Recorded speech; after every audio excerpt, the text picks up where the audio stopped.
Well, what do we have here? Just do that. See what happens there. What's going on? Been a little while. Let's see who pops in here. Getting some milk.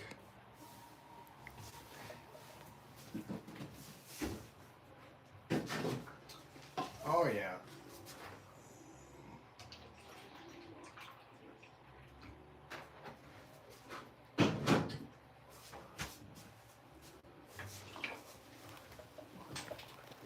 Oh my gosh.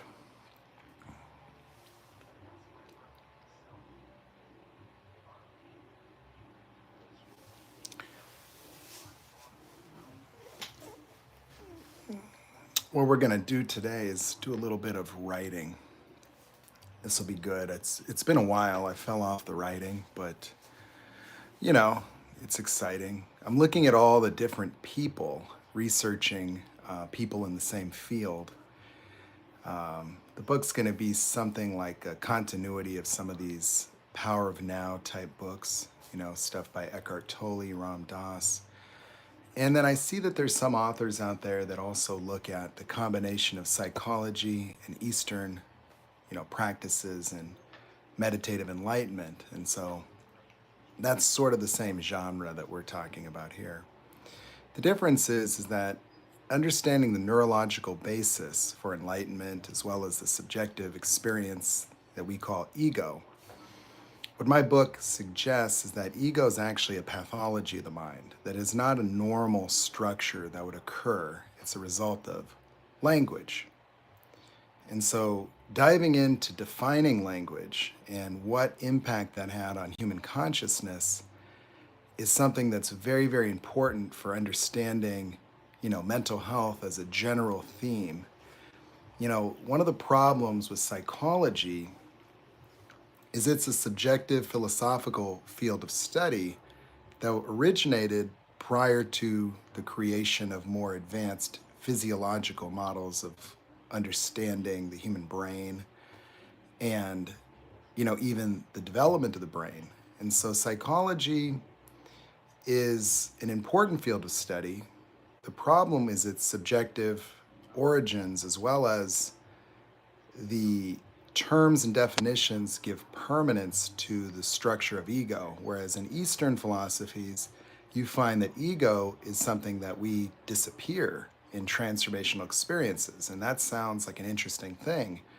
But the disappearance of ego has to do with experiencing present moment awareness, where the total sum of your awareness is only pertaining to the external environment. And what you find there is that emotional experiences are only meant to provide context to the external world.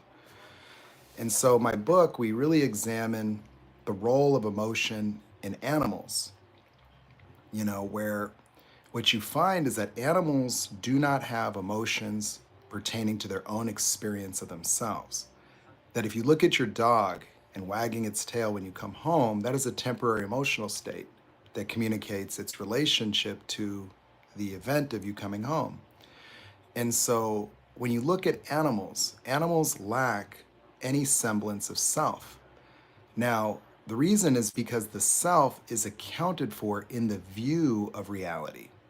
Human beings have so much cognitive power that the vast majority of people, 99.9%, are not even accessing the total sum of consciousness and cognitive power that we all uniformly possess.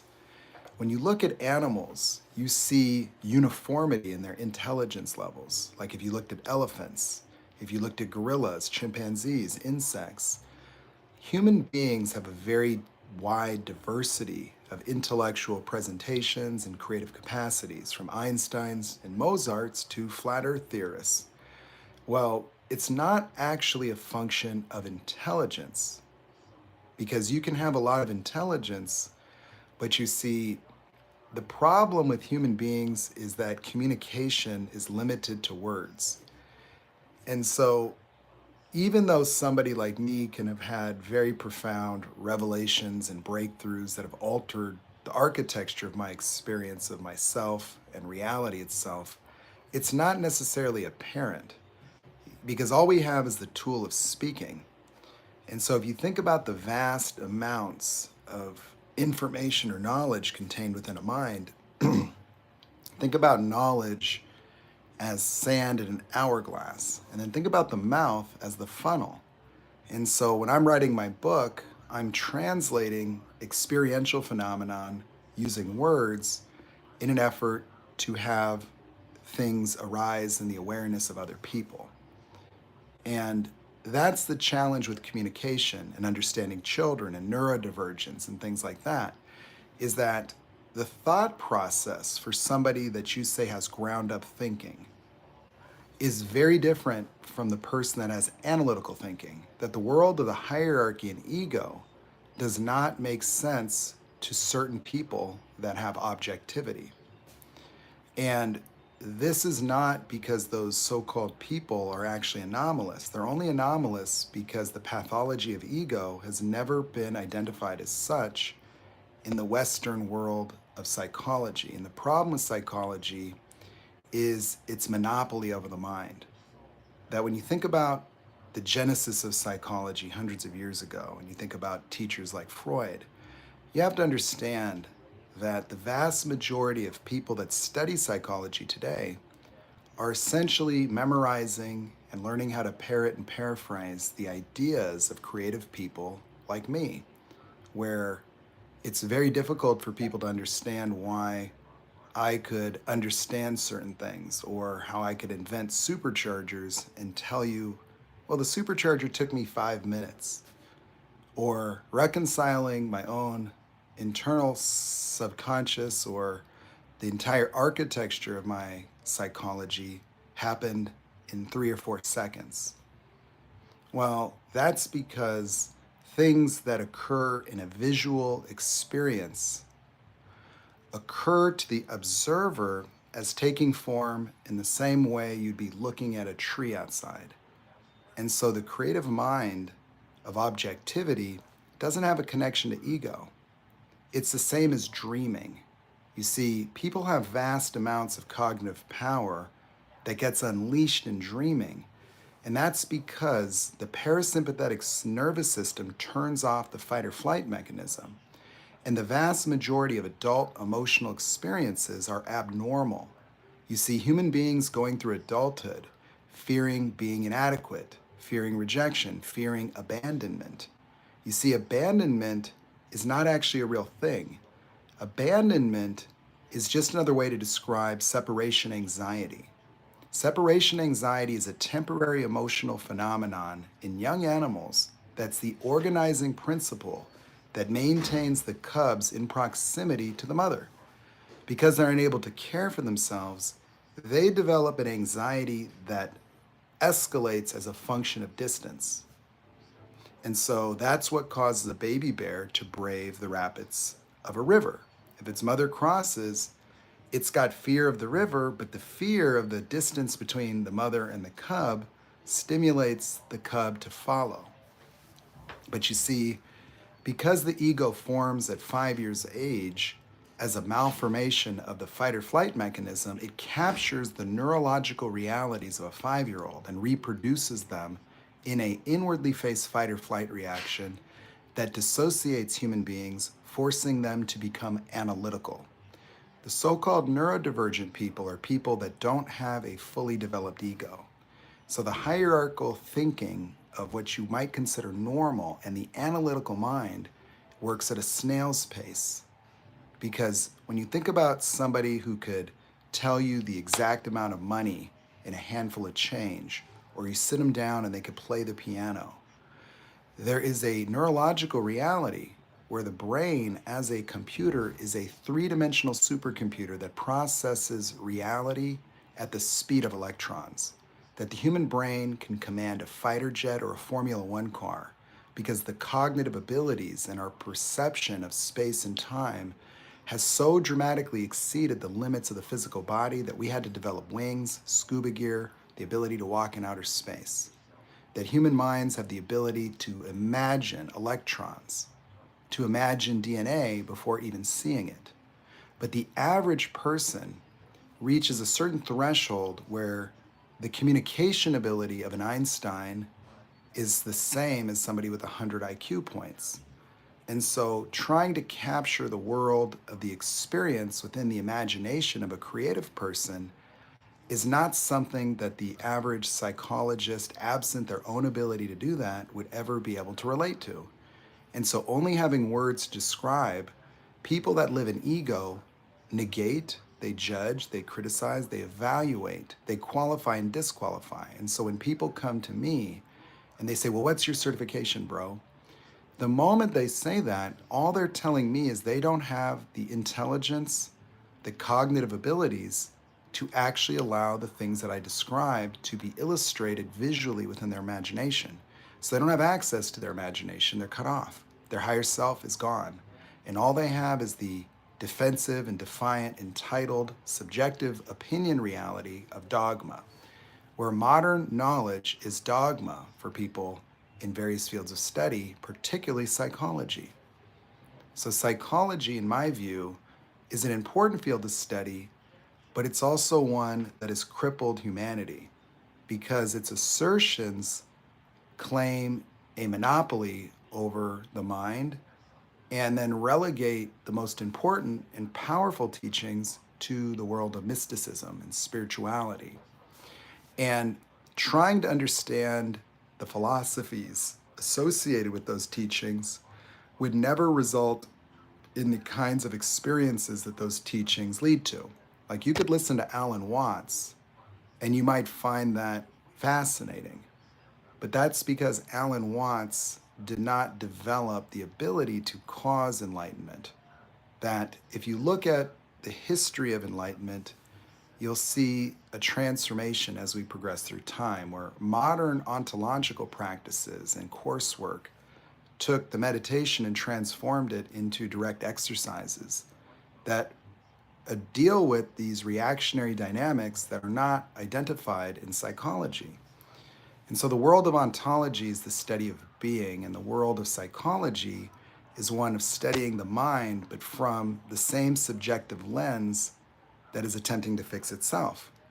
That the default of all people is to try to figure it out and living into a someday future where you have become better than you are today. You're trying to heal, you're trying to learn, you're trying to grow, you're trying to improve, you're trying to understand. And the ego has built a prison for itself in this modern reality, an endless, inescapable treadmill of more, more, more, more, more, where this pervasive need to individuate, to become good enough, becomes a subjective comparison to other people. And it creates an inescapable paradox where you couldn't ever really be fulfilled or happy in a world where you have to be better or subordinate or suppress, or where the accolades, achievements, knowledge of other people come to threaten your entitled certification, whether you are a PhD in psychology or not. You see, in the world of education, there are very few people that actually are contributing to knowledge, that most people are consumers. Most people associate learning with reading and studying. But you see, the formation of knowledge comes from the creative mind, where it is translated in words, it's described, but the subjective experience of ego attaches to that knowledge and then claims dominion.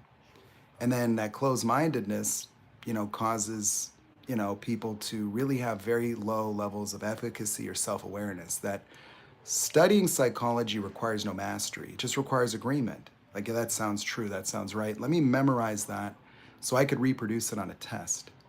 Well, why don't you think about trying to compete in the UFC by reading Bruce Lee's book? You could read the book on Jeet Kune Do and master it. You could write your thesis on the life of Bruce Lee. That isn't going to translate in the octagon. Or you can study the biomechanics of Clayton Kershaw. You can study his rotator cuff, his throwing mechanics. You could put him in a green screen environment, and you could even put sensors all over his brain, and you could map out the biomechanics, the neurological pathways, the patterns associated with his curveball, his fastball. You can do a thesis on what makes him a great pitcher. But if I handed you the ball and it's game 7, and said, we need one strikeout to win the World Series, that knowledge is going to make no difference for you. It's not going to contribute to your ability to throw the ball. And Clayton Kershaw could not do your PhD program. He may not even be able to name one single muscle involved in his own throwing motion. He may have no knowledge, but he has the experience.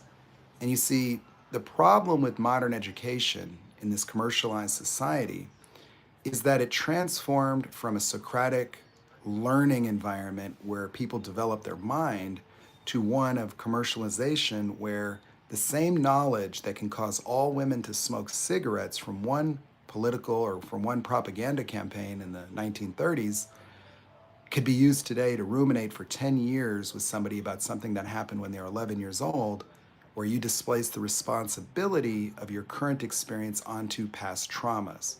The problem with psychology and not understanding the neuroscience of the fight or flight mechanism, they don't realize that the reactionary dynamics of adulthood are unanimously all pathological, and differentiating into different mental health conditions is perhaps objectively accurate when describing the phenomenon, but not understanding the brain, not understanding the neuroscience, not understanding the physiology, not understanding how this correlates to animal psychology, not really defining the role of emotions in animals as merely providing context for the external experience, we've imbued a sense of permanence with the ego. While the ego is certainly a structure of the mind, within the space of ego is a subjective entrapment that sequesters people into a much smaller version of consciousness, one that's based on opinion, one that's based on an entitled attachment to a yellow brick road to the someday future that everybody's collectively marching towards and willing to die to preserve. When you think about people fighting over their entitlement to an opinion, you have to confront the absurdity of a human being generating certainty around things like God, the universe, or whatever it is that they choose to believe. Give me 1 second. Okay, I'm live streaming right now.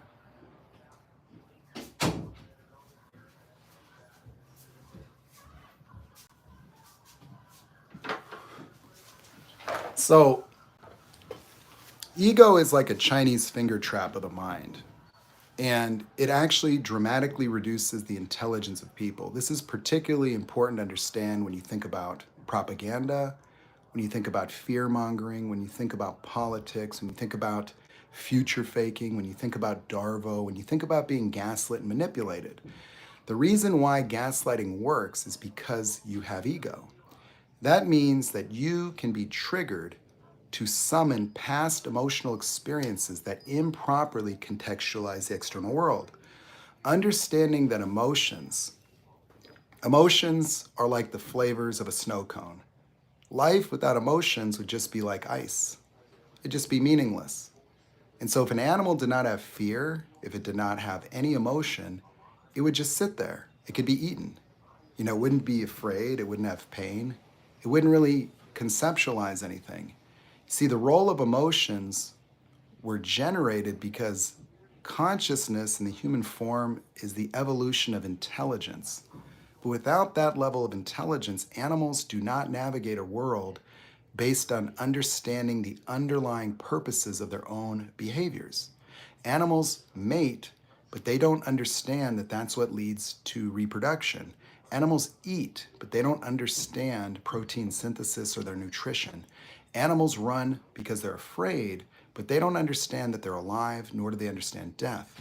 And so emotions become powerful catalysts, and they have very powerful instinctive drives that are activated based on their inclusion of sensory stimulation.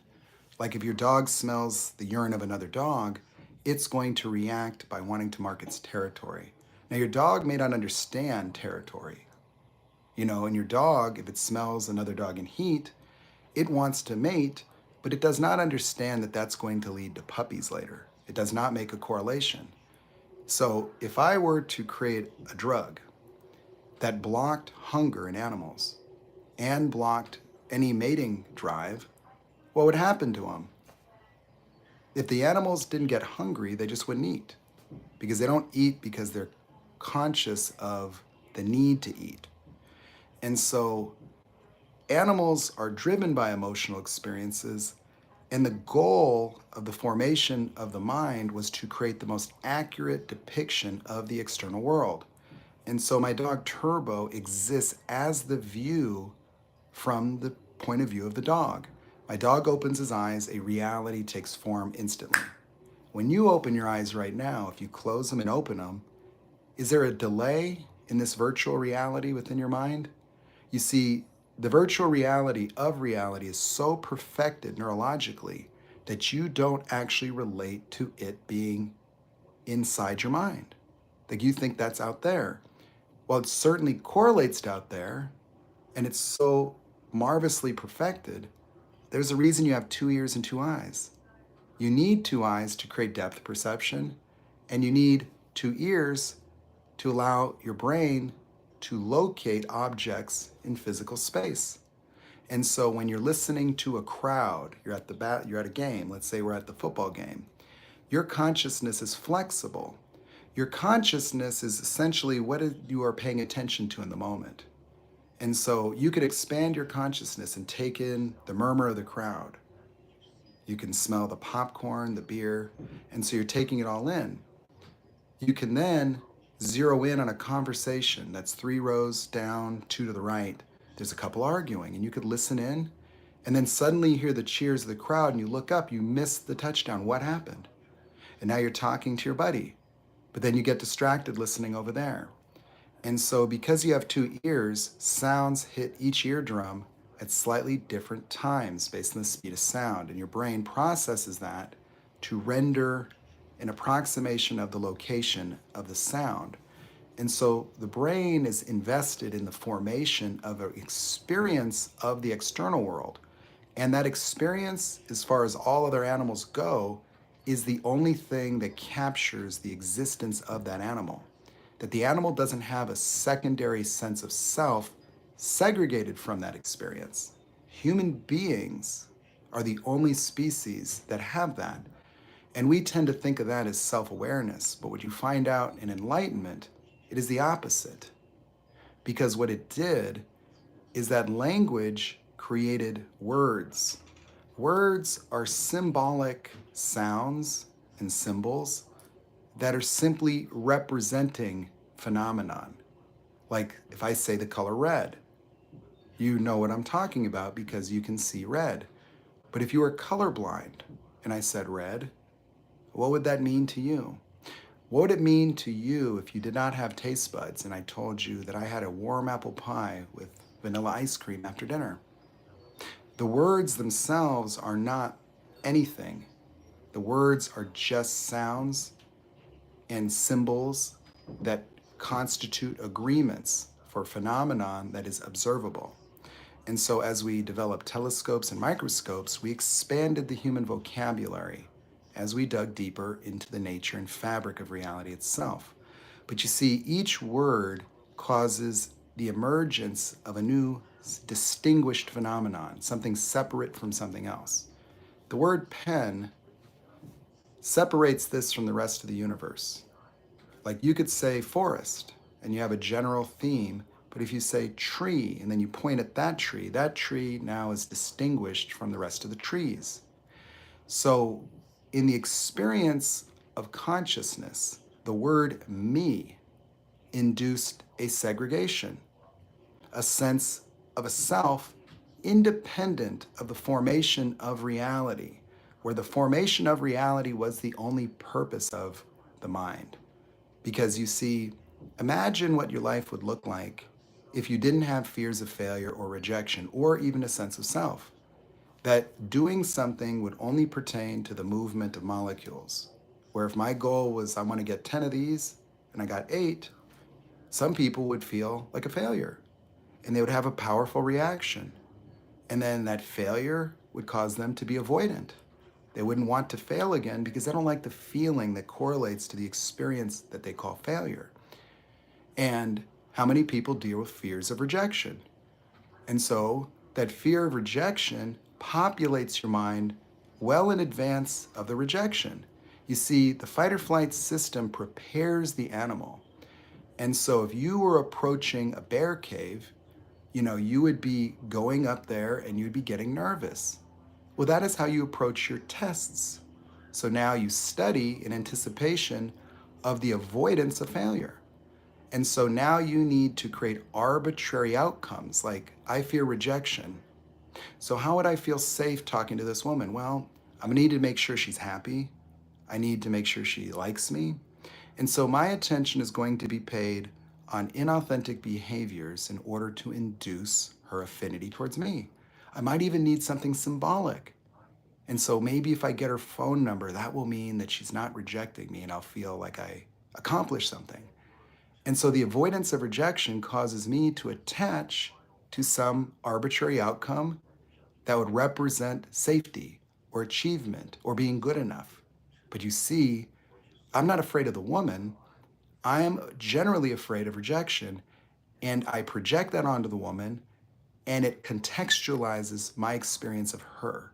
And so she becomes a threat where her thoughts, her ideas, her opinions can give me anxiety, can make me feel rejected, can give me a sense of abandonment, could even drive me to work out more or make more money, prove my body.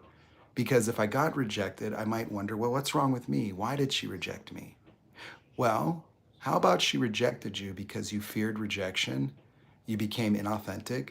She felt subconsciously pressured. She started to think about how she could get out of the situation because she's worried about saying no to you. She knows that sometimes when she says no to people, they react. She remembers saying no to her narcissistic dad, and boy, oh boy, did he get angry.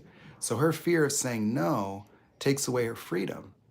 And you, seeing her being nice, seem to think that that means she's interested. And so you keep talking to her. She's being nice, people pleasing you.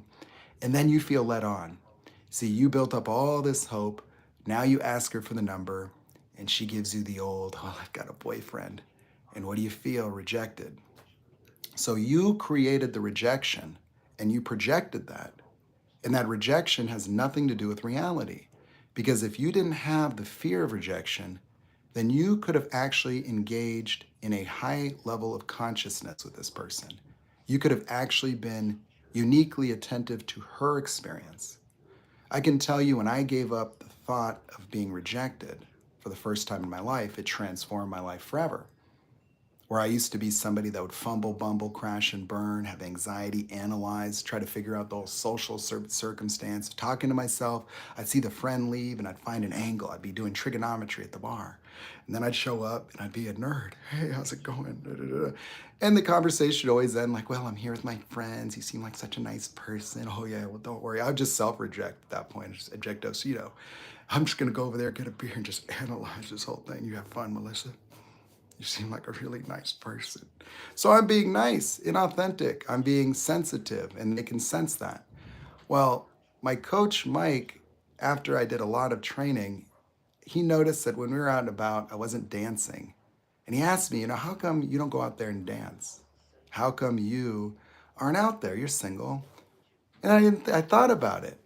And then I realized, this is why. Well, it's just not my environment. Like I want to go somewhere I could talk. I've never really connected with people in this type. And he looked at me and I was telling a story because in my mind, I didn't actually feel like a reject anymore because I had created this architecture of this existence of myself that I thought, well, I'm analytical, I'm kind of nerdy.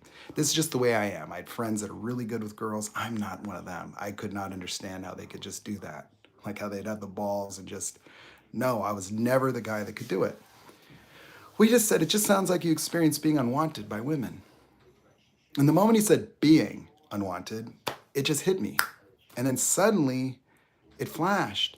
And I started seeing all the instances of like crash and burns, even when I got a girlfriend, how much keeping her had me driven to be wanted by her.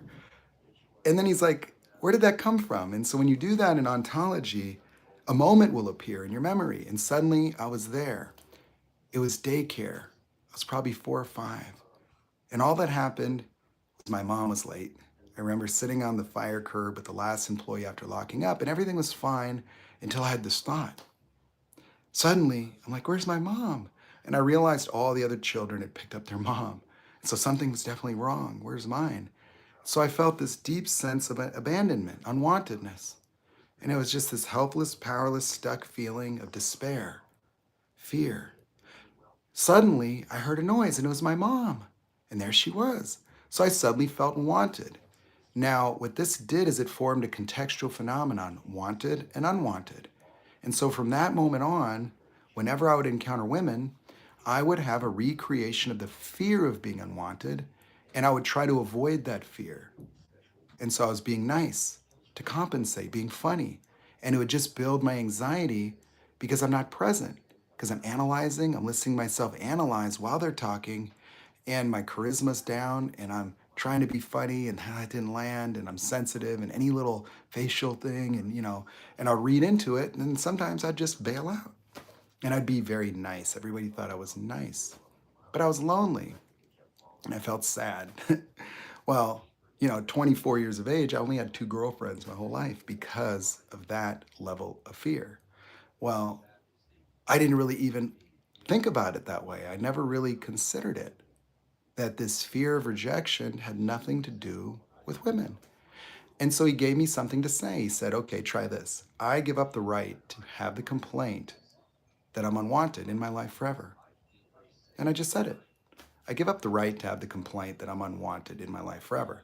Now, this wasn't some big epiphany because I wasn't in the throes of the experience of being unwanted in the moment. And so I just said it, and it just seemed like no big deal. Well, the next time I went out, my life was completely different. The whole world changed. It opened in a way that I could not have ever even imagined. You see, when I was walking to Sharpke's in Newport, something caught my eye, and it was a blonde standing right in the front of the line. And I watched myself, like in a dream state, just approach this woman, this beautiful woman that I would never even have the cojones to talk to. And now there's just no fear, and I'm watching myself do it. And I just say, hey, my name's Nate. How are you? And she said, yeah, so what? And then I laughed because the moment she said that, there was no reaction. And all I said is say, hey, listen, I'm going in right now. You can come with me and we can get a drink and talk, or you could just wait in line with everyone else, but I'm going in. It's your choice. Okay, let's go. And that was it. And now from that moment on, the fear of rejection was gone. But you see, what it also did is it transformed my relationship to women, where that had no meaning anymore. And so somebody that deals with rejection fear, well, that would be a triumph. It would be, wow. See, like if I would have pulled that off before, then I would have been nervous to maintain it. I would have been, okay, what is she? What do I got to drink? What are we going to do? Okay, if I'm going to dance with her, do I grab her hip? Do I do this? Do I, and so I would be a nervous Nelly trying to maintain it. Like once I get them interested, oh my God, well now, you get the initial like, yes, okay, great. And so she says, I'm coming with you. I'd be like, oh God, okay, what do we do now? What do I order? What do the girls like to drink? Okay, was that funny? Was this funny? And so the experience of being unwanted would dominate my consciousness in a normal past-based paradigm. With that gone, all I am is present. And it's just happens to be like anybody else, a person, a human being. Well, I just happen to be attracted to these human beings, and that was it. But I didn't have to have an attachment. I didn't have to force an outcome. I didn't even need their number. I didn't need anything. But you see, one thing that I can tell you about that is that you let people say no. That if I introduced myself to somebody and I said, hey, just talk to them, that oftentimes women would react, just be disinterested. And then I would be kind. I'd say, oh, totally understand. You're with your friends. Hey, you guys have a great time. I'm going to go dance. You guys, whatever, blah, blah, blah. And they would stop and they go, oh, well, you're nice. Like, oh, yeah, you know, because ultimately you want to have people have freedom around you, right? And so your entitled needs to overcome ego-based reactionary projections cause you to misinterpret reality and then constantly requires you to continue to mitigate the recreation of these experiences. And so the world of enlightenment and transformation does not deal with the past in the context of trauma, because what you find is that trauma is experienced through the same lens of triggers. You see, if something happened to you at 9 with your father and you're a woman, it's very common for people to say daddy issues, but I can tell you is there is no emotional difference between men and women at all. It's all social. But you see, why does it look like trauma is the cause? Is because when you get triggered, the way that you interpret reality is adulterated by that emotion. And so when you go and examine your past in a state of failure, betrayal, rejection, you're going to have millions of memories to look at, and those ones are going to pop up. And when you're already triggered and you visualize something, you surface the same emotions. That the fight or flight reaction was an important ingredient in the human imagination because if you're going to plan to go hunting lions, tigers, and bears, in your mind, you have to have appropriate fears to create appropriate strategies. Not understanding the fight or flight mechanism as the basis of all adult reactionary dynamics means that when a psychologist has you go into your trauma, they're going to keep triggering you. Because I want you to understand, look at it this way. How many times have you had a major breakthrough in life, some success? When you have a success in life, isn't it the case that all your traumas now are what made you stronger? Aren't you like, my dad and mom, they cared about me, they did the best that they could, it made me who I am? Suddenly, those traumas are life lessons that you overcame. Then, when you get triggered and your whole life falls apart, those same things are reconstituted in your current frame of reference. Because emotions contextualize reality, that is why Darvo and gaslighting and guilt trips work. Because if somebody can trigger and activate guilt, smallness, paralysis, stuckness, have you noticed when you're being guilt tripped, yelled at, you get confused? Have you noticed that you can get paralyzed and shut down? The reason being is that the sympathetic nervous system does not have intelligence. All it has is the capturing of the neurological patterns associated with the experience of the first time reactions of animals. You see, when an animal is aroused into a fight or flight, it's two stages. The first stage is something is wrong here. If my dog hears a loud noise, it'll wake up. Something's wrong here. Its ears, its eyes, everything is open to the expanse of the universe because it has not identified the threat. Now, if my dog goes outside and sees a possum, it will become fixated on that possum. That possum will be a problem. It might start barking or it might attack it. If my dog saw a lion, it would enter into flight and run away. But during the duration of a fight or flight reaction, the animal undergoes powerful cognitive changes. Tunnel vision. Tunnel vision is the reason we have psychopaths, narcissists. Tunnel vision is the reason why human beings in a crowd will run each other over in a panic. If you were sitting in a movie theater and a gunman came in and opened fire, you would go into tunnel vision. Every emotion that you experience would subordinate. Your wallet, you'd leave it. Your purse, you'd leave it. The popcorn, gone. You would be oblivious to the environment. You would see the exit nearly automatically and just make a way for it. But you know, in order for you to find the exit, your consciousness had to take in the entire environment. It looked at the movie times, it looked at the interracial couple in the matching clothing, it looked at the wallet that was left on the ground. It looked and it only fed your momentary experience elements of your environment that were important for your immediate survival. Fear is more than an emotion. Fear is a cognitive process that dissociates human beings.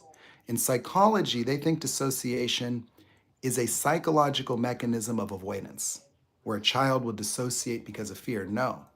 Fear, for a human being already an ego, stimulates an exaggerated fight or flight that then disappears consciousness altogether.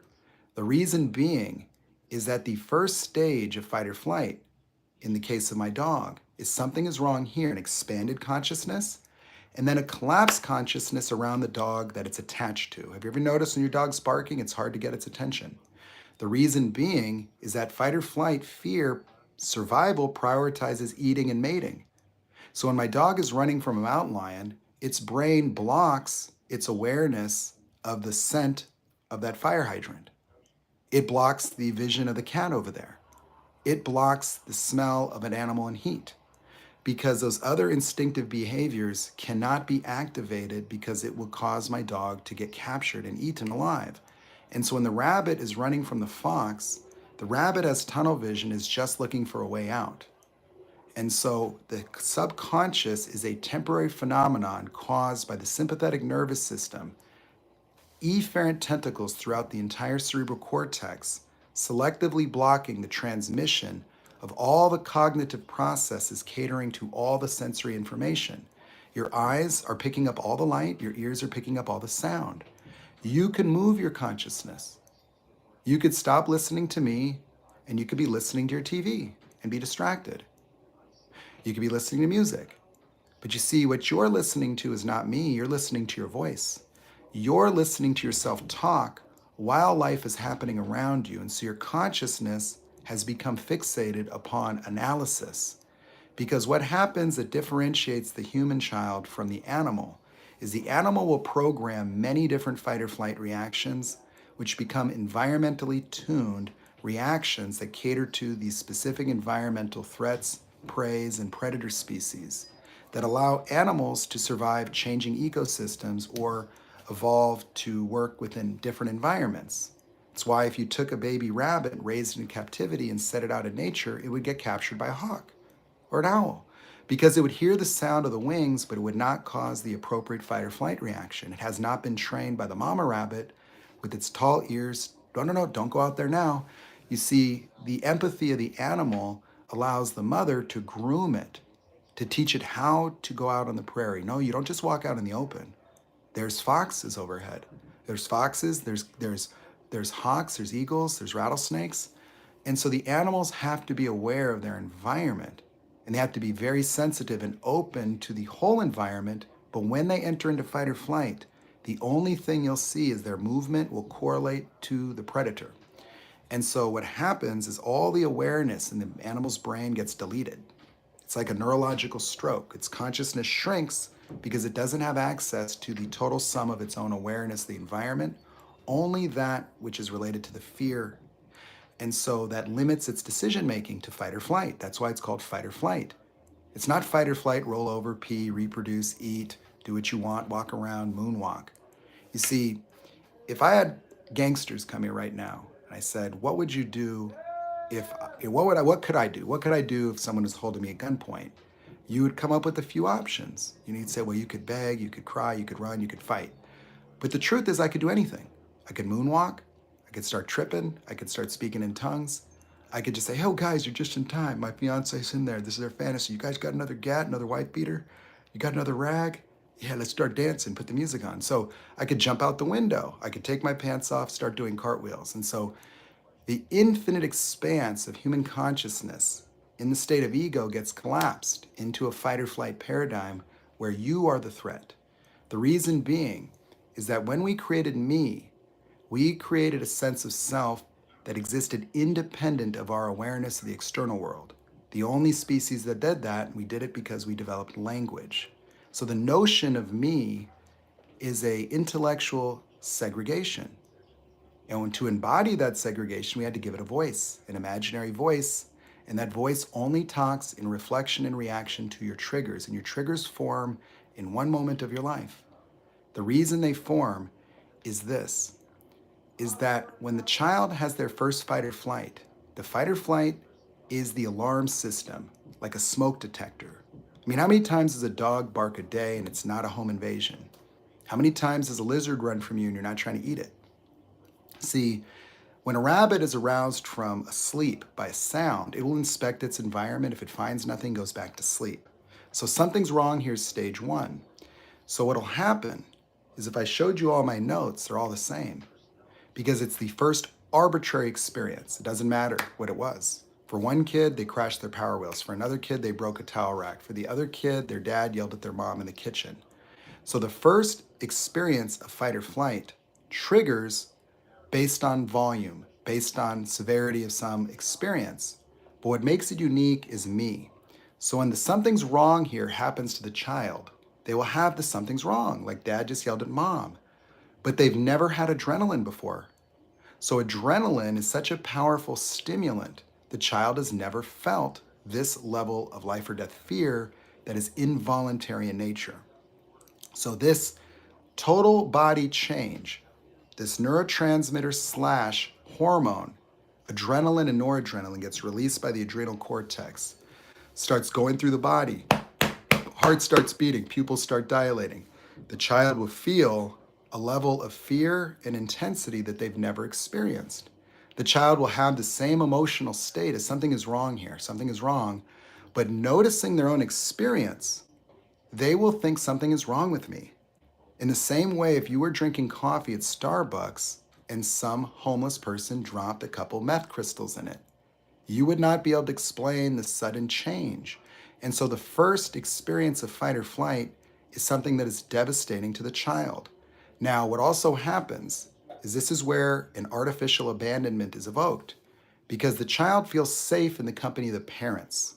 See, abandonment anxiety is just separation anxiety. And so when the child is not lost, they don't have an extra sense of security. Just have a normalcy. You see, if the child got abandoned at Disneyland, then they would have anxiety. But you see, they don't feel safe at home, they just don't feel dangerous, you see. And so the bear feels normal when it's around the mother bear. And so it's not love or some extra comfort, but it's just normalcy. And so if the mother bear runs away, the little bear will notice it and then chase. That's the only purpose of the emotion. So abandonment is literally just separation anxiety experienced as a rhetorical theme in the human adult because the neurological activity is captured. And so the sympathetic nervous system captures the neurological activity associated with the perception of the animal. That means that the specific neurons that are activated by a fox, based on the color, the patterns, are saved as the tentacles capture those neurological pathways. So that when those same pathways are active, it's going to stimulate the same reaction. And so the reaction is involuntary later. So the next time the rabbit sees a fox, it's going to reproduce the same behavioral dynamics, thus bypassing the need for higher cerebral functioning.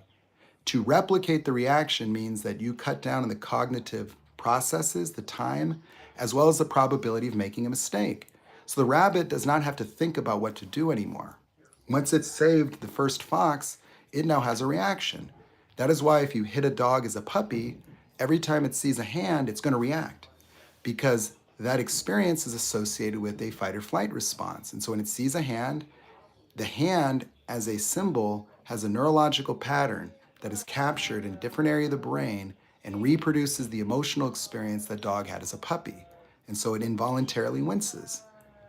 And so when the child loses themselves into a state of dissociation, it's because they think something is wrong with me.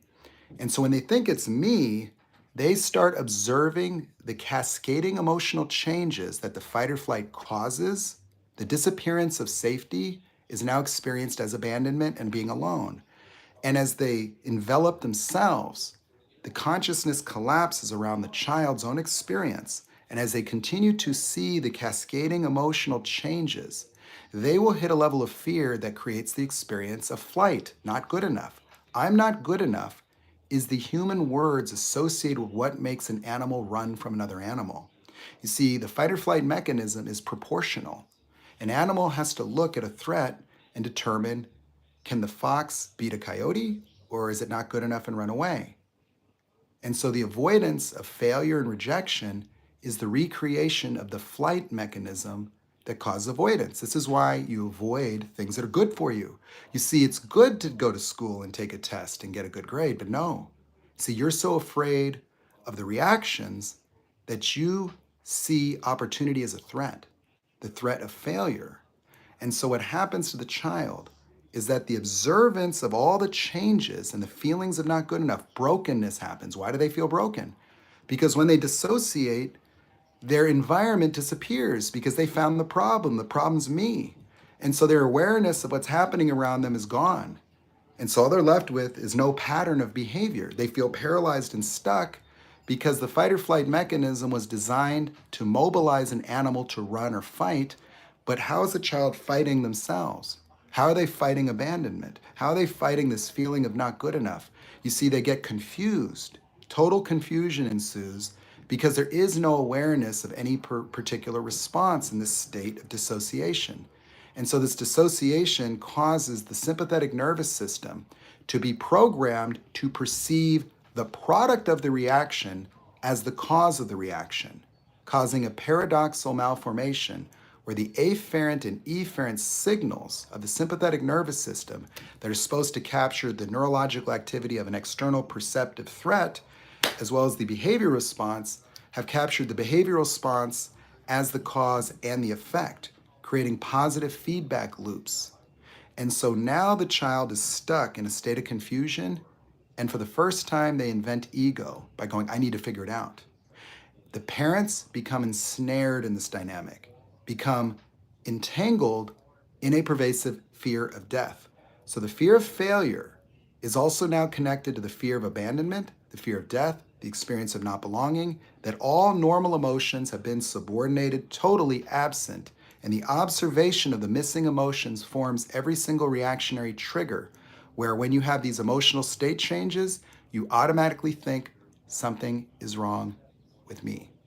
So the sadness that the child felt, something's wrong with me, causes depression, because the activation of sadness makes me go, well, what's wrong with me? Something's wrong with me. And then you start looking at your past. You start triggering yourself by activating the same reactionary dynamics in self-reflection.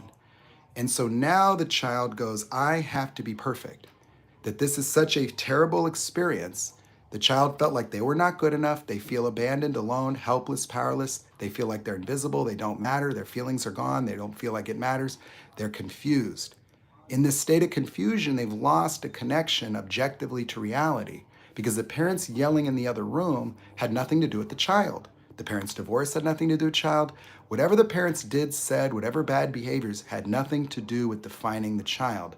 The child defined themselves, and the list of triggers are universal. This is what causes all heartbreak. This is what causes all rejection fears. This is what causes all fears of failure. And so the proverbial me created language, created a paradoxical malformation within the sympathetic nervous system, where all men, women, and child programmed triggers as malformed emotions that we compensate for with our high levels of cognitive abilities. And so this subjective ego state of analyzing to calculate and figure out is a perpetual avoidance of the recreation of the same emotional experiences that you suffered at 5 years of age. The difference between narcissist is a neurological activity is capturing a child's brain. Yeah. So if you trigger an infant at 1 year of age, they don't even have enough environmental awareness to detect the source of the threat. Dad yelling at mom might as well be the voice of Zeus. And if the yelling gets loud enough, it'll trigger a fight or flight. It'll evoke a permanent abandonment loop. The child will no longer feel safe in the company of the parents because they don't know why it happened.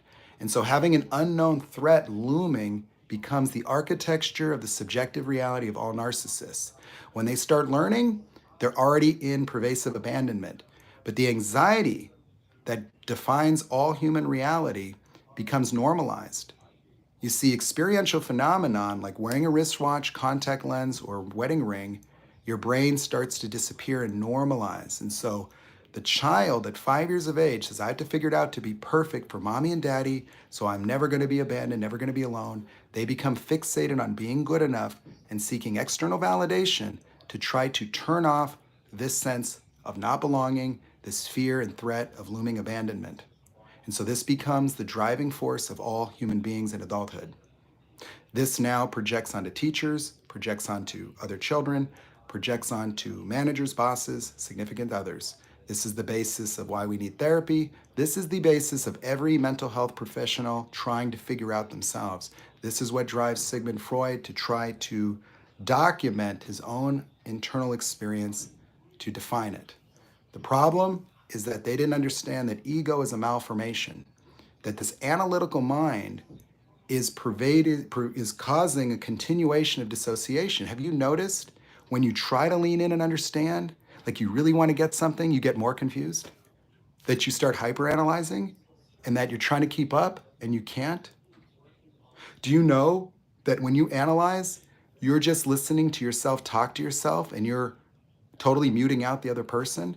That in order to create an imaginary voice to understand things, you are reusing the same cerebral cortex that is processing what you're actually hearing.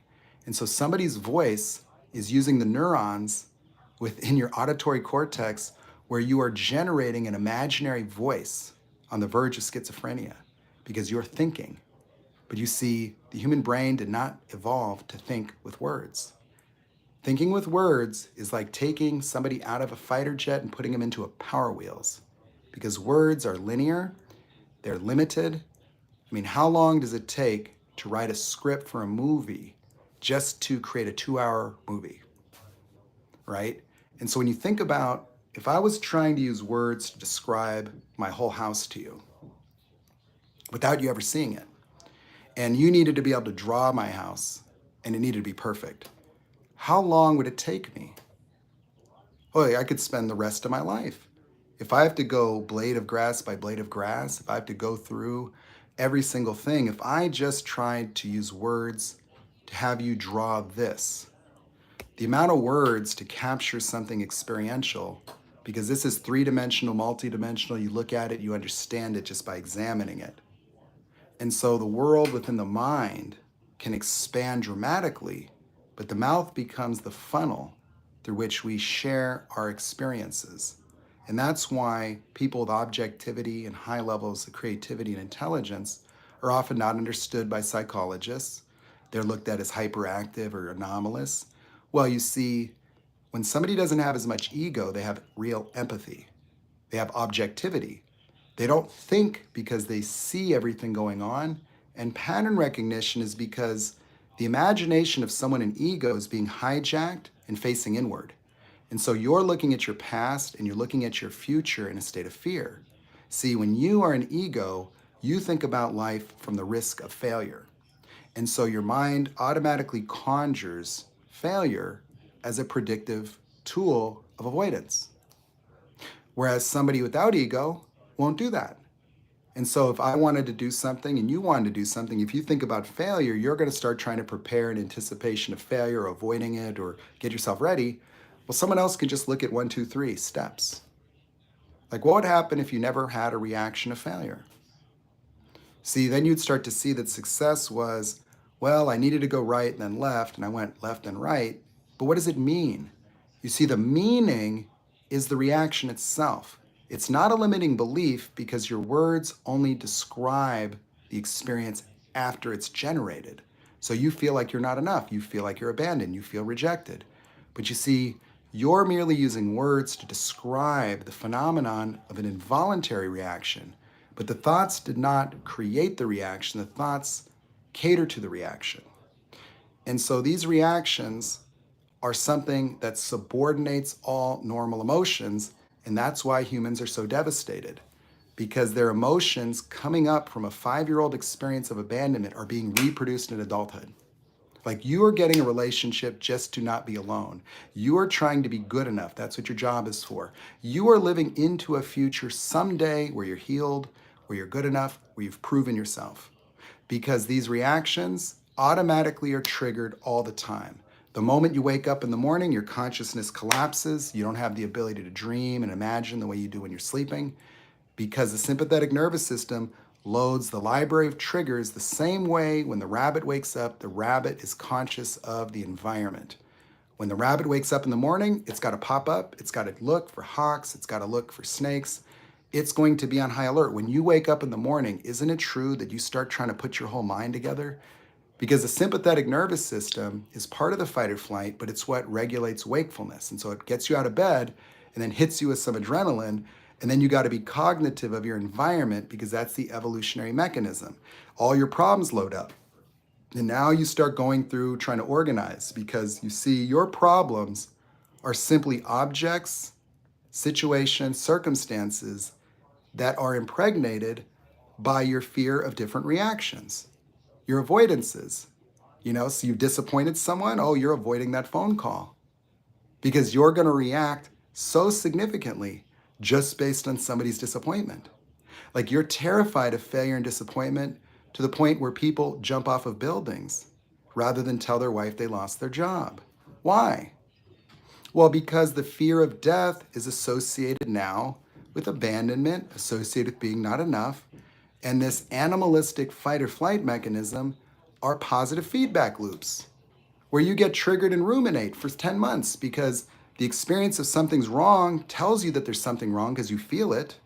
And you know it's you, and so now you're trying to find it. And because it's something, you don't know what it is. And so you're rifling through your mind, and just the experience that there is something wrong triggers itself. Because the first experience was not triggered by itself, but it was triggered by an outside event that then triggered the fight or flight, that then caused the child to look within. Because the adrenaline made him go, hey, wait, there's something wrong here. And then they notice their changes. Next, something's wrong with me. But you see, human beings invented me. If a human being didn't have a me, the child would go, dad's yelling at mom. They would realize that everything's okay. They would consciously process it, just like, oh, they're just yelling again. No.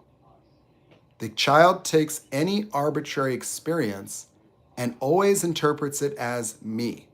Because once they feel adrenaline for the first time, they think that means something's wrong with them. It's like getting drugged.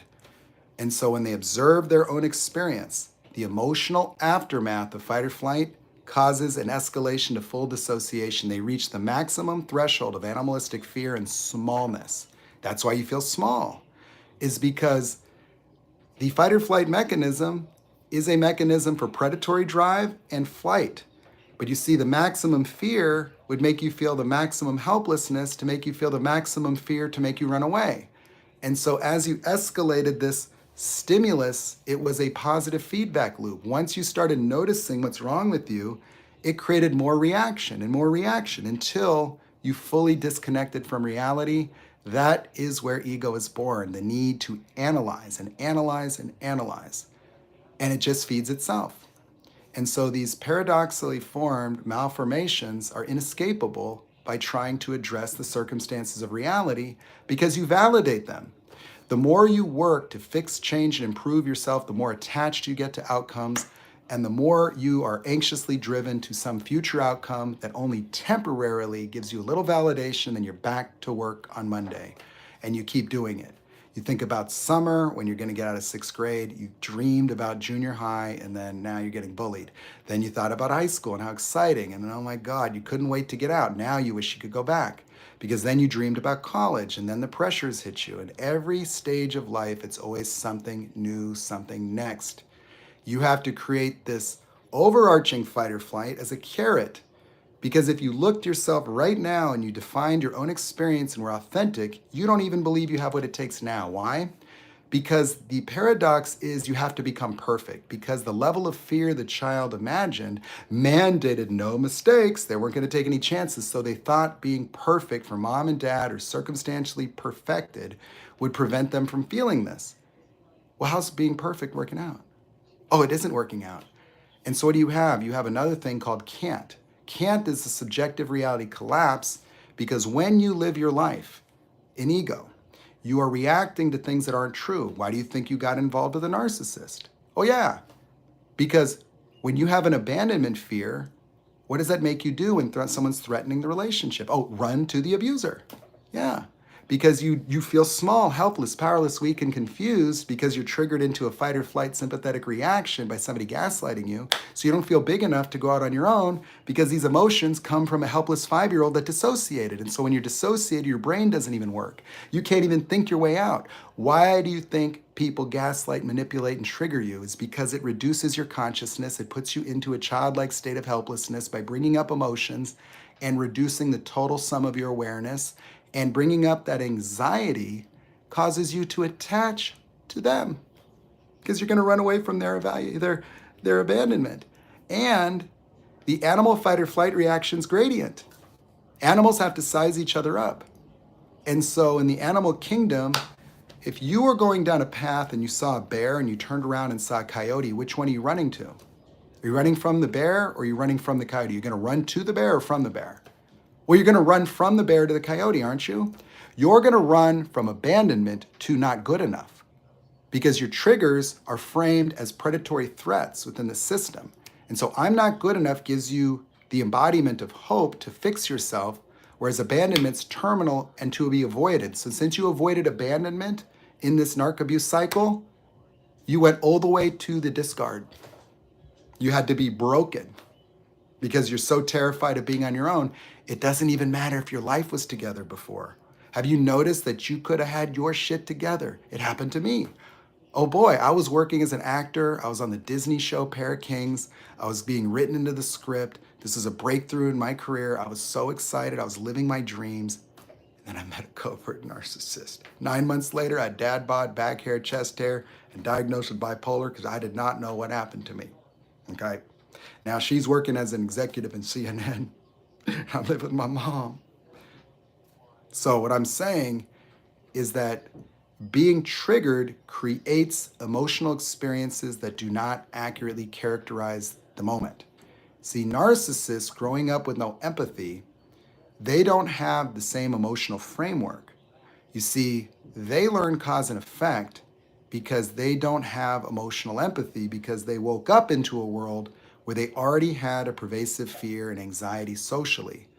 And so they're just trying to figure out how to belong, how to fit in all the time, and they retain the emotional, neurological activity of that age.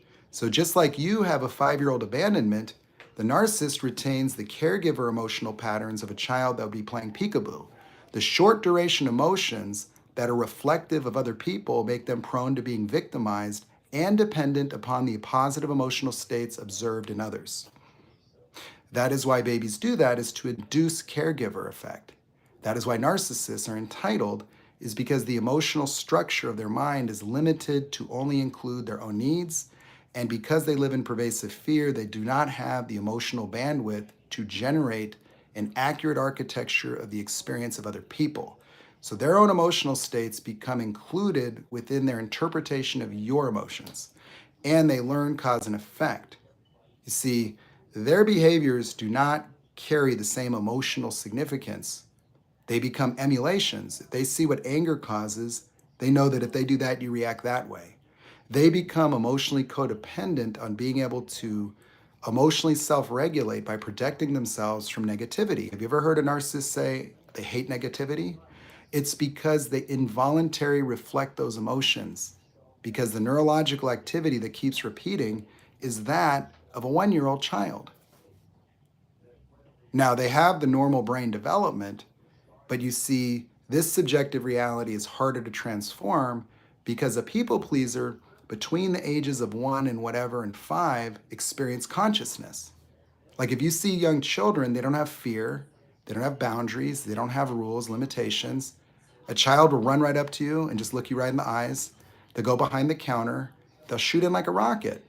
And so child has their Adam and Eve moment around the age of 5 or whenever they have their first fight or flight reaction. And the timing of that reaction dictates the structure because it captures the neurological activity of that age.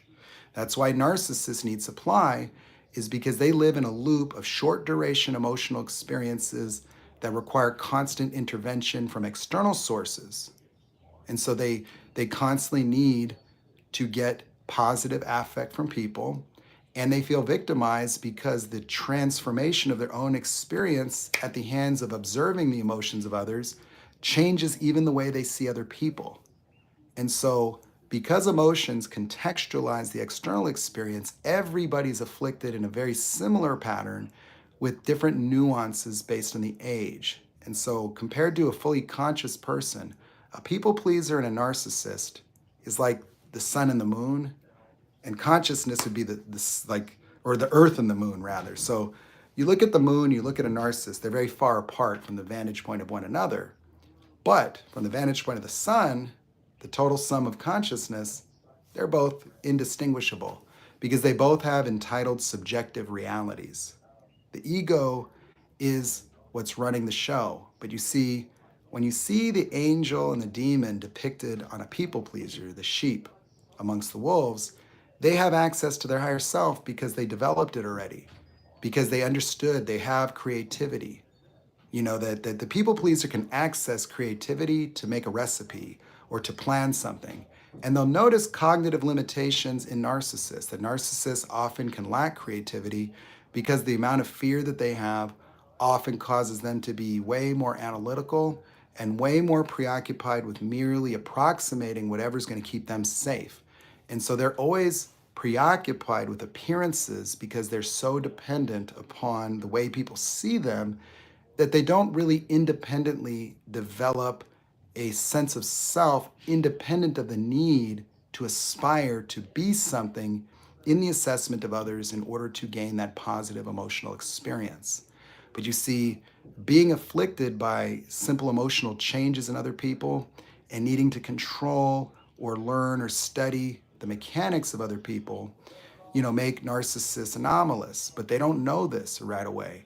Psychology may think that they develop later, but what develops later is at least the awareness of being anomalous because they don't know that. You see, they just see the behaviors of people. They don't have the same emotional experiences, but they don't know that. And so they start to create behavioral paradigms that emulate anger, emulate disappointment, and they use them situationally. And so they choose to act certain ways. But I've interviewed many, and they will tell me the same thing. And they will be sometimes unaware of this. But they could be acting angry and feel happy because they're getting what they want. They could be super sweet, but they're super depressed and they need the reciprocation. And so they often have behaviors that are very contrary to the realities of their own emotional experience.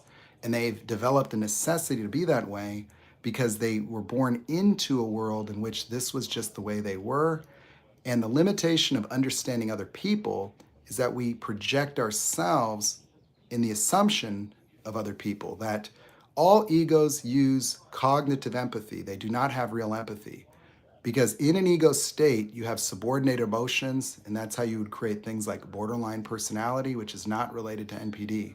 But, with subordinated emotions, what you're doing is you're using the emotions of your own security and safety as a way to judge other people. So you think that's a good person. They make you feel good about yourself. They make you feel safe. They make you feel wanted. They make you feel heard and loved. And so your whole paradigm for relationships is literally avoiding abandonment, feeling connected, feeling wanted, feeling secure in a relationship, being safe, and you don't even look at the other person. In fact, you're so preoccupied with all of those things that you find comfort if somebody tells you they're traumatized. Why? Because it reduces the threshold of expectation on you, that you're concerned about not being good enough. And so when the narcissist tells you, oh, I was traumatized too, oh, gosh, I thought you were perfect. That's great. And so you lower your standards so that you will have less pressure on yourself. Oh, like you could heal together. And so you form this nonsensical hypervigilance of trying to become good enough to get the external validation to continue to satiate the feeling of not good enough by being validated. And that's how you securitize all your relationships, is by presenting yourself as valuable and always needing the feedback that you are. They need supply, you need validation, and you trade. And they're both equally pathological. And you do that to avoid abandonment. And so if I ask somebody like a people pleaser, well, what do you love about narcissists? What do they say? Oh, they made me feel about myself. Well, what does that have to do with the person? Well, no, the person's a person. So no, what do you like about their character, their integrity, their commitment to reality? How good are they? Oh, well, they're a piece of shit, but I felt really good. The sex was great. Well, but what does how they made you feel about you have to do with them? Nothing. Nothing. And so that's the whole basis of the way you see other people.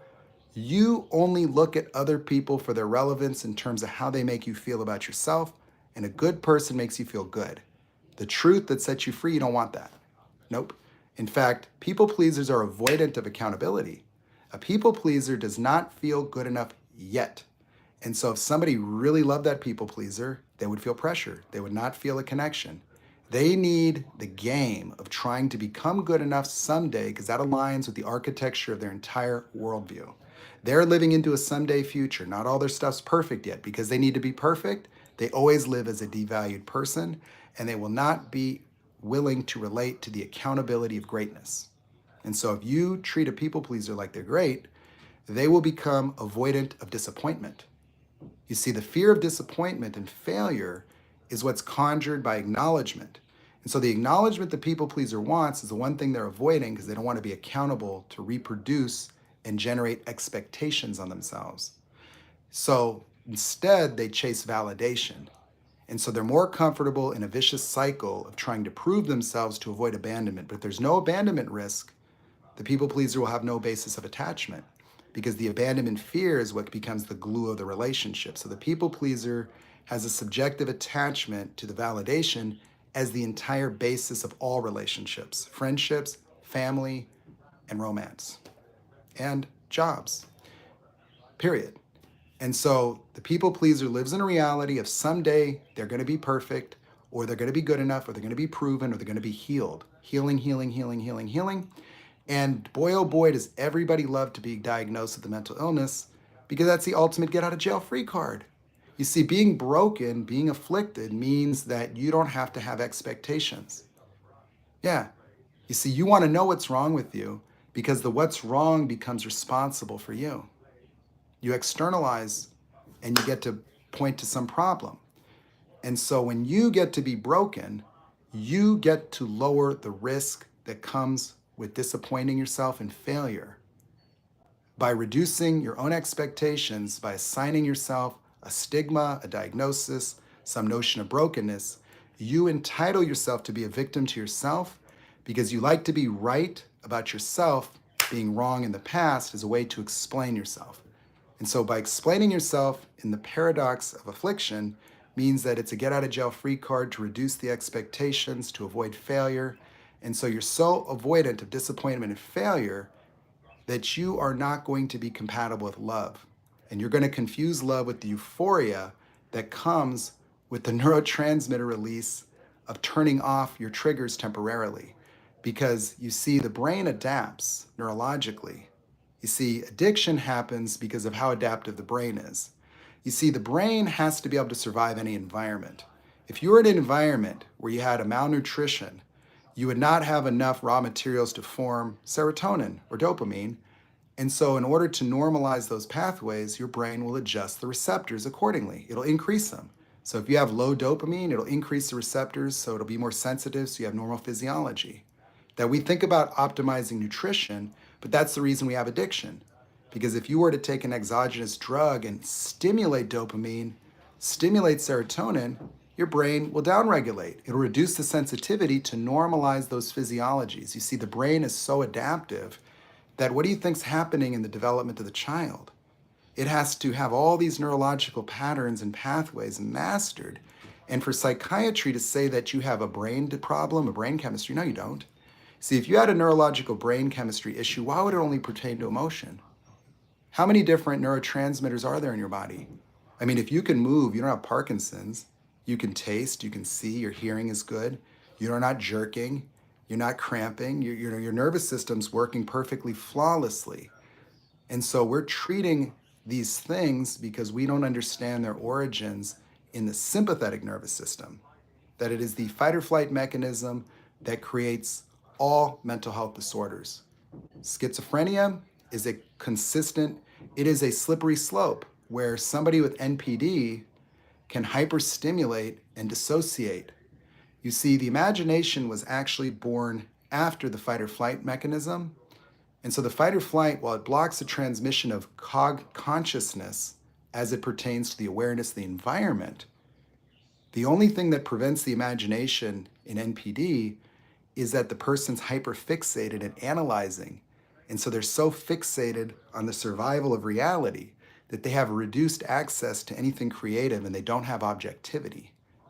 And so what happens is that imagination, when they dissociate too far into fear, the fear will cause a blockage of too much reality. And there's no inhibition on imaginary elements. And already constituted within a state of fear, and the presence of narcissistic injury means that people that start to have delusions, like narcissists have paranoid ideations. That's why paranoid schizophrenics often have grandiosity. Think they're Jesus. When they're having paranoias, it includes the same grandiosities found in NPD. I have a schizophrenic brother. And what I can tell you is that when they start going down the psychological slippery slope of dissociation, like many narcissists, they don't have the ability to acknowledge delusion. And so the paranoid delusions continue to stimulate more fear. And so when the fear creates a dissociation where non-real elements fill the space, you see, if you think about your consciousness as a basketball, the total sum of all the cognitive processes related to the external experience, you can consider a tennis ball to be floating around in there, and you could expand it and contract it. The sympathetic nervous system keeps it contracted. But you see, there's likely a minimum amount of awareness of your external reality to constitute normal consciousness. And if you have too much sympathetic activity, like drug use, like stimulants, meth, things like that, well, if you hyperstimulate the fight or flight mechanism, you dissociate. And that dissociation, if it starts to block too much reality, now there's nothing inhibiting the inclusion of imaginary elements that are constituted within this context of fear. And when the mind, the consciousness starts to envelop non-real elements, collapsing around the non-real elements stimulates a positive feedback loop of more fear. Because if you're seeing dragons and Nazis and other weird shit, it's going to continue to slippery slope the dissociation of norepinephrine, blocking the cognitions that are allowing for the imaginary elements to dominate the consciousness of these afflicted people. So the sympathetic nervous system has efferent and afferent axons throughout the brain. It is responsible for the anomalies of all human triggers. All triggers are universal. I'll read them to you because they come in all people. There is no differentiating. Every single person has the exact same list of triggers. And I've done this so many times that these are all self-reported. And so when you look at these lists, the thing I call the emotional fingerprint is that if I ask you about anything in your life right now, any traumatic experience, if we go into that experience, what I do is say, we're not analyzing it, you're not telling me about it at all, it doesn't matter. Why does it not matter? Because it's just the same trigger. Doesn't matter what triggered you. I don't care if it's your boyfriend, your work. Let's just look at the emotions. So I put recent event. Sometimes I'll put discard, sometimes I'll put COVID, whatever it is, I'll just say, do you have a recent memory that was traumatic? I don't need to know anything about it. I want you to go into a memory. It's very specific. We're not going to analyze it. We're not going to do anything but get you to feel the feelings so you can tell them to me. And then we just write them all down. Then what I do is I go, okay, where else in your life do you experience not enough? And so when you get this whole list, we'll start looking at your whole life. See, you think it's from your boyfriend, but you'll say, wait a second, I feel that at work, I feel that at family. And just click, you'll start to see that your consciousness is like God's Google universe. You've been focused on the shingles on your roof your whole life. You've been looking at your roof. Now we zoom out, we say, wait, the whole neighborhood's the same. The same emotion, it's happening at work, it happened at school. And so when we take a look at this list, let's just go through them. Something is wrong with me is the number one. That's the gateway. That is the initiation of fight or flight. That's the inquiry where the animal's looking in its environment to find what's wrong. You're looking inside yourself to find the something, aren't you? Yeah, that's why people cry when they get a diagnosis from a doctor, because they've had this something's wrong. Nobody believes them, and they finally know, I knew there was something wrong. You'll cry when they tell you you're ADHD, you're bipolar, you're borderline, because you'll go, I knew there was something wrong. And the doctor knows there's something wrong, and they've got a book that's all about something's wrong. Nothing right, just a big book of something's wrong. And the more people we tell there's something wrong, look what's happening to our earth. School shooters, World War III on the horizon, alpha males that can't deal with modern women because they're getting jobs and making their own money. I mean, I don't know what to tell you, man, but all this psychology, does not help anybody. But let me tell you, so something's wrong with me. King trigger that starts the inquiry inward where the animal looks outward. You look inward. Not good enough, broken, small, I don't matter, I don't belong, worthless, powerless, helpless, weak, confused. Confusion is caused by the cognitive impairments of fear. That's why when you get gaslit, you're confused. That's why when something bad happens, I'm just confused. And you're analyzing because when that fear state is active, it blocks your awareness. It's invoking a neurological stroke. You are collapsing your consciousness by fear. Fear is not just an emotion. Fear is a conscious transformation of the fight or flight system. It's what causes people to go into psychopathy. It's what causes people to trample each other. It's what causes all these overreactions. And why are there overreactions? Because they got nothing to do with reality. Like when you get triggered into these emotions, you react as if the circumstances are responsible for these emotions, and they're not. They're not. Nope. So weak, confused. See, confusion's tough because that causes you to go read. You keep studying, trying to fill more knowledge. That's why the Bible called it the tree of knowledge of good and evil. So I don't know. Yeah, I don't know. Confusion. I don't care. Invisible, unloved, unlovable, bad. unworthy, misunderstood, frustrated, paralyzed. Why paralyzed? Because when the child dissociates into themselves, the environment disappears and there's no behavior. See, the system's made for the fox to stimulate the rabbit to run. So the animal sees a fox, it runs. The human sees themselves and gets stuck because the world disappears and there's nothing for them to do except to analyze. And so you're like, I got to figure it out to be perfect. That's why this is up here. Two vicious circles. Main vicious circle in life, figured out, be perfect. When that leads you down the bunny hole of bullshit, now you got discarded by a narcissist and your whole world falls apart. Guess what's falling apart?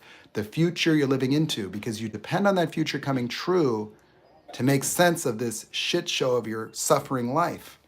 Your investment in yourself, all this development, all this debt, all this running on a treadmill, all this American dream stuff. Look how it's really going out there. They're using it against you. They've been triggering us on purpose because the psychologists of 1930 knew this and they developed an education to develop egos, to dissociate children so they would not understand their world. So the 13th Amendment would protect the news organizations to engage in propaganda to divide us and have us be thumb-sucking children looking up at your daddy who's going to be your president, who's going to make it all better, to make America great, or change. So they use the future fake in politics. And they use smear campaigns. Shouldn't that worry you? You're learning about smear campaigns, and that's our political system. And they're going to blow the whole earth up, and we're just going to celebrate because we're America. Yeah, it's not good, right? So you see, what's amazing about this coaching method is that I can capture this whole emotional fingerprint and it's universal. Universal. Meaning that you could be 50 years old, whatever you're triggered, if we looked at the emotions, we will find the single moment it came from and you will let them all go and you will be consciously set free. The neurological basis of enlightenment is understanding the neurological patterns correlated to the emotional experience is something missing in psychology because Sigmund Freud was not a physiologist like I am. They didn't have medical science. They didn't look at evolutionary biology. They did not examine the role of emotions in animals. They did not put in their mind the first-person experience of their dog Turbo to notice the way that he sees the world is him. My cat is the view of consciousness through the eyes of cat. The praying mantis is the view of reality through praying mantis. The human being is the view of reality through human being. The secondary notion of self formed a new compartment of the mind, the ego. Didn't exist. The brain wasn't developed for that. It's a Chinese finger trap of the mind. The two circles represent the segregation between reality and subjective reality where all the triggers form. This is what the child felt. This is what really happened. Let's look at that. Let's look at what really happened and see if this really should define someone's whole reality.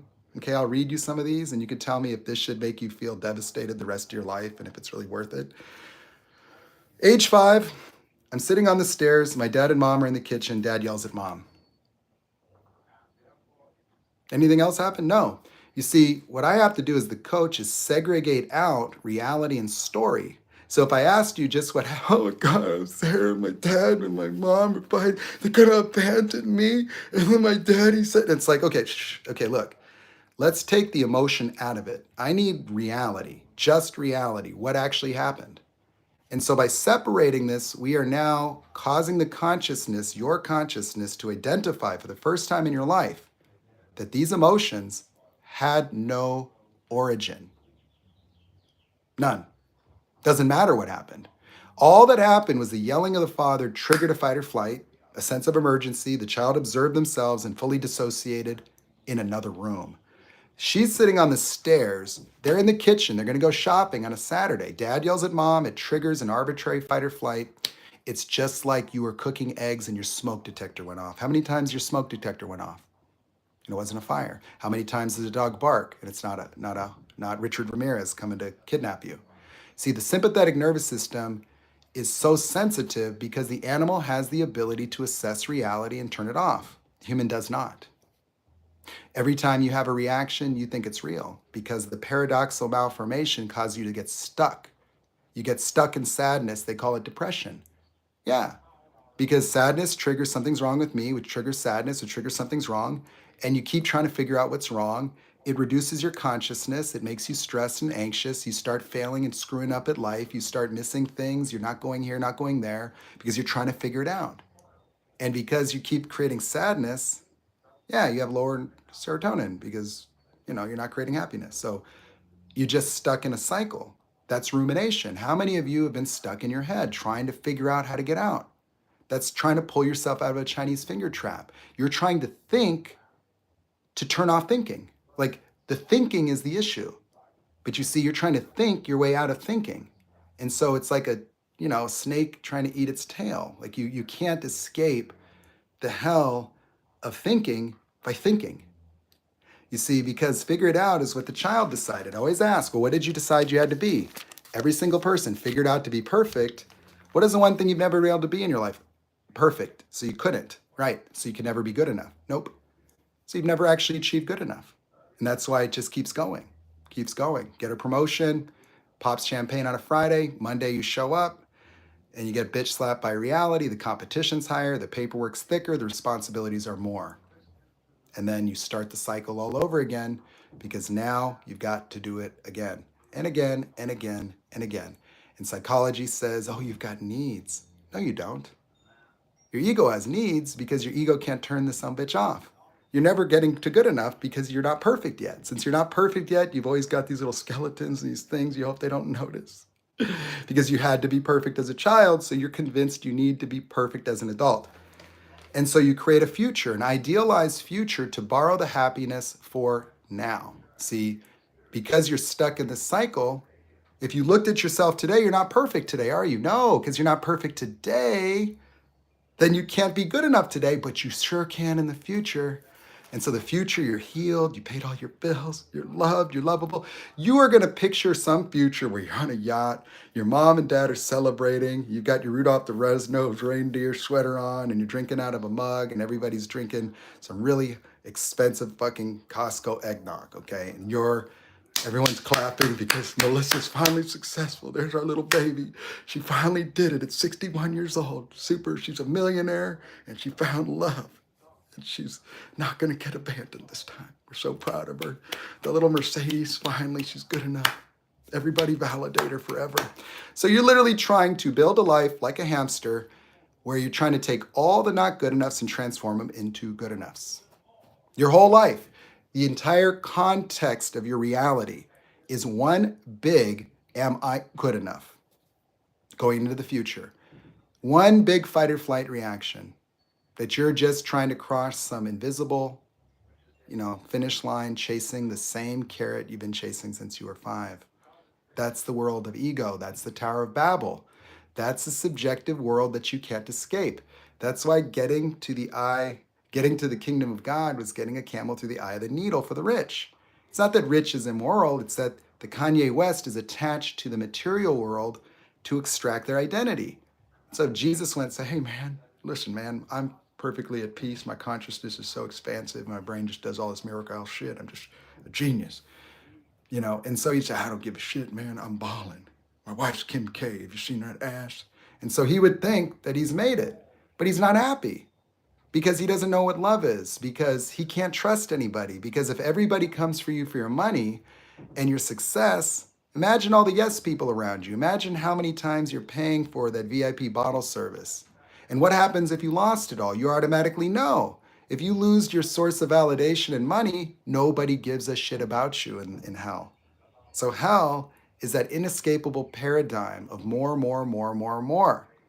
And it's inescapable because it doesn't go away. The more you try to satiate your concerns of your brokenness, your deficiencies, the more you validate them. When you try to fight with the narcissist to prove you're good enough, you're validating them. You're actually creating the plausibility of their nonsensical, abusive behaviors by fighting. You actually opened up the court case. You've been falsely accused and you've done lawyered up. And now you're trying to be Johnny Cochran to say the glove don't fit. You got to quit, baby. I really am a man. Tell me I'm good enough. I'm willing to work and lose everything just to be good enough for you. My parasitic, toxic, lying-ass, narcissistic bitch. Hell no. So that's the reality, is you create an idealized future to generate hope. You have to believe in yourself. Believe, believe, believe. Everybody needs to believe. Why do you need to believe? Because you're trying to create beliefs that counter these experiences. You're trying to double talk yourself. You're trying to Tony Robbins yourself to run through the hurdles that you threw out there. You threw the rejection fear, you threw the fear of failure, and you're trying to overcome it now.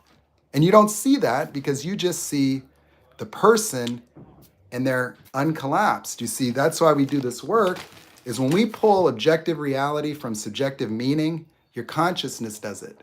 And now you don't see it out there. And so somebody acting like a jerk doesn't mean anything about you anymore. You just see a jerk. And you have normal emotions. When I coach somebody with BPD, they lose the entire architecture of that diagnosis. They get rid of all the nurses. I don't even need to, I do one coaching session because I don't need to coach again. Because what happens, they get what I got. When your moment to moment consciousness is online, the total sum of your cognitive power will have you learning through epiphanies. Epiphanies. And so what will happen is when that narcissist mistreats you the first time and you don't get triggered and I'm not good enough, you'll feel betrayed. And suddenly what will happen is your consciousness, your memories expand to include the subconscious is now conscious. And so your subconscious is just what's blocked from your awareness, but your memories contain all the subconscious emotions that you did not experience.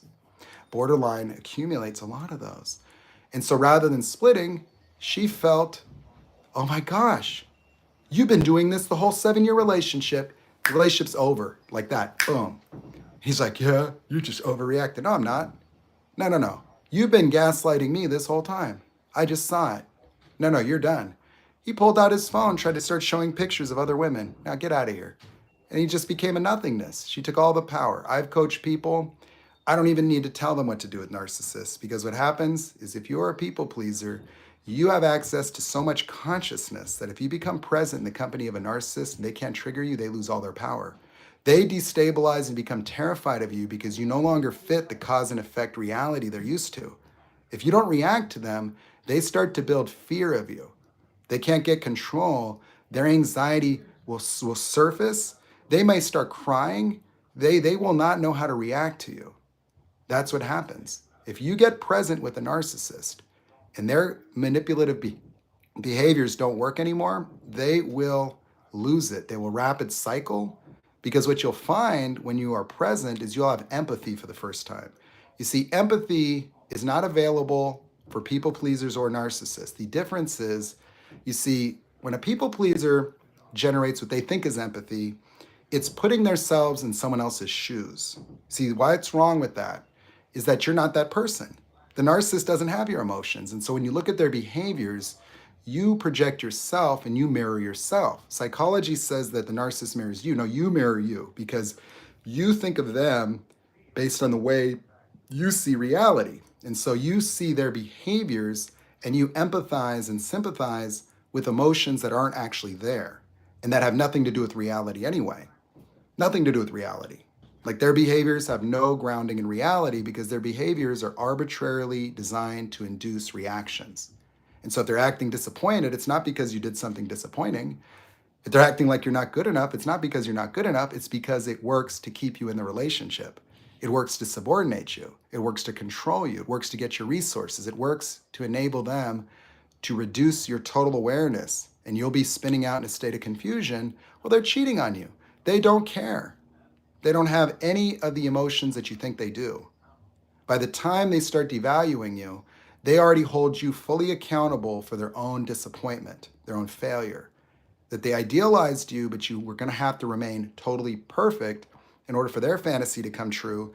And any normal emotions outside the boundaries of those honeymoon feelings that gave them so much supply, they cannot even handle you having a bad day at work without that triggering them and taking it personally. You see, if you hear narcissistic men, that these alphas complain about the instability of women, they'll say things like, oh, their inconsistency, they don't consistently love you, or, they're emotionally up and down. That's because they are. That's because your emotional changes are unpermissible. Why would anybody be worried about your emotions? You see, you're going to have emotions. I would never say like your emotions are a problem. No, you have life. And so your emotions go up. And what does that have to do with me? Nothing. And so why would you make someone's emotions wrong unless you're a narcissist and your emotions react to theirs involuntarily? So narcissists are afflicted based on the emotional changes in others because that's how babies' neurological patterns develop. Babies induce caregiving by positively reaffirming positive feelings. That's why they like to play peekaboo with you, because when you start smiling, you like to be able to quickly change their emotion. Have you noticed how some babies, they'll literally be smiling, it'll disappear instantly? And so that's a little bit of why narcissists need consistent supply and reaffirmation, is because they have short duration, impermanent emotions. They develop object permanence, but their emotional states continue to reflect that of an infant or young child, depending on the age in which they had their first fight or flight. They didn't have a me yet. So that's why narcissists have an externalized fight or flight that we call a narc injury. And it's not just a rage, it's little things. You'll notice talking to narcissists, they have very quick reactions, like very abrupt. It's like you'll hit a little wall. It's like you touched a cavity. And so narcissistic injury, like any fight or flight, is gradient. It can devolve into full psychosis, but it's often just the negating reactions because they always listen for risk. You see, they have an attached entitlement to a subjective version of reality that is to not be challenged. And so anything that you say can and will be interpreted as an insult, as a threat, or simply only evaluated for its relevance in their own games. And so, meaning, if you're not telling them something that's going to help them or give them information that they could use or something that benefits them, they don't care. They don't care about your experience. They don't care about your greatness. They don't care to hear your ideas because they only listen for themselves. And their entitled need to subordinate others is going to have them be completely judgmental and negating of you because they do not want to see you be better than them. They'll actually interpret anything that you do good or well as a direct insult to them. Their entitlement to be more. Their hierarchical thinking will interpret anything that you say that requires acknowledgement or validation as a competition. That's why they don't like you getting promotions or making more money. That's why they need to subordinate women, is because their need for being in control and to maintain their false narratives around their masculine identities just mandate the role of the person, doesn't challenge them. And so these types of people are very weak and reactive. You know, they have very false, grandiose notions of masculinity and manhood that mandates the subordination of a woman and does not allow for her autonomy. That's why they're complaining about modern women, that they need you to be only this, and you couldn't even do that perfectly anyway. There's just no chance because they are emotionally afflicted and they're victims. They're never accountable or responsible for their feelings whatsoever. You never hear one of these alpha males be vulnerable and acknowledge the way in which they treat women might have something to do with their failures to have meaningfully healthy and good relationships. So, the fight or flight mechanism is the cause of all mental health problems, all of them. And the differentiation of these different disorders is very easy to see when you start to look at the environment and how the subjective experience of perfection is modified based on environmental factors. Like if you look at the average person will be like a people pleaser. But let's just consider that people that are successful are not more fulfilled. I have a friend that's wealthy. You see, his dad was a very wealthy man. Now, he didn't have an abuse background, but you see, he still lives like he wasn't good enough for mom and dad. But you see, he got groomed so that his environment demanded excellence. So his parents helped him navigate the external reality. And so while he doesn't feel good enough, he feels not good enough driving a twin turbo Lamborghini. Okay. And so his survival was good grades. His survival was going to meet with Warren Buffett and making sure his dad looked over his finances and never feeling good enough anyway. And so he might have more success because the formation of his personality structure is all about results. He nonetheless still suffers from the same rhetorical experiences. And so when you look up to somebody and you think that they're happier than you, they're not. Because in fact, some people that have success are more miserable because they don't have the carrot anymore. You see, you're chasing a carrot that gives you hope. But if you are a Jada or a Will, if you get to the end and it doesn't make you happy, you become miserable because there's nothing else. Like you've got the $1 billion, like it just never works. And so you cannot turn off these mechanisms by honoring and validating them. Everything you do to become good enough validates that you're not. Everything that you do to fix yourself validates that you're broken. Everything that you do to defend yourself validates the guilt that you feel, right?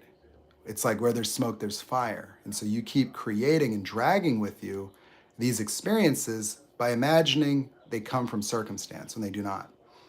They impregnate your circumstances and contextualize it in a state of fear that actually causes procrastination, avoidance, because people that fear failure might be driven to success, but the avoidance of disappointment and failure is more devastating to the imagination than it is complementary to drive you. But why would you be driven anyway? You know, if you didn't need to prove yourself, what would you really be doing with your life? What would really matter to you if it wasn't about you becoming good enough someday? Is becoming good enough that important? That you would have no fulfillment, no freedom, no art, no creativity? That this is it for you? Just find yourself in an economic cog, a role to play that gets you a certain amount of social credibility and to what? Mitigate the fear of the thoughts of others? How much does the thoughts that you create on behalf of other people, how much does the thoughts that you create on behalf of other people dominate your life? How much does your own fear of your own reactions cause all your avoidance? Is it really the other people, or is it your fear of rejection? Is it really the not getting what you want, or is it the reaction of being a failure?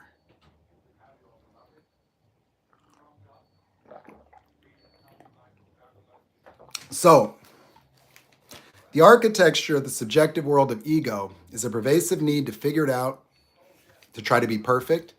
And perfect is situationally specific.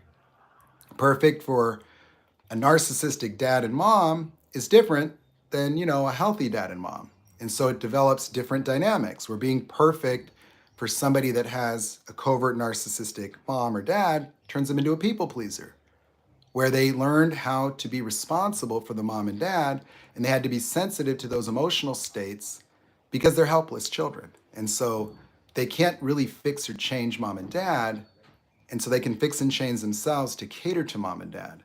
And so being hyper vigilant and feeling, fear of saying no, because you get dominated by these narcissistic parents over years to be conditioned to think that being nice is being good, being mean is saying no.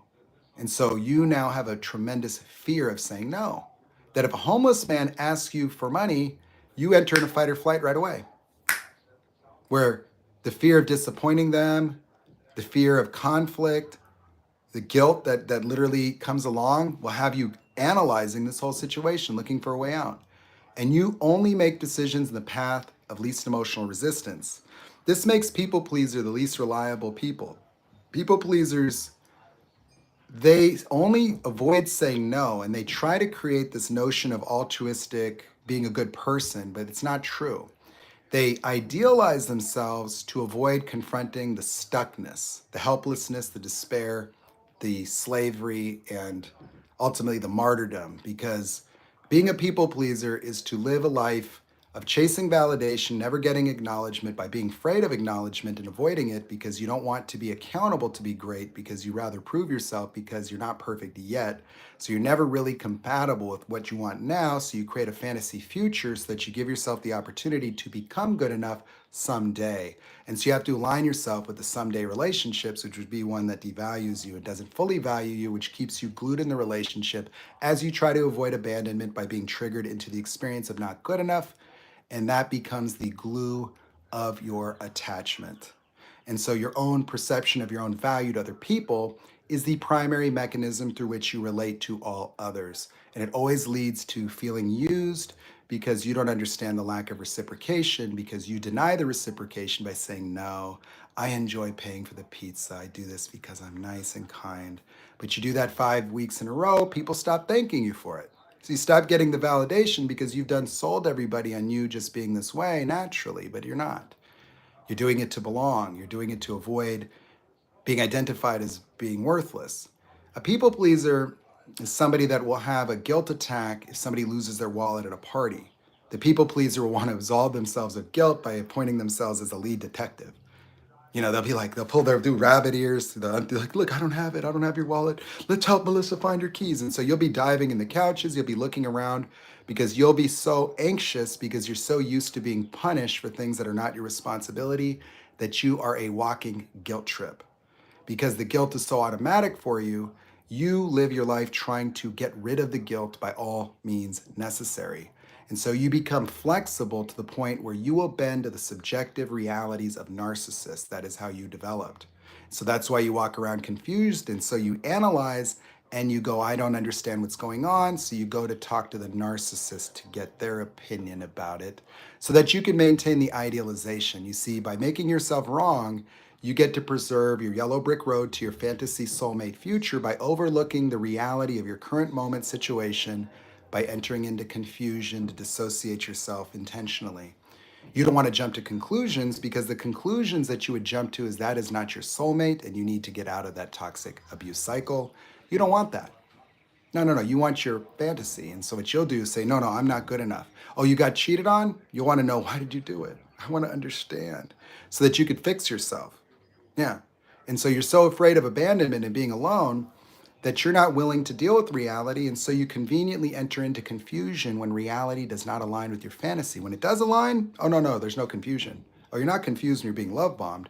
You're confused when you get cheated on. You're confused when you're getting gaslit. You're confused when the narcissist stops acting like your soulmate. But the understanding is their get out of jail free card because you live in this delusion that if you just understand it, then you have control again. But you see, you don't need to understand it if you observe it. See, understanding in the subjective world of ego is how all egos fall short because you transform reality to cater to the preservation of what you want. That's why if you go to a basketball game, you're never going to see LeBron or somebody argue with the referee to give the ball back to the other team in game 7. Statistically, 0%. If you want to watch human beings, look at our political system. There is no objectivity. You choose to believe what you want. That's why we have conspiracy theories. You get to choose. Yeah, you don't care about reality. That's why reality bites you in the ass, and that's why you go to hell. The road to hell is sin. So that's why they're narcissists or demons. They talk to the Satan and you're here. You see, the voice in your head that tells you you're not good enough agrees with the narcissist, your therapist, and your psychiatrist. And they'll both keep you broken forever. All of them. Yeah. So consider that. That's why they said that.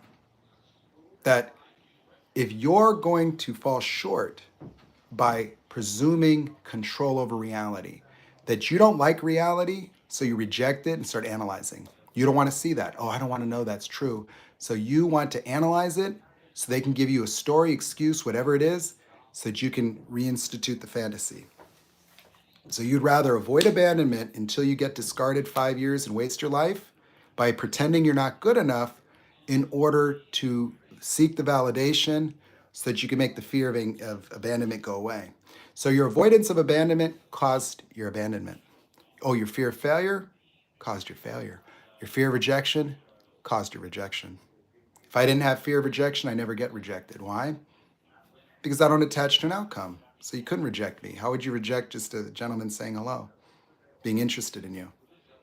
You would just reject yourself. See, if I know that I'm genuinely interested in meeting somebody and somebody's not interested in somebody that just talking, a being on this globe with a genius IQ and a caveman body, well, I'm not being arrogant. I'm just saying they're free to choose. And so I didn't get rejected. They just don't have enough consciousness to even recognize the person that's sitting in front of them could open up a universe in their own mind and have them walking into a completely different life inside of 20 minutes. So why would I feel rejected? There's no rejection. What's failure? Oh, I'm a failure because I don't have an object before the nuclear holocaust? Is that, would you feel like a failure in Baghdad right now or Gaza? No. And so your subjective, narcissistic entitlement to judge and evaluate yourself is all nonsense in this whole bullshit reality we've done created for ego by ego that will gladly destroy the world in its own nonsensical aspirations. Yeah. So no, when you start to really think about the triggers that are dominating your existence, they're totally anomalous. You want to see how anomalous your emotions are? You're always compensating with your intellect. If I gave your fear of rejection, failure, and abandonment to any living animals, if we just gave your emotions to the cheetahs, they wouldn't make it one generation. Yeah, the mother cheetah would feel like a failure its first time missing a hunt. It would come home and its cubs would starve. Oh, the cheetah would go to reproduce, feel rejected, and then avoid reproducing. Oh, if a gazelle got away from a lion and got traumatized and had to think about whether it was good enough before it starts running again, it would just get captured. Animals don't have trauma. They don't have trauma. They have fight or flight reactions. Like if you hit a dog, it's going to be afraid of your hand. So if you abuse them, you program you program fight or flights. So it's only humans that screw them up, but animals have a vested interest in accurately understanding reality because their survival depends on it. Mice don't feel rejected. Monkeys don't get rejected. Now they might have hierarchies, but you see, these types of experiences of self are devastating because your avoidance of failure causes your failure. See, right now you're in a comfort zone, guaranteed. Every single person listening is in a comfort zone. Oh, you feel good enough at your job, but if you looked at your job, it's not good enough for you. So it's a catch-22 because you don't want to take a risk. You could be sitting in a job right now, smarter than most of the people at the business, smarter than your manager, but because you have such a childlike fear of failure, rejection, being, not good enough in the interpretation of other people, you're so conflict avoidant that you have no leadership or self-expression. So you live suppressed, nice existences, avoiding conflict and finding yourself cocooned in a comfort zone where you're afraid to look at your past and you can't look at your future. So you create a fantasy future of someday and you're looking to be bailed out, rescued, or saved, or fixed. And so you precondition fixing, changing, or preparing yourself as an instrument to the avoidance of taking action because you're just afraid of disappointment and failure, and it's paralyzing. And you're only afraid of your own reaction, which is arbitrary anyway. And so everybody has this. And so while you're afraid of what everybody thinks and projecting your fears to them, they're all doing the same thing because everybody has the same bullshit. And it's devastating humanity. And so my goal was to be able to explain enlightenment in simple neurological terms to validate my findings that enlightenment can be caused instantaneously on a live stream in a conversation at Starbucks. That if somebody gives up the right to have the complaint that they're not good enough in their life forever, and they do every single one of those triggers and they say it objectively, where the context is the letting go in the moment. You cannot be attached to attaining an experience. You cannot be in any way trying to figure out how it works. It doesn't work. You cannot stick your toe in the jacuzzi to test the waters. Enlightenment on an experiential level cannot be attained through understanding. There is no understanding. Understanding goes away and awareness emerges.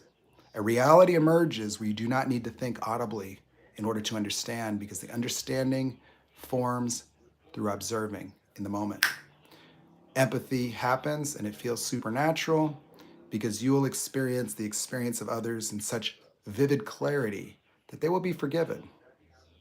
That there is nothing to take personal about the anomalous, reactionary, and involuntary behaviors of other people. Specifically why Jesus would tell you, forgive them, they know not what they do. That's why. Being born again was simply experiencing your consciousness. That's it. Adam and Eve is the story of their psychology at the time.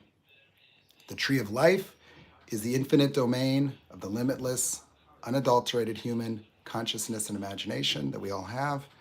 The tree of knowledge of good and evil depicts the serpent as Satan or the deceiver, the analytical voice that is the architect of one's subjective reality, an inescapable paradigm of endless reactions that mandate fixing, changing, overcoming, proving, succeeding in an endless rat race that is insatiable and costs you your freedom, your peace of mind, your clarity, your consciousness itself. And that's it. And so being born again was the equivalent of the enlightenment of Buddha, where sin is not a moral construct to indoctrinate, but is a handy-dandy rule book for maintaining conscious awareness outside the boundaries of fear. That things that you do in servitude of ego and self-significance brings back the existence of the reactionary dynamics of I'm not good enough, broken, and gets you stuck, where you'll literally, you know, like fall from grace, like you'll lose your access to the kingdom. Your consciousness will retreat. You see, these experiences can be evoked in many different ways, sometimes happening spontaneously, but without the neuroscience, psychiatry, and psychology will call people mentally ill or call them manic because they could be manic. You see, sometimes spontaneous spiritual awakenings are dangerous because somebody that's been being devalued, somebody that's living in pervasive anxiety, depression, is going to have suppressed norepinephrine and dopamine and serotonin pathways. And so when those neurotransmitters are suppressed because somebody's being sustained into a devaluation, what happens is that that would cause an upregulation of those receptors due to an artificially maintained lower level of, emotional status. And so emotions are only meant to be temporary phenomenon. No stimulus is meant to be left on. And so rhetorical repetitive sadness is going to cause the pathways to try to adjust for homeostasis purposes. It's an anomaly to be consistently sad. And so you can have an elevated level of dopamine, serotonin receptors to compensate for reduced levels that are maintained chronically due to anxiety, fear, depression. And so if you have some rapid state change, like a spontaneous awakening, it can result in the experience of mania as well, and grandiosity. And especially in a world where there's a lot of misinformation and nonsense. And so that's the danger for many people, is that psychologists and psychiatry would consider that to be dissociation. The disappearance of ego would be seen as mental illness. You'd be looked at as bipolar or some other dissociative disorder or even psychotic. But some of those people are not psychotic. They may be saying things that are disconnected slightly, but it can be in a mixed state as well. Because if anybody gets outside the boundaries of ego and these reactionary dynamics, they have an experience of disappearance because the voice in the head goes away. When the voice in the head goes away, all the cognitive impairments these repetitive reactionary dynamics cause disappear, and the person's creativity and their consciousness will go boom. Their view of what's possible will become unlimited. They'll enter into a space that Buddhists call everything nothing. Nothing would be the experience of self, everything would be the observance of possibility, where suddenly your creative mind is like God's Google Earth, where anything that you want to achieve or accomplish, your mind would simply be a tool to create that pathway. That's it, like Googling. And so that's what your imagination was for. It's such a big deal for us to succeed because of all the hurdles of our own faulty emotions. But without self-significance, achievement has no meaning either. And so there isn't some need to prove yourself anymore, but you have the ability to use your mind to accomplish things. I chose to use my mind to accomplish conquering the mind itself for other people. But that's what I did with the gift. Now, I didn't go, I'm a victim to narcissists. No. I said, you know what? There's a lot of people that are suffering. There's a lot of people that are going to need to wake up. There's a whole world that needs to wake up. And so understanding the things that I do is not an ego thing, it's a burden. You see, it's devastating to lose access to being able to make a difference because that's the only thing that drives me. It's very hard to try to think about going to a normal life of ego, like a familiar experience of my past, because it's like if you discovered the cure to cancer and the whole world's telling you no, or you're on a bus, you see everybody's on a bus, but there's a bomb on it and you could defuse it, but nobody believes there's a bomb. They're just going about their business. Everybody in my world is going through business as usual, and it's not, that there's some writing on the wall, like you look at our financial systems, you look at what's going on in America, you look at what's going on globally, people are coming apart, okay? People are going to school shooting children. Our political system is just filled with narcissists. The 13th Amendment has been used for political cover so corporate America can indoctrinate the entire population of the United States into sleepwalking victims that literally just use group mentality and tribal thinking to scapegoat one another with no objective awareness of the realities of the world they live within and our responsibilities within it. And we're diffusing the extraordinary gifts of our mind in the entitlement of our own narcissistic and selfish needs. And for me to live in a world where a child from anywhere in the world could be a non-human just by putting the name of an arbitrary word that we created to describe a country that's written on a document somewhere, that we parceled out the world and we actually avoid the humanity of other humans by just simply going along with the nationalistic nonsense. That where do you draw the line? Okay, so racism is no good, right? Well, so then it could be nationalism's good though. So you say, well, I don't want to hurt somebody because they're black, but I will hurt them because they come from this country. So when does a human lose their humanity to you? And how much Kool-Aid did you drink? Oh, could it be their beliefs? So their beliefs are a problem. So how could the beliefs of someone else make you so afraid or make you so angry? Oh, well, yeah, because you have a need to crush anything that disagrees with your entitled yellow brick road to whatever fantasies, whatever beliefs you've created. And so people are willing to destroy the Martin Luther Kings, nail the Jesuses to the cross, and then turn Jesus into a narcissist in the sky and God into a sociopath. And while everybody's singing Kumbaya to the Andromeda Galaxy and turning their back on the children while throwing Bibles at everybody else, I wouldn't want to go talk to Jesus while holding a Bible and trying to explain myself, telling him that I wiped my ass at John 3:16 because I thought that meant that I didn't have to feel guilty. By saying I fell short meant that I got to quit before I even stood up, that I didn't rise to the occasion because I was a coward, and it was so easy to love an invisible father figure in the sky, but not the elderly people, not the homeless people, not the Mexican people, not the Gazas, not the Israels. No, I couldn't love anybody else. I couldn't even love my neighbor, let alone my wife, my girlfriend, or my own children.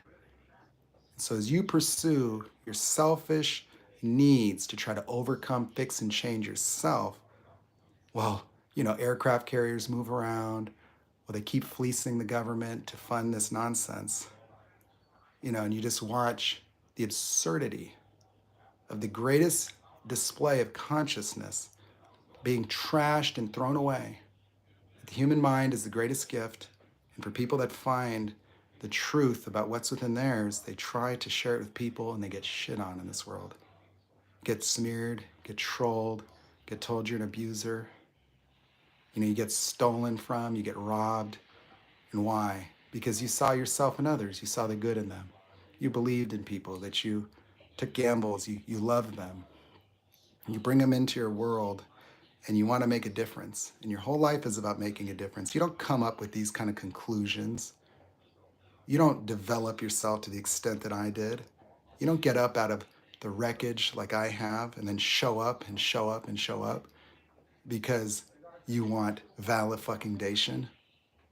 You think being validated is going to be trying to tell people things that violate their entitled victimhood?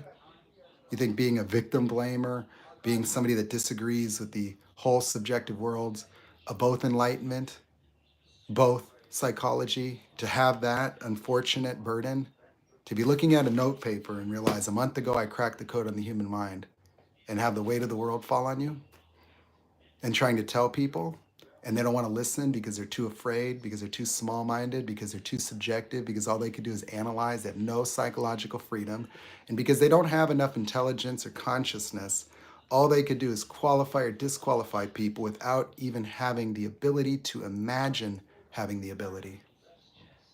They can't relate. And so all they can do is negate, judge, evaluate. And that's people pleasers and narcissists. That you're either a sheep amongst the wolves, or you're a shepherd. I'm here for the shepherds. That's all. I'm here for the people that want to wake up.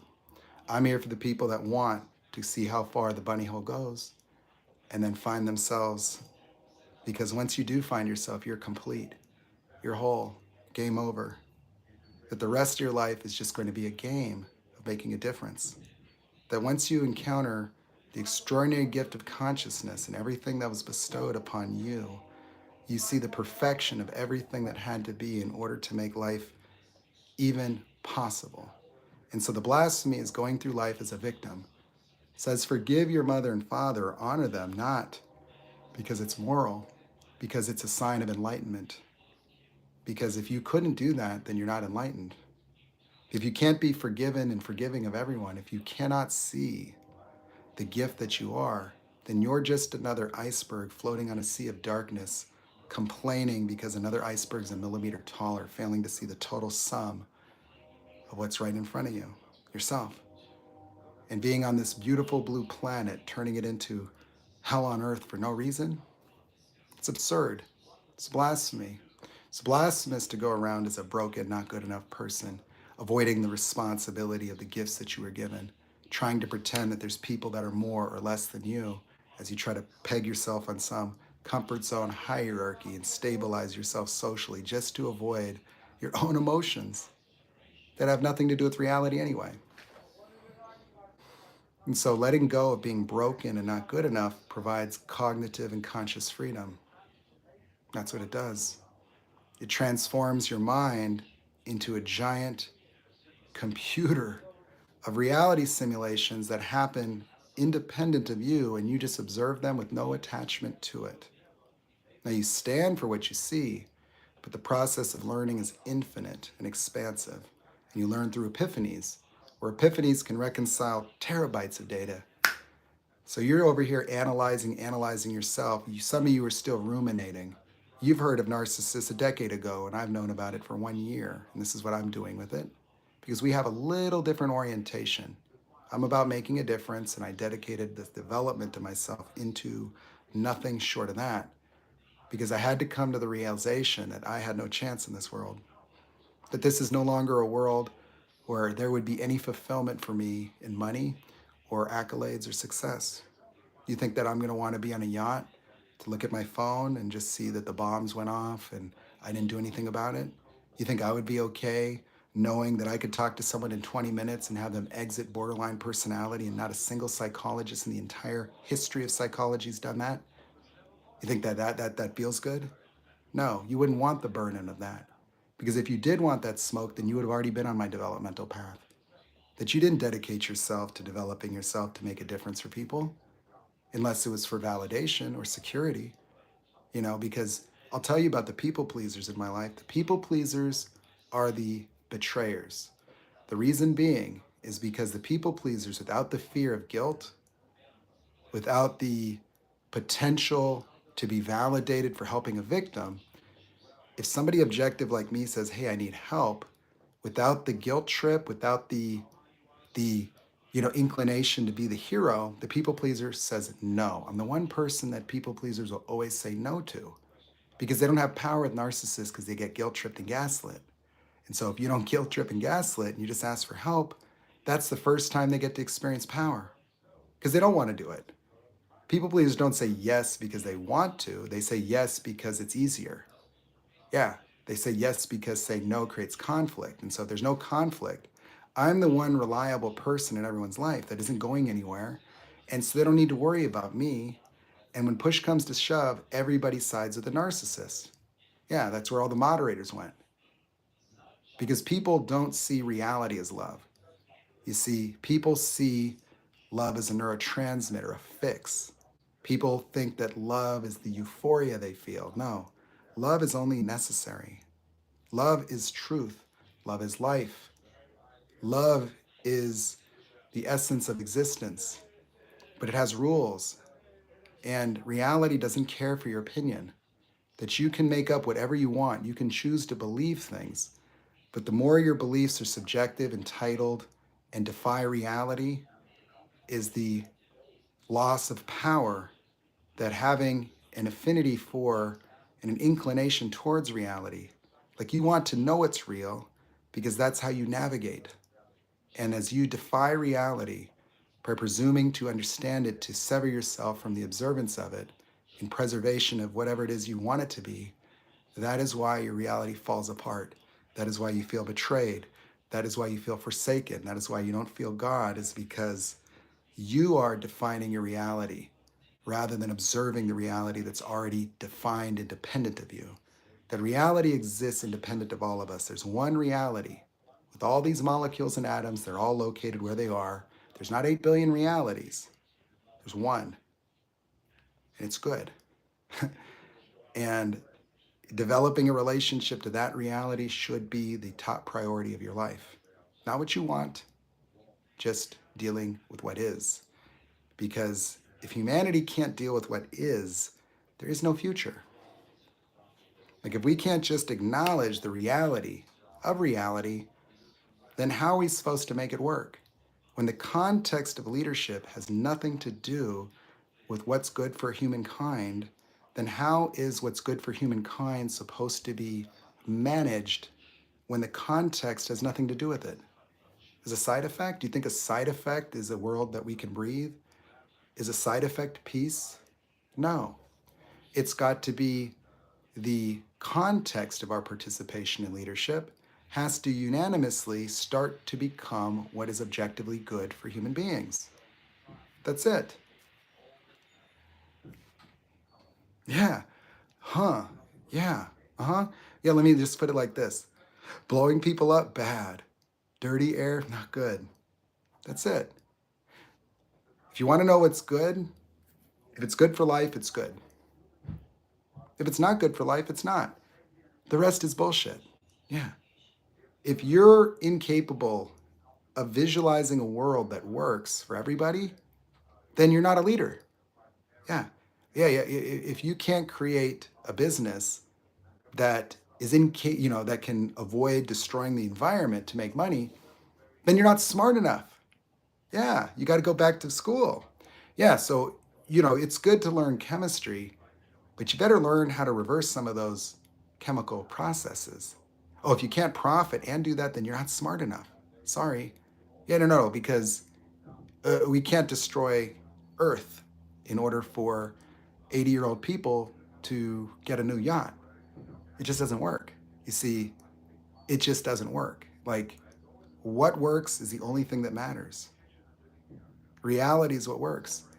Reality has gravity, and you will get bitch slapped by reality every time you entitle yourself to dictate to reality what's true. You're God's children, and reality's talking to you, and you're sassing. You're denying. And people come here to make a difference, and you shoot them, and you nail them to crosses. You ridicule them. People come with gifts, and instead you exploit them. You hurt them, you torture them, you tease, you bully. I see a little girl from another country that's 15 that puts herself on the global stage to talk about global warming, and they don't understand why she would be so affected. Why would she be so emotional? Well, it's because she's human. Yeah, it's because she is connected to love and life, and she could see the future that you don't look at, that you avoid looking at the reality because it doesn't align with what you want. Like you're willing to overlook everything, and that is the sickness of people. Nobody gives a shit until it hits them. Nobody's a cancer advocate until it hits them. Nobody's talking about school shootings until it's their kid. You're not a mother against drunk driving until your son is in a body bag. Yeah, you don't, and that's it. And now you're trying to tell other people, nobody cares.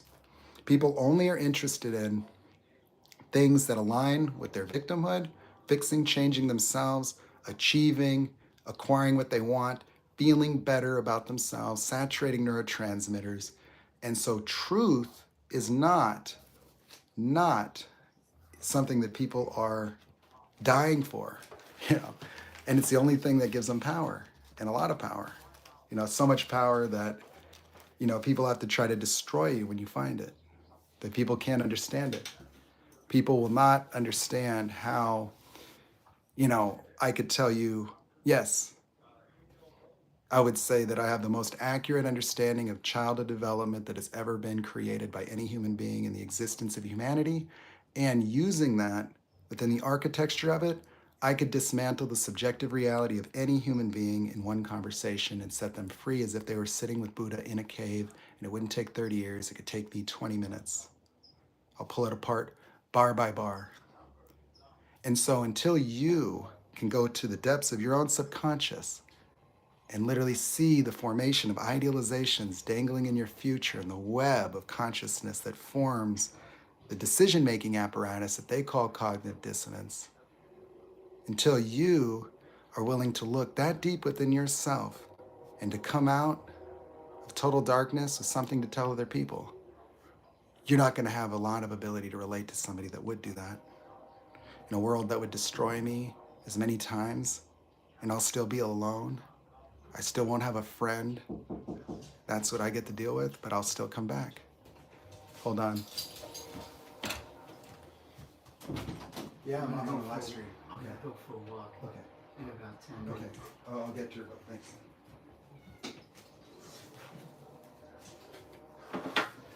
So there's a lot of children that are called autistic or ADHD, but they don't actually have a neurological problem. The emotional instability of some of those children is because a collapse from an objective reality into an ego state of being triggered is a much, much bigger change. People that haven't gained access to that kind of thinking, they're very much adept to just being analytical. But, the world for people that see things visually, it's very different because they learn so rapidly. Like for me, I could put a remote control car together the very first time I looked at it. If I take you to my garage, I'll show you a 2,000 horsepower car, and I only started working on cars in 2015. I bought my first ratchet set, taught myself to write magazine articles, and now I taught myself psychology. And I didn't read any books.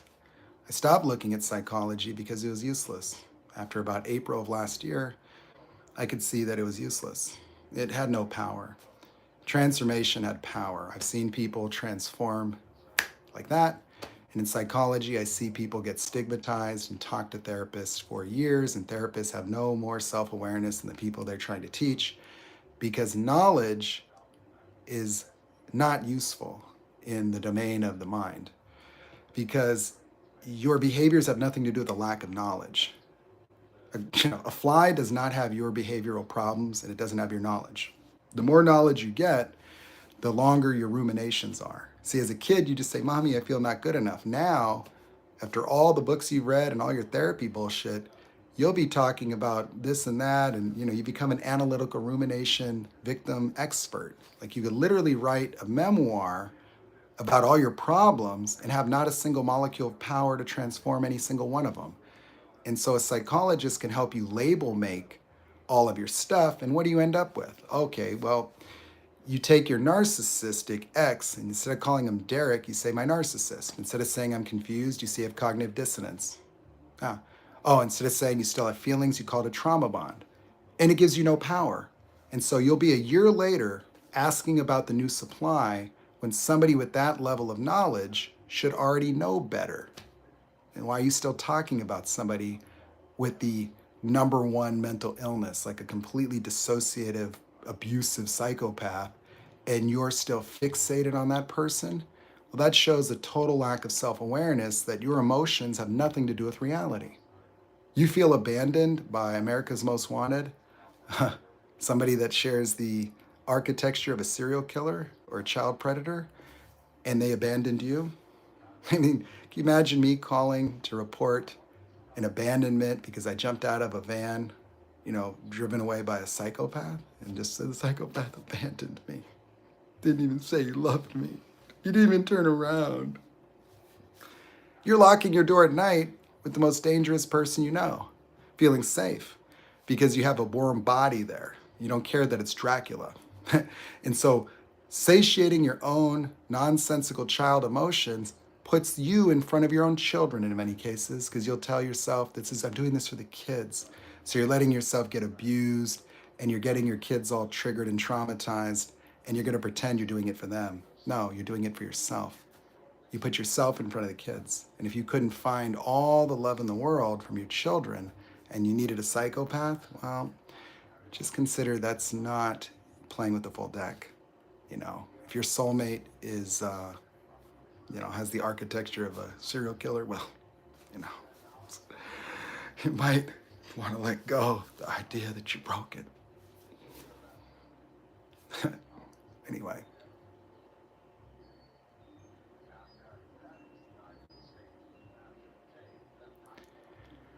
So does all the evil in the world come from consciousness? No, it doesn't come from consciousness. It comes from unconsciousness. It comes from inappropriately projected emotions that you try to fix. And so, fears of abandonment, failure that entitle you to try to dominate and be more than other people. Yeah. This pervasive need to aspire to validate the ego is the cause of evil.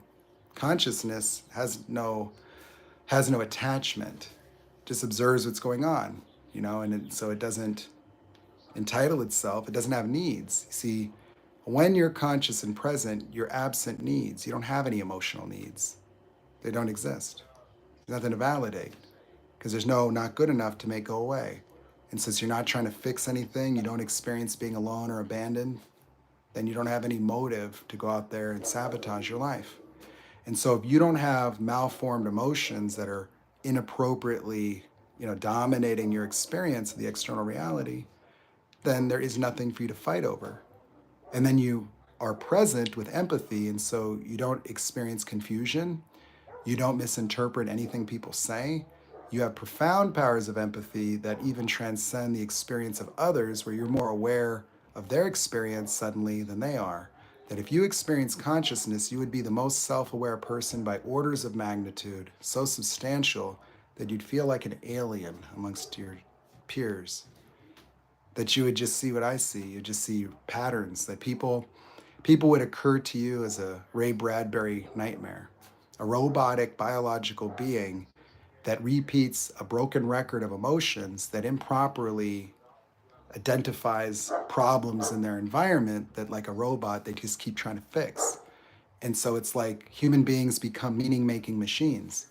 Meaning-making machines, interpreting everything to have some significance in the assertion of their own identity and then trying to fix it. Trying to take everything that makes them feel not good enough and turn it into a good enough for the rest of their life. And that's it. And so meaning-making machines means that this happens over there, that means I'm not good enough. This happens over here, it means I'm broken. That happens over there, it means I'm a failure. And so you literally live failing to recognize that life is empty and meaningless. And it is empty and meaningless that life is empty and meaningless. There is no inherent meaning to this life that we've created. All meaning is made up and subjective. And you're not impacted by reality. You're impacted by the meaning that you impregnate reality with. That you have something happen, you make that mean I'm not enough. You make that mean I'm broken. You make that mean I'm unlovable. You make that mean this. You make that mean that. Then you're impacted by the meaning. And then you spend your whole life trying to fix, change yourself, fix and change life. And the more you try to fix and change, the more you stay the same. Because there's nothing to fix or change, that it's an illusion. It's entirely made up. And so the philosophy of life being empty and meaningless is not a subjective opinion. No, that is assertion that if your consciousness actually saw what that actually meant, it would instantly cause an enlightenment on the moment. Your voice in your head would disappear. The moment you realize that life is empty and meaningless, then all the impact and meaning and all the trauma and all the stuff that meant that you're broken and you're not enough and you're worthless, it disappears. The voice in the head goes away. That the ego only embodies your triggers. That is it. And when the triggers and the reactionary dynamics are shut off, the voice in the head disappears. That can happen from a spontaneous parasympathetic event and look like a spiritual awakening. It can happen as a result of meditative enlightenment practices and finally getting to that point. It can happen from doing a seminar at Landmark Worldwide where the third day you'll get it, it'll click. It can happen in a coaching session that I do, 20 minutes, 30 minutes, an hour, 3 hours. At some point, you're going to crack the code on your mind. It can happen right now for anybody that were to go to the mirror and take all those triggers I gave you and let them go one by one by saying this: I give up the right to have the complaint that there's something wrong with me in my life forever. I give up the right to have the complaint that there's something wrong with me in my life forever. I give up the right to have the complaint that I'm not good enough in my life forever. Look at how hard that is. Most of you wouldn't have the courage to just do that. Your ego will resist it because you're afraid, because you literally find security in your brokenness because it keeps you safe, because it causes you to avoid trying. It causes you to avoid failure. That being not good enough is essentially the coward's way out because it is the avoidance. It is making yourself small as a disqualification to mitigate the risk of life. And that's it.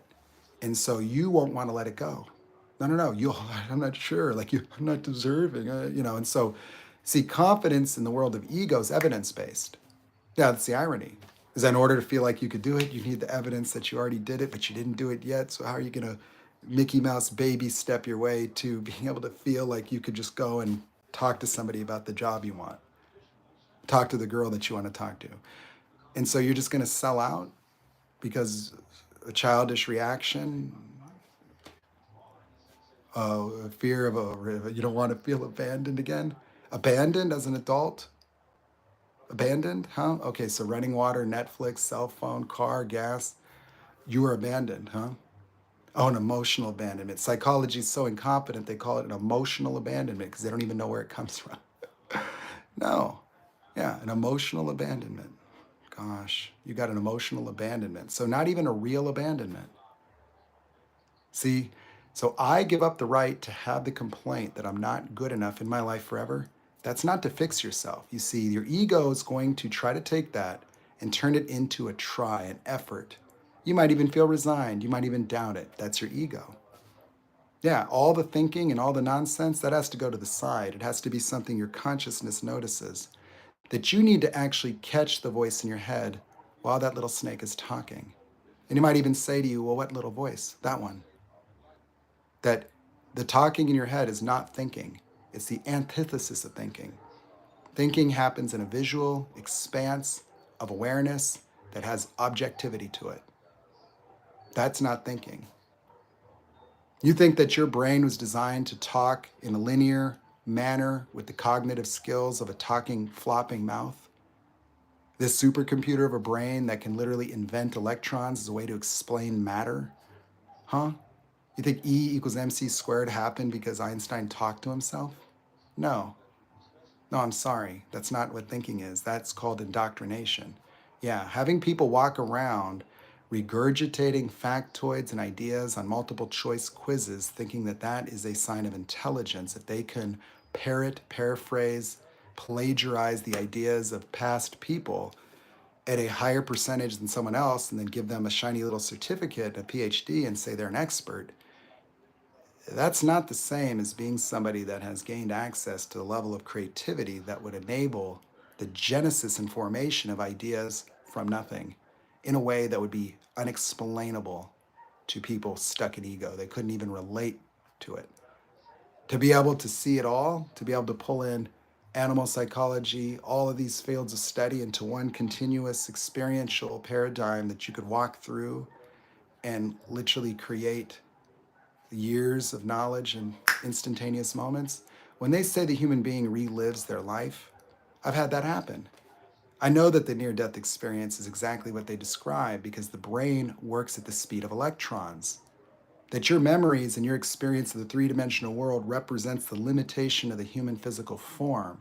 But if you look at a human being running at maximum speed and compare that to the processing power of a brain in an SR-71 Blackbird, you start to get the picture that the cognitive abilities of the human mind has totally transcended the human physical form.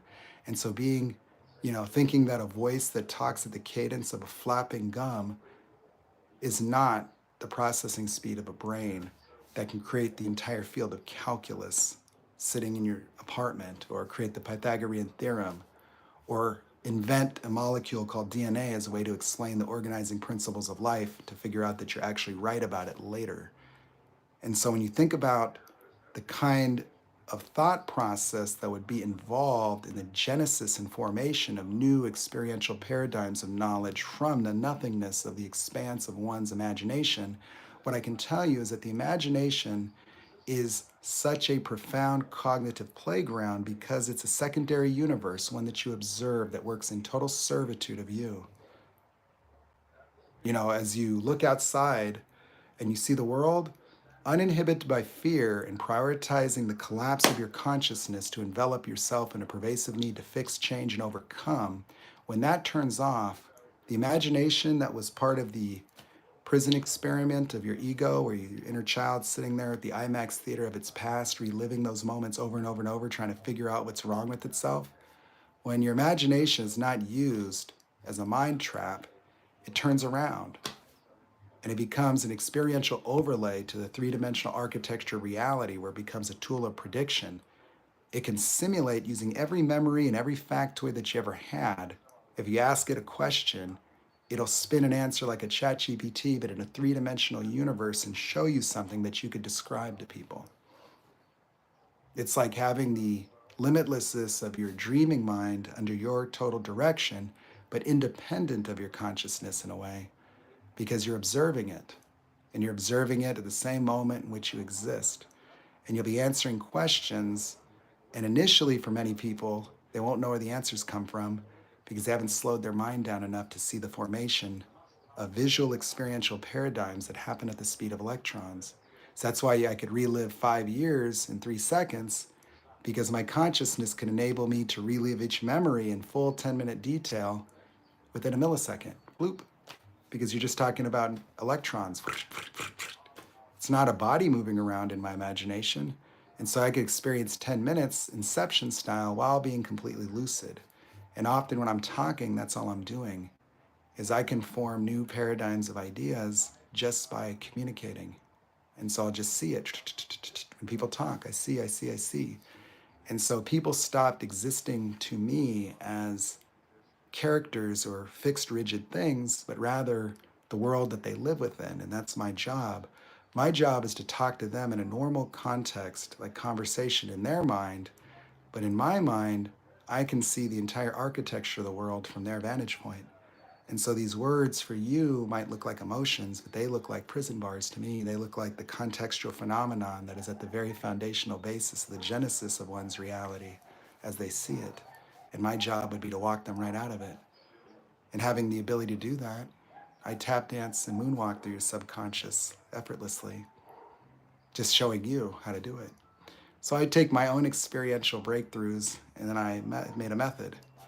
And so I provoke epiphanies by asking questions that cause you to think in a particular way.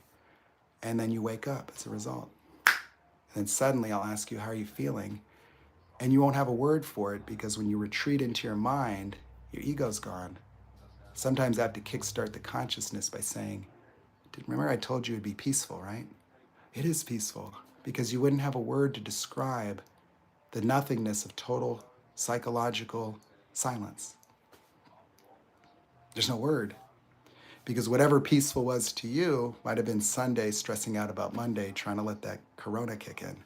This peaceful is different because it's total. And so by identifying every single reactionary dynamic in the human experience as a universal phenomenon, I could give somebody the 35 reaction, just have them say the words without even doing any of the other coaching. If they just do it the way that I say it, they will disappear the voice in their head. And they will have an epiphany right there.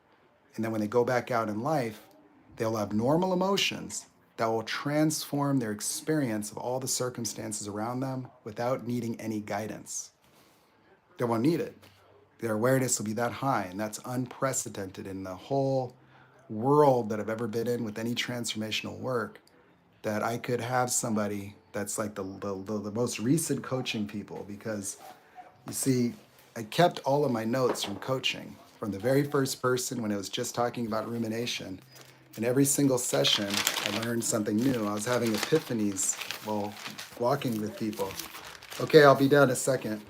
And so when you look at the transformation of the methods, it started as chicken scratch and started to take more form until after so many of them, they all became identical. And so the whole architecture, the subjective experience of reality became something that became a universal phenomenon of all human beings. In a very specific age range, when they have their first fight or flight reaction, it creates this neurological paradox between the afferent and efferent neurological activity, where the sympathetic nervous system has a form of memory that only memorizes the neurological patterns associated with experiential phenomenon with no intelligence applied. And that creates involuntary reactions. And that's why there are malformations in humans that violate reality and require all this analysis, because it has nothing to do with reality itself. And so the emotions that you experience have never had anything to do with reality, except they form your experience of reality and create patterns of repetitive behaviors and stuckness. Where you could look at catch-22, or you could look hindsight and go, hindsight's 2020, but it makes no difference. You know, in the moment in which you live, the reality is forming in an involuntary way. And so these types of training methods are designed to cause you to have breakthroughs in your own self-awareness that cause an expansion of your awareness, and it doesn't require maintenance or fixing yourself. It's not psychological because it transcends psychology. It flushes the toilet on psychology. That this one piece of paper, I could burn all the literature in psychology with one piece of paper. That you could keep studying the subjective realities of people. You could keep categorizing them. You know, you could keep differentiating them, and then you can do that, and then we'll blow the earth up. You can keep studying global warming. You can keep studying the flounderfish livers and the plastic that they're eating, and nobody's picking up the, okay, that's the reality I live in. Where this need to understand is a mind trap.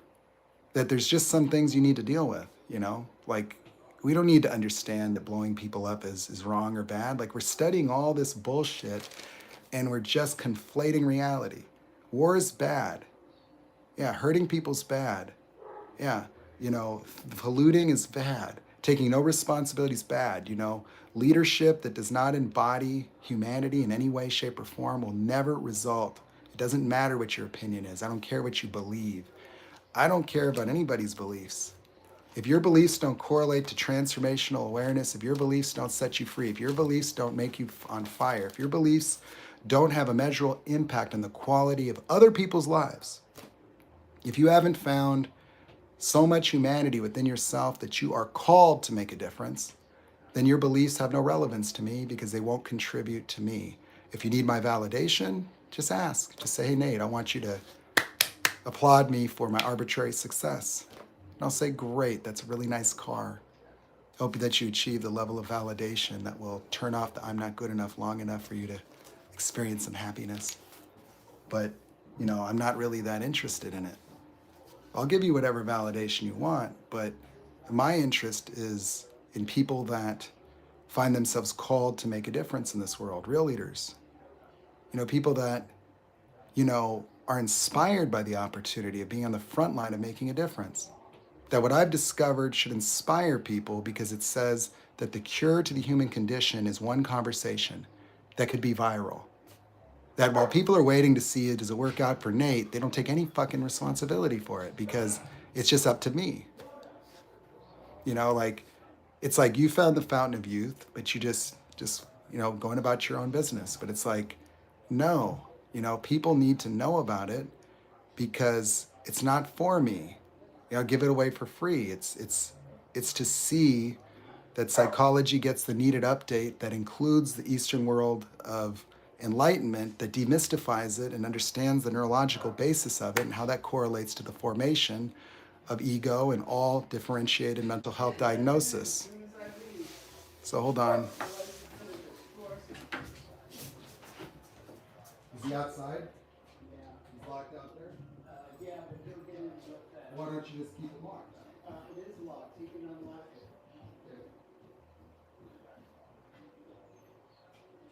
Go let him in. He'll running around trying to come to us.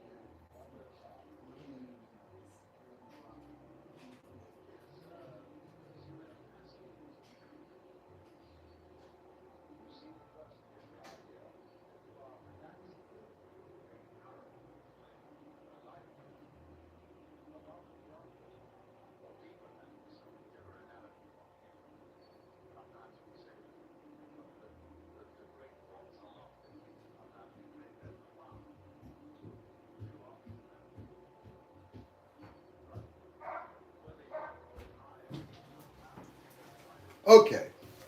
So the philosophical basis of the book was that the brains of a Buddha, a Jesus, and Alan Watts, all these people are the same. And there isn't going to be 12 different explanations. There's one. It's that a psychological experience correlates to a neurological experience. A spiritual experience is also psychological and neurological, that they're not segregated, they're all the same. They just needed to be unified into one continuous model. And so I wanted to develop the most accurate explanation for early childhood development and psychology that included the reality of transformation. But it demystified it and just said that, Enlightenment is actually just a restoration to normal consciousness outside the boundaries of a pathological malformation of the sympathetic nervous system. That the type of memory in fight or flight reactions is only a neurological pattern that's memorized, not a visual pattern. The visual patterns associated with animals correlate to specific neural networks activated at certain thresholds of stimulation. And all these complicated neural networks are captured by sensory neurons simply capturing all the unique patterns associated with a specific environmental threat. The smell, the sound, the look of a fox, it constitutes a pattern. And when that pattern is reproduced, those afferent neurons of the sympathetic nervous system have created a form of memory that then reproduces and induces the same emotional and behavioral drives that were also captured on an afferent level and now are reproduced on an efferent level. So the first time fight or flight programs a system to reproduce itself, thus training instinctive reactionary behaviors that enable the psychology of animals to adjust as a function of time to be evolutionarily in tune with changing ecosystems. And so you couldn't program a bunch of predators into an animal because the environments change. And with changing climate, ecosystems, continental drift, whatever the case may be, the young animals needed a mechanism through which to assimilate and be trained to specific environmental realities. And so that's the reason why if you take young animals into captivity, they will not do well if you put them out in nature because they will not have the fight or flight system specifically attuned to that environment. They won't react properly. I know, buddy. It's okay. It's okay. Go. We'll go in a minute. I can't go right now, though, buddy.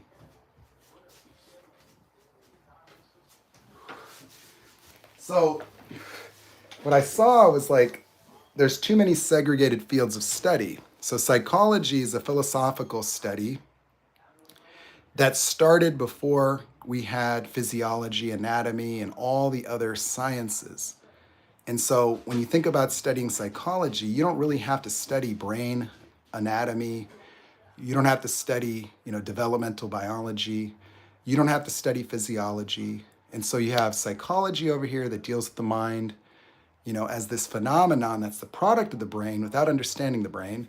Then you have psychiatry that really doesn't understand psychology and has a different approach to dealing with mental health. And then you've got Eastern teachings that are absent science, but have philosophical approaches that were created in lieu of more comprehensive understandings.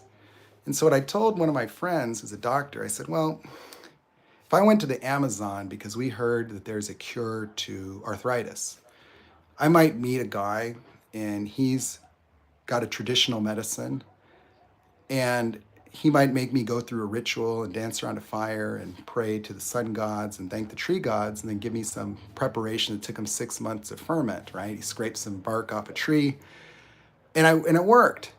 But you see, in 2024, I give that to Dr. Poku, bring it to the laboratory, give me a pharmacological reality of that. What's the active compound? What receptors? What is it doing? What's its half-life?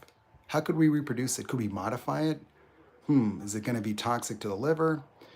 Could we adjust the chemistry of it to induce a different affinity for receptors? So understanding the world of enlightenment, understanding the experiential world of Jesus or Buddha, you start to forgive the language because the words are used to capture the same experience. And so if you've had these experiences, now you know those experiences exist. If you haven't had the born again or the enlightenment experience, and those things are never going to be things you can understand. It's like being colorblind. Human beings are unable to generate experiential realms of reality outside the boundaries of what they've experienced. If you're colorblind, if I say red, you cannot create red in your mind. You've just never seen it, so you don't have any correlation to that word. And so the teachings of enlightenment will become dogmas or they will become philosophies for people that are not within the experience of it. They will not understand it. They'll have to interpret it. And then you get all these different subjective dogmatic interpretations. And so the teachings of the Bible are a more ontological and nuanced approach to transformation and enlightenment. But when you kill the teacher and you take the teachings, there's nothing you can do with it. I can give you my coaching notes. You're not going to be able to reproduce it. You could watch my videos, and that doesn't mean that you're going to master something. And so teachings as it pertains to the human mind without mastering your own mind are useless. You're programming a biological Wikipedia to regurgitate data and not develop their mind to even connect their own experiential reality to the knowledge itself. And so, how many people learn all the psychological terms and use it as a label maker, but it has no experiential or transformative value to them? It may satisfy certain elements of victimhood or certain curiosities and might provide some emotional relief, but that is not even it pales in comparison to transformation. Transformation flushes the toilet on your psychology. There's no trauma. Trauma is the biggest miscalculation. And many elements of psychology, particularly Freudian psychoanalysis, are the reason why we're in this pickle. Because Freud actually was paranoid because, see, he thought that the things that you would see when people would riot and when people would overthrow governments was because we had remnants of primitive emotions stuck within our subconscious that could surface. What they did not know is that the paradigm of reaction and ego that drives the need to be good enough, the need to be more, is the problem. That fear dissociates people. And so the very vehicle of consumerism used to indoctrinate Americans through education and the media to be validation seekers, it's disabled people. You see, a modern psychologist today would not hold a candle to a psychotherapist that was a direct descendant of Sigmund Freud, even though Freud has many different thoughts that ended up not being accurate. They did have a lot of power with the subconscious, and understanding the subconscious in a visual and experiential way would empower a psychotherapist to understand the subconscious mind of people so well that they could use that to literally cause women to smoke overnight. And so a modern therapist can't even help somebody with PTSD, make them jump off a building. It's dangerous because if you tell people this is the best we can do, and you've got a claim monopoly where everybody has to be certified as a therapist and they're the most ineffective modality possible, it traumatizes people because they get no help. And so somebody standing in line at the VA for psychotherapy for 10 years and taking the pills they're told and cannot escape this hell, they give up, they become resigned. And psychologists are, people that suffer profound imposter syndrome. Because I've talked to many people. I offered my teachings for free to anybody with a PhD and they were afraid of it. Because I would talk to them, and here's a practicing psychotherapist who's married to a narcissist and too afraid to leave. And she's going to go and talk to people about relationships, yet in her world, she has no more discernment than anybody else and couldn't even hope to keep up with me. Because all that knowledge, it makes no difference to me. It's irrelevant. I mean, cataloging, describing the human subjective reality of ego, you could do that very accurately. And ego is such a differentiated way of being that psychotherapy in the world of ego is very useful, sure, because that is a completely different being. That the beingness of ego is, in a sense, the first artificial intelligence. It's an occupant of the computer of the mind. It is a piece of software, a fictional hologram, a projection. It is a collection of predetermined automatic synaptic responses to environmental stimulus that devastates the human being by putting him into vicious circles of inescapable emotional reactions that self-feed themselves. That the trigger is perceived as the cause of itself neurologically. And so when the child dissociated into their own mind to try to solve the riddle of what's wrong with me right now, their observation of their own emotional states was attributed as the cause of those emotional states, when the emotional states were the result of fight or flight. And so the presence of those emotional states now triggers the same emotion. And so people get stuck grieving forever, instead of just looking and saying objectively, oh, it's really great, I broke up with a narcissist. Yeah, it'd be celebratory in reality. Somebody who dumps a narcissist should be partying in Vegas. No, they're devastated. They're abandoned. They're not good enough. They're broken. They're wondering if they were good enough for a psychopath. Why would he leave me? Now they're going to go get Chloe's doctor to make their boobs and ass bigger so they could put their revenge body on Instagram to try to get hoovered. So I'm like, if I was in psychology class, I'd raise my hand, Dr. Jackson, why is a human grown ass man fearing abandonment at 47 and not a single animal in the animal kingdom has abandonment as an adult? How do we normalize that? Well, Nate, that's called an emotional abandonment. It's because they got traumatized. Did everybody get Everybody got traumatized. Yep. So everybody needs therapy and everybody needs pills. Yeah, see, the human being, the whole genome spontaneously transformed. Everybody's got a missing chromosome. So they need pills to fix their brain. I'm like, let me ask you something else, Dr. Jackson. Why is psychiatry the only field of medicine that doesn't require blood tests to assert that there's any actual chemical imbalance with the human brain? But if I was going to go to get my asshole checked out, I couldn't do it online? You know, I could just call somebody and just say, they'll ask me, what pills is your daddy taking, son? Oh, okay, yeah, that's great. Well, listen, I got to get off this phone. It sounds like you're bipolar. Oh, you have creativity? Shit, you know, they don't even know what the hell's going on in your life. And so they've got Clio Psychic Network to diagnose brain chemistry. And yet, if you had a heart palpitation, you need 12 lead EKGs, endocardiograms, blood work, your liver, everything. You got a fucking bump on your skin, you need to get a biopsy immediately. Send that to the laboratory. Your asshole needs gloves and scopes. Your brain? Oh no, the most complicated organ system in the fucking universe. Oh yeah, I know it's your neurotransmitters. You've got a brain chemistry problem. I bet you, listen, you go to the doctor as a hypochondriac, you'll keep getting sent home. There's nothing wrong with your knee, sir. There's nothing wrong with your stomach, sir.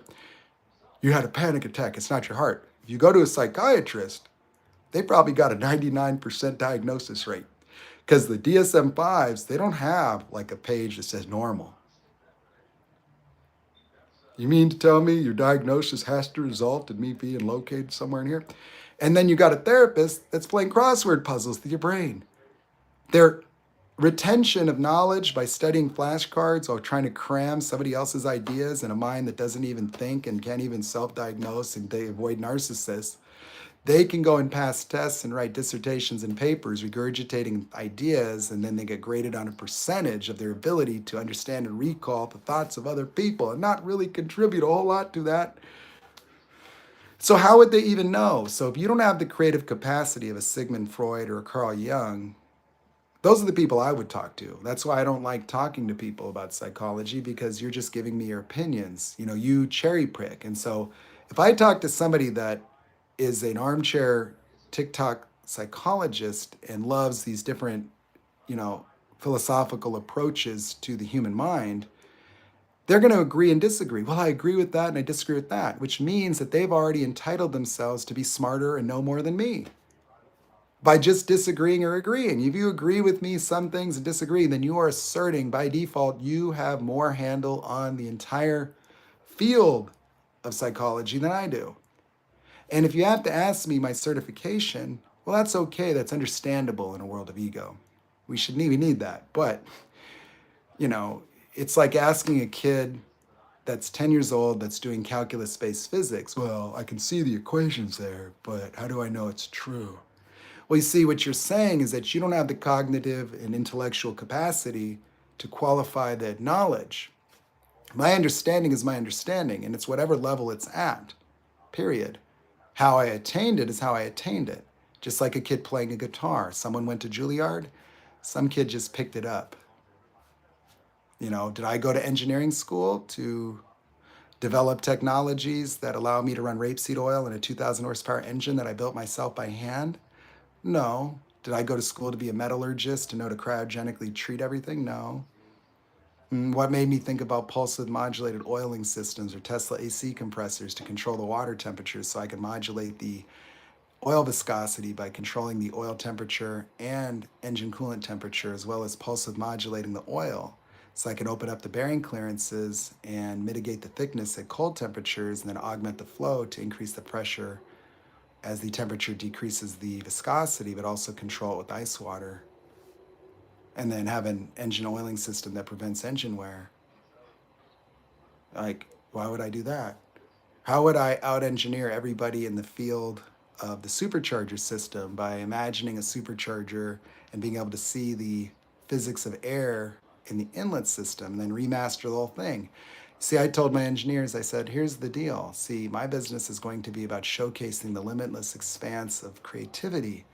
Because you see, being outside the boundaries of ego means I don't need to be better than anybody else, which means I don't need to look at what they're doing. It means that I can objectively look at physics and master something. Yeah. And so I'll transform everything I touch. So if I want to do a supercharger, it has no connection to what exists because it's a masterpiece of physics and induction science, where the laws of motion, kinetic energy are the basis of everything I do. And so using that, I use that. But how could I do that? How could I say I could do that in 5 minutes? Then I have to get aerospace engineers because I can't put a USB port into my ear. And then it takes me 3 years to get sabotaged by greedy idiots that I could, I did not know that talking to people about things I understand did not result in them understanding those things. That no, people would beguile me because living in a world where I've been negated, where I've been ridiculed, where I was told I had learning disabilities, where everywhere I go I could make someone money, I could do this, do that, and get, people steal, cheat, lie. I've been a narc magnet because this world devalues and negates people to such an extent that you become traumatized by your own imagination, that you try to turn it off. Because every time you have ideas, you get anxiety because you're so used to people telling you you're stupid. You see, but that's the ignorance of people. Somebody thinks the earth is flat because they're too stupid to actually be able to form a globe in their brain. And so people don't believe things that they can't understand. And so they need to understand the baby food of conspiracy theories to reduce the intellectual burden to something that enables them. But then they form grandiose entitlements to devalue and negate people much smarter than them to act like a Terrence Howard who thinks that he's smarter than Einstein, and that people wouldn't know the difference because people choose to believe things today. See, today I live in a reality where reality itself is a multiple choice proposition, where people think that they get to choose what to believe. I don't have beliefs. I gave up beliefs long ago. People would ask me, what do you believe about God? Here's what I believe. I said that whatever God is exists independent of any belief that I could create. And so why would I bother? Why don't I just remain open? Why would I need to entitle myself to try to capture something infinite? Why would I need to do that? Why would I think that my arbitrary choice to believe something is going to rearrange every molecule in creation all the way back to the beginning of time itself to align with my entitled subjective opinion? And then sit here and want to fight with the rest of the idiots who do the same thing, who have the reading comprehension level of people who cannot reliably reproduce a Dr. Seuss story.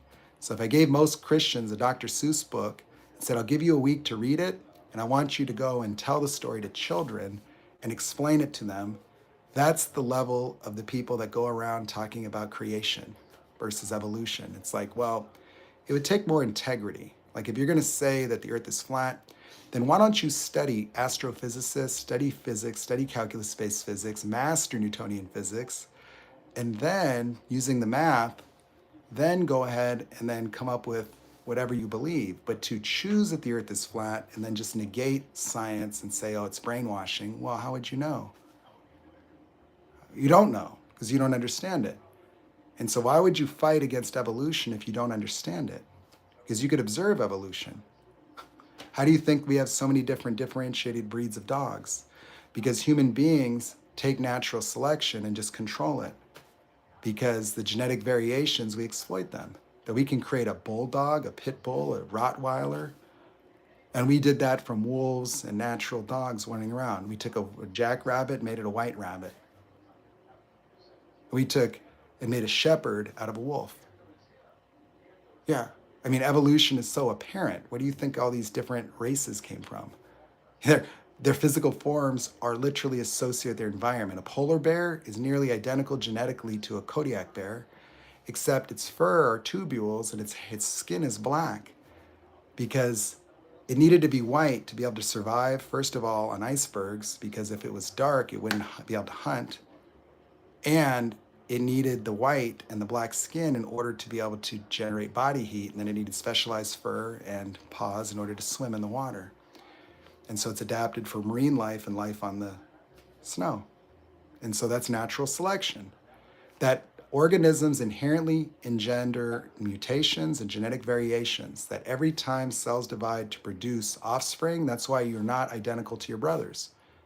You get a different combination of genetics from mom and dad with every sperm and egg to roll the dice so that you'd have so much variation in a population that over the long term, it's a necessity as towards continued life to change with ecosystems, that the ecosystem in the United States or the world changed due to some event where oxygen might have been 30%, then it got crushed, and then dinosaurs' cardiovascular systems couldn't work.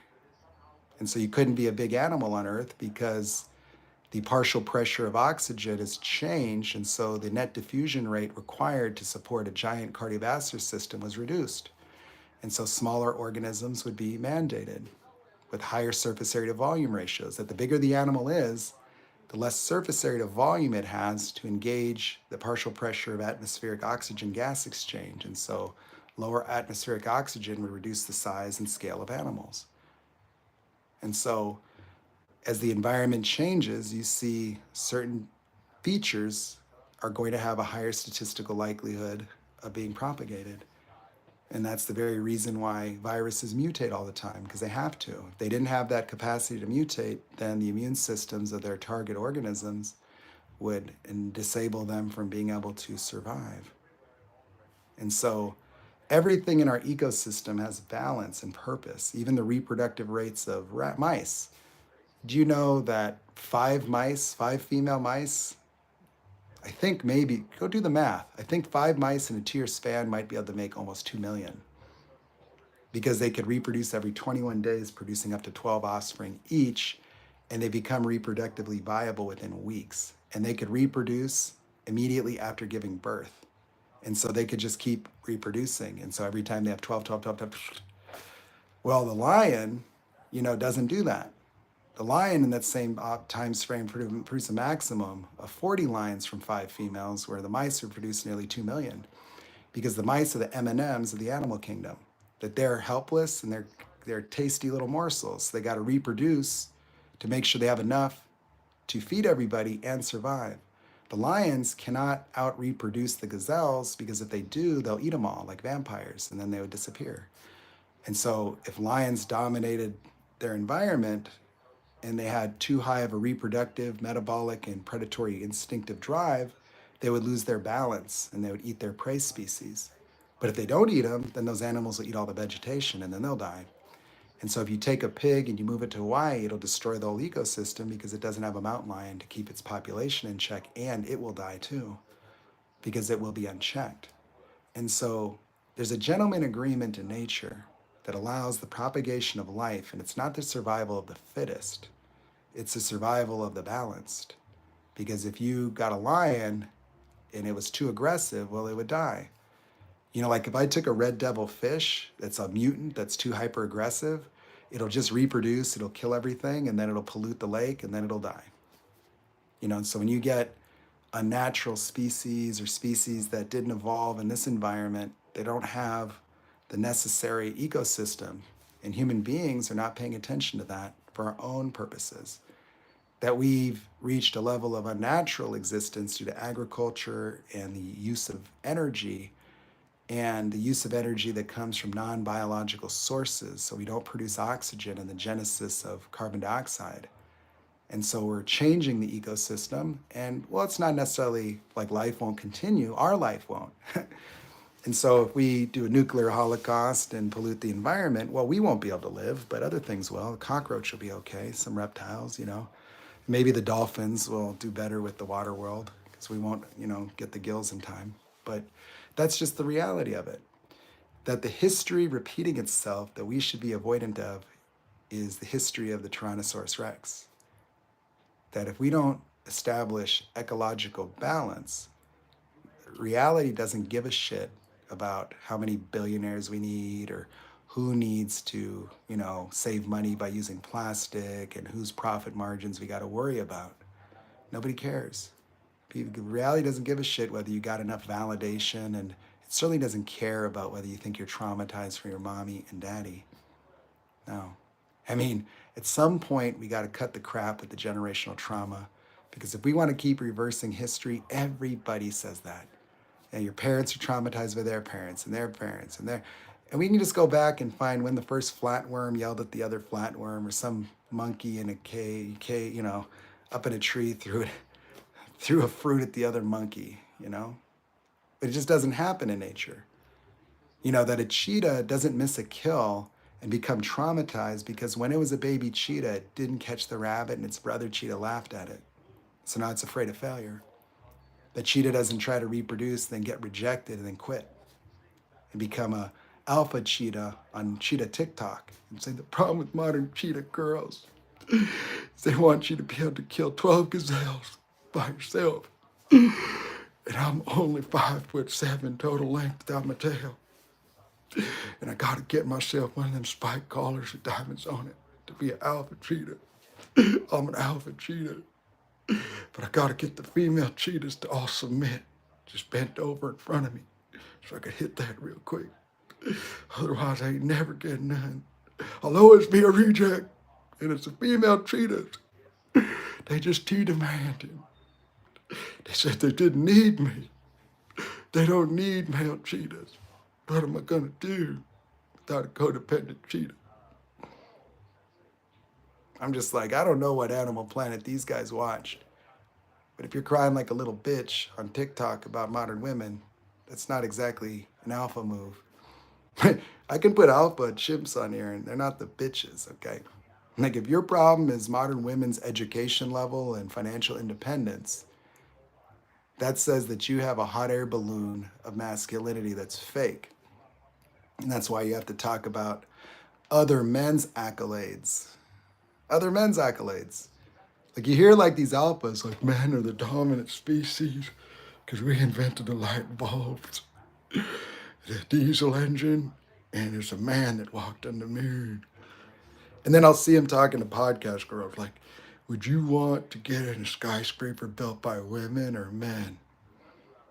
It's like, well, do they have fucking permits? Oh, if they have the permits, great. So the educational requirements and the safety standards were met by modern regulations. So I would just say it wouldn't really matter to me. I'm not really sure how testicles help with the formation of architectural designs. But, you know, and the thing that I would always say to a woman is like, if you ever get some alpha talking like that, you just say, well, what is it that you do that's alpha? Because if you mention Thomas, you know, if you're talking about Dwayne "The Rock" Johnson, Mike Rowe doing dirty jobs, Thomas Jefferson, Albert Einstein, and Neil Armstrong to say that men are the superior race, well, how are you an alpha in that group? You wouldn't even be an alpha.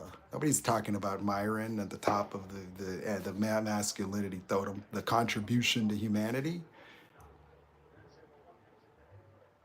Like, the interesting thing is I can find many women who are better at everything that I do.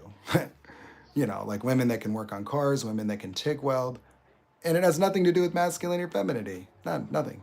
That there's nothing. You know, like I could take a 2,000 horsepower car I build, and if I brought it to the goddamn Congos, okay, the monkeys, females and males are going to look at it just the same. And let me tell you, if a female lion rolls up on me, I'm like, don't worry, guys, I'm an alpha here. This is just a female. It's feminine. Let me just get it to submit real quick. You know, no. If a female baboon rolls up on you, it's not strutting like it's going to a Victoria's Secret, you know, runway show to get itself some coffee in the morning. It didn't take 3 hours to get its shit together, okay? You cannot find me femininity and masculinity in nature. Okay? The male black widow spider is a nip. He gets eaten by the female, most likely. And if you haven't looked at birds, well, all the men are the flamboyant ones. Look at a peacock. Look at every male bird. It's flamboyant. Hey, look at me, baby. Am I good enough yet? Look at how sprawling, beautiful feathers. All the females are brown. And so it's not really the case that you have this huge dichotomy. Like you have certain behaviors, but if you go and see a cat, you don't know if it's a boy or girl. You're just like, does it have balls? Like you can't tell. Like there's certain behaviors, sure, if it lifts its leg or squats, but you're not like, oh, it's a female pit bull, female Rottweiler. Like you can't really determine it that simply. But the major behavioral dynamics of humans is all made up because of this figured out be perfect. And so people are always trying to assimilate. And in consumer culture, we've taken masculinity and commercialized it as well as femininity. And so we started connecting cars, homes, prosperity to drive the male ego. And look what we did to it. We broke it. Look what we did to females. It's links in bios, it's eating disorders, it's body modification, where we were worried about giving women Barbie dolls as girls, and then we had to invent plastic surgery so they could become the fucking Barbie doll. So we're like, what's gonna happen if we let them play with these big boob, perfect skinny Barbie dolls? Oh, don't worry about it, it's just a toy. And now we're making movies where Barbie's a real person and happens to live in Beverly Hills, the headquarters of Chloe and Kim's doctor. So it's links in bios, plastic surgery, body modifications, and everybody's a narcissist or borderline, and everyone's running around waiting for Hunter Biden's laptop to get handed off with the launch codes in it. So a bad nuclear tech can happen as a result of a hotel deal falling through in Moscow or Turkey. So anything I'm missing here? So, for me, it's not looking very good. I think about like Alan Watts and these people. They had a very different political climate. We're seeing the aftermath of the psychological experiment of public relations indoctrinating children and controlling the masses through consumerism.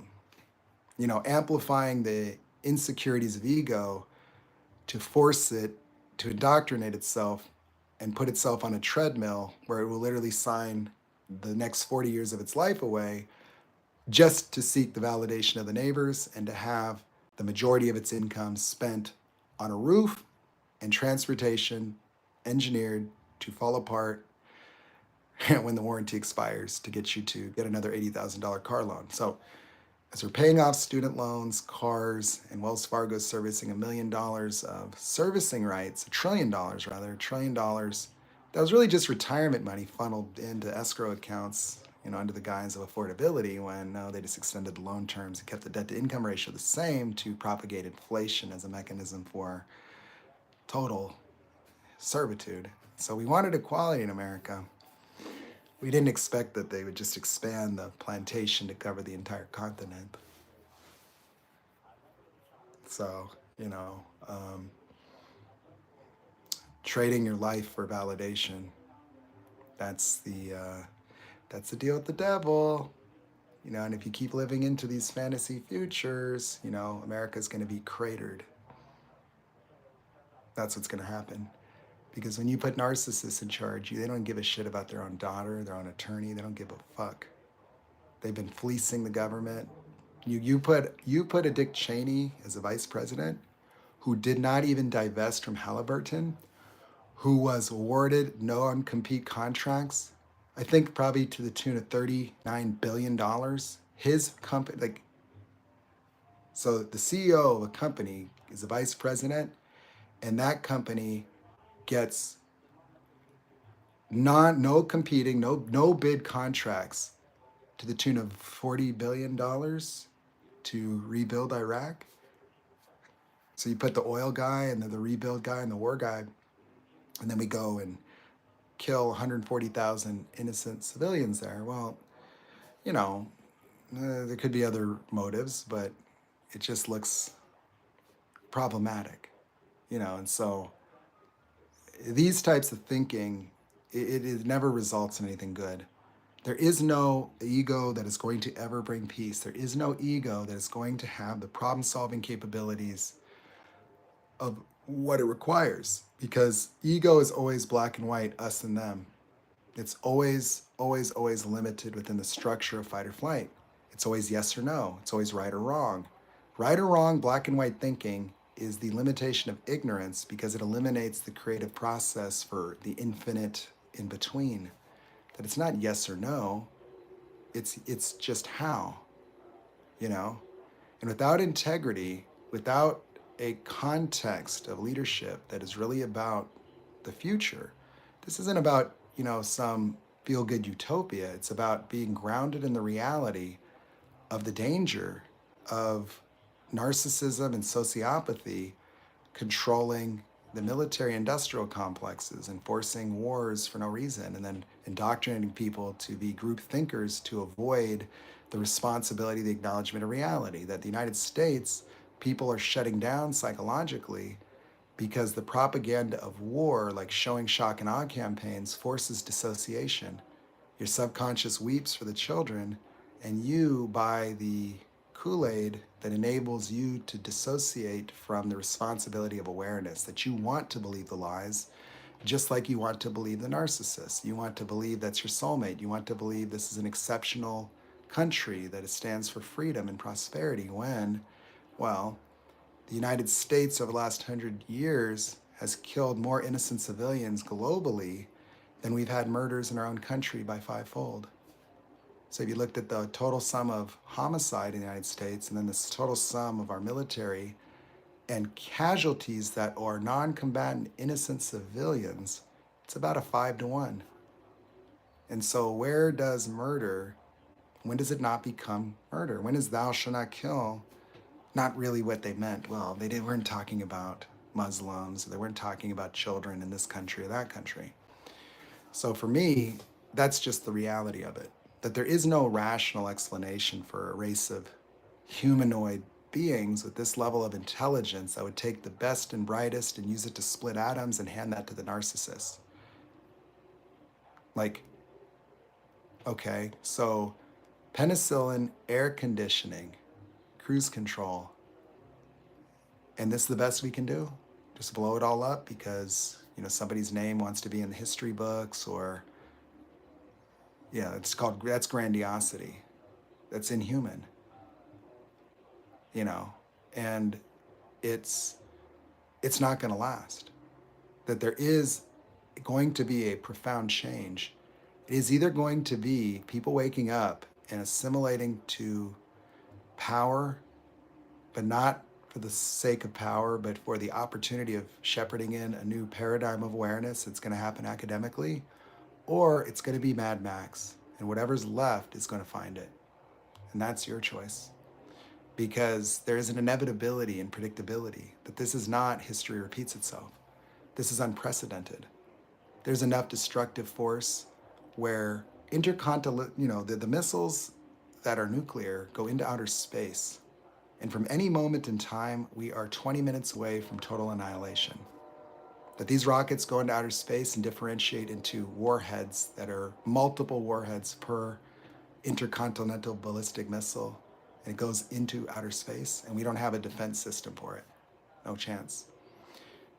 That's just the reality. And there are nuclear subs circulating the globe right now.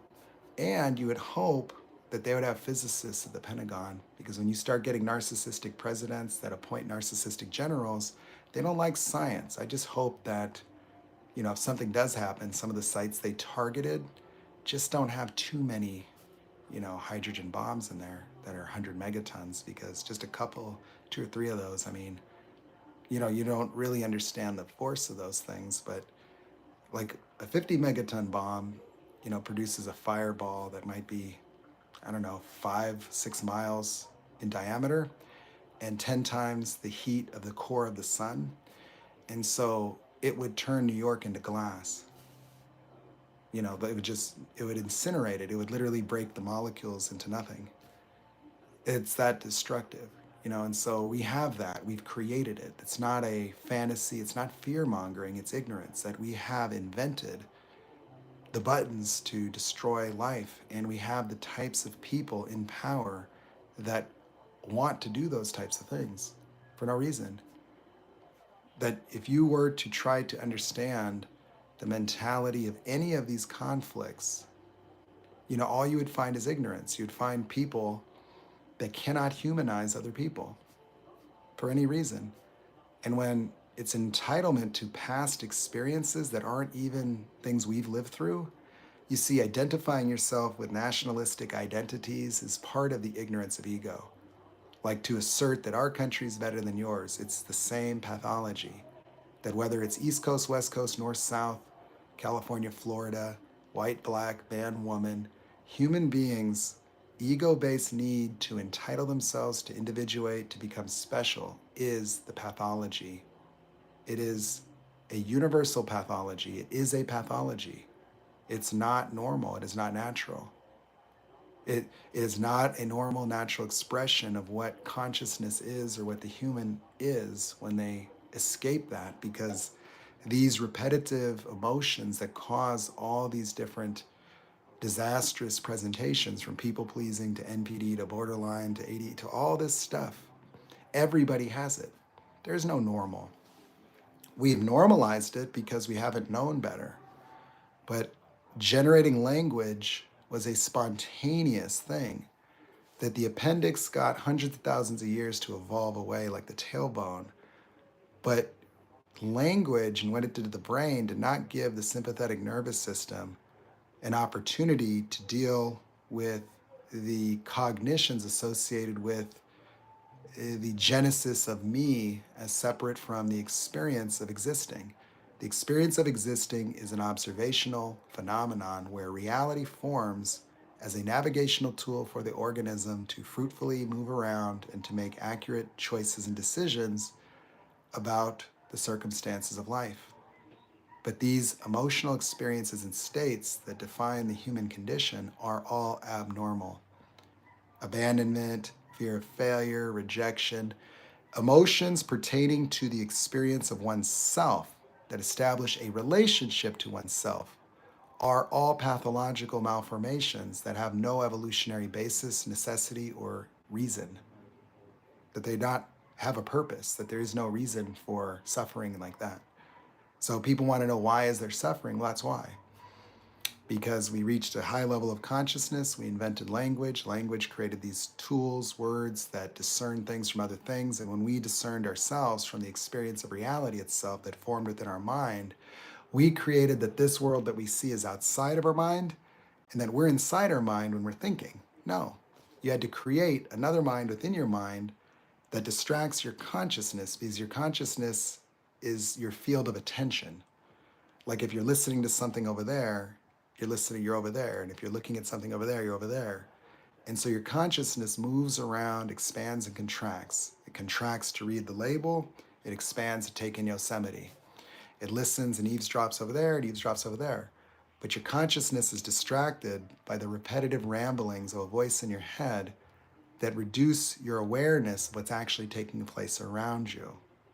And so as you distract yourself inside your head, you become non-observant of the reality around yourself in a state of dissociation. And the only reason you're in your head is because you're triggered into a fight or flight paradigm, and that is a repetitive malformation. That's a positive feedback loop, where sadness creates sadness, where it's not good enough creates more not good enough, or broken creates broken. And so you then try to break yourself out of that with circumstances where you could literally be having a perfect day, you get triggered and then collapse into not good enough, and then think you need to self-improve, fix, and change yourself just to restore the emotional state of last week because you feel like you're not good enough because of something that happened. And now you're retroactively being the not good enough that you presupposed you were before you even got triggered into that state to begin with. And so you are feeling abandoned because you dated a narcissist, and now your whole life feels like you're not good enough and you're small and you're helpless and you're trying to find yourself, because absent these repetitive reactionary emotions that got triggered to the maximum and left stuck on in a total state of perpetual rumination and stuckness, that reduction of consciousness, cognitive ability, and total dissociative anxiety that keeps you rhetorically trying to fix yourself from within yourself is a Chinese finger trap where you're trying to think yourself out of thinking. You'll do that for months and months and months, wondering whether you're good enough, reproducing the same 5-year-old state of mind that is captured by the neurological patterns of the fight or flight system. So if you're going to live a life reproducing the emotional states of a dissociated 5-year-old that created a malformation within the sympathetic nervous system that created inwardly facing fight or flight reactions that deeply embed you into the artificial realm of your imagination, listening to a voice ramble on about all your problems and defining this nonsensical, paradox of an ego-based reality called hell in the Bible, well, that's all there will ever be. That there is no future where that works itself out. It doesn't matter. I'm not saying you can't have money or success.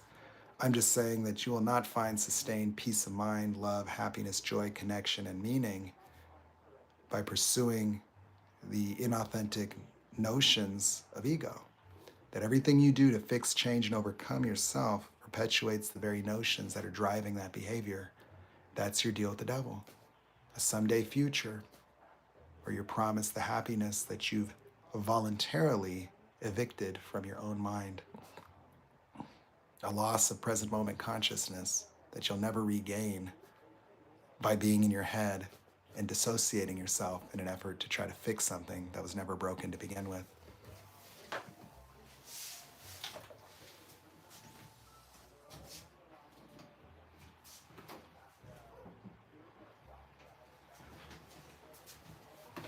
Okay, now we're done rambling. We're going to turn off automatic pilot. Okay, let's just read here some of these goddamn comments, see what people's trying to tell me.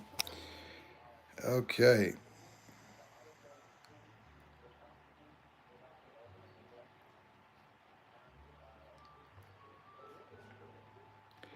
Yeah, well, fear is not got nothing to do with femininity. If I showed my coaching notes, they don't even differentiate gender because there's no difference.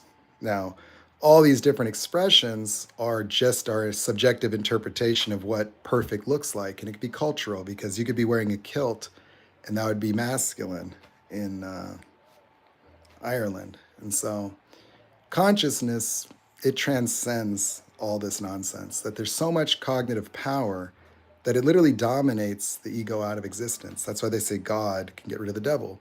When they say God created Satan and hell, and the devil came from heaven, heaven would be your consciousness. And so you invented your ego with your conscious mind. And your conscious mind could just bitch slap the ego right out of existence. That's what I do with people, is I talk to their consciousness through their ego until that motherfucker wakes up and just goes, oh shit. And then it just goes, oh yeah. And then it's like, yeah. And then they just know everything suddenly. And that's the weirdest part, is that everything just makes sense suddenly. And it's like, it just becomes matter of fact. In fact, it becomes kind of ordinary in a way that months later, these people's lives will be completely different. I even had a lady send me $1,000 and she had to schedule a coaching session to pinch her because she was going through this narc abuse cycle where her ex was devastating her financially, dragging her through courts. One of her daughters seems to be a narcissist and turned on her, and she's 17. And so, she hadn't worked and she had to leave and she was stuck. But she ended up getting the highest paying job that she's ever had almost immediately. And then she said that suddenly there's no attachment, that she'd get all the court shit and it was just paperwork. The divorce just became paperwork. It had no meaning. It didn't dominate. It didn't hurt. There's really nothing you could do to affect me anymore. I had one lady that she's like from Russia. Now, she was in a relationship with a malignant. She's married to him, total financial control, to sneak away to the coaching session. I just coached her. And now she runs him like she has a pet dog, that he can't trigger her. He's afraid of her now. And then another guy, Omar, like his wife's the same way. And so, now they run them. And so I don't know if she's going to leave him, whatever. She's not misguided about the relationship, but she has total dominion over him. It's not good to remain in that environment because they will constantly try to undermine you. But a conscious person makes the narcissist terrified.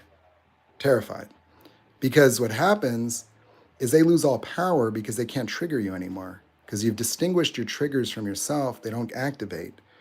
And then you just look at it, because what happens is your empathy now shows you that they don't have any emotion, that there's no reality to their negation and devaluation. It only hurts because it causes these reactions. But when the reactions are gone, It just goes away.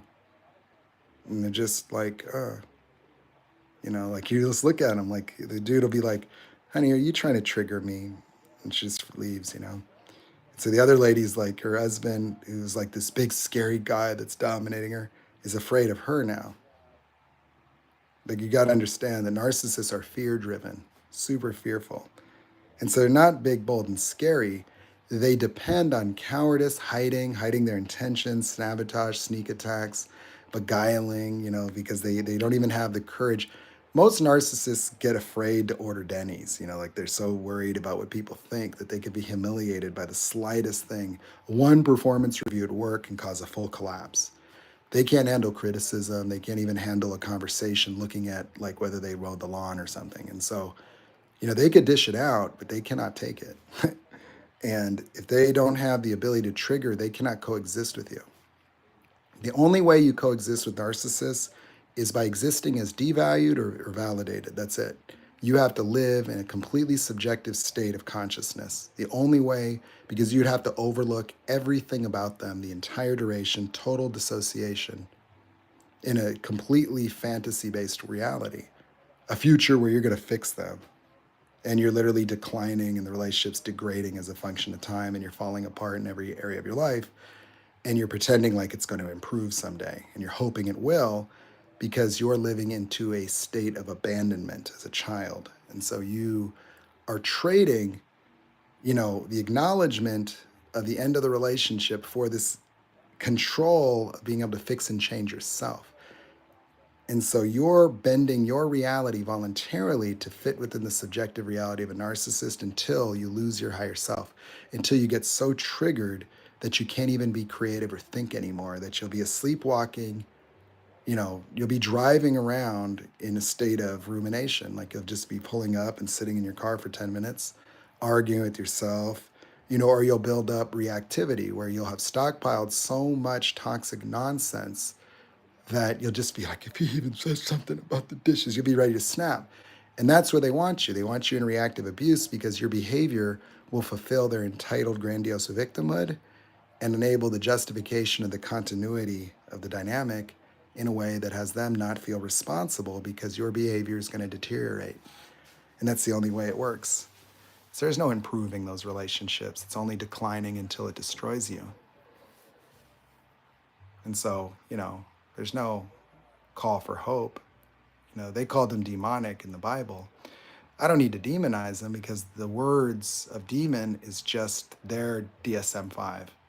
And so anything of any value that ever taught you anything was not metaphysical. There's no need to be metaphysical. The human experience is supernatural already. Consciousness is supernatural. Physiology is supernatural. Life is supernatural. Natural would be looking at a world that's inert, looking at moving objects in celestial bodies that have no choice consciousness, that cannot change anything about their trajectory or anything. They don't have choice.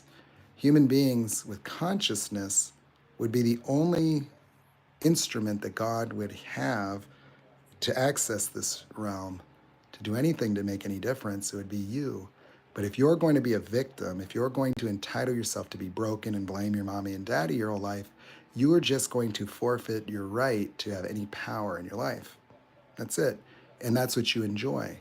You see, most people do not want to surrender their entitled brokenness because it's what protects them from guilt and shame. It's what protects them from the risk of life, because if you're broken, if you're not good enough, well, then you don't have to try. So you get to be resigned and safe. That's all. So you don't have to have anxiety about being rejected or failing, because that's what you hate the most. So, brokenness is something that you invest in. Oh, it's big money, yeah, to figure out what's wrong with you over and over and over and over and keep mitigating it and fixing it and displacing your power. Everything that you give power to, you're a victim to.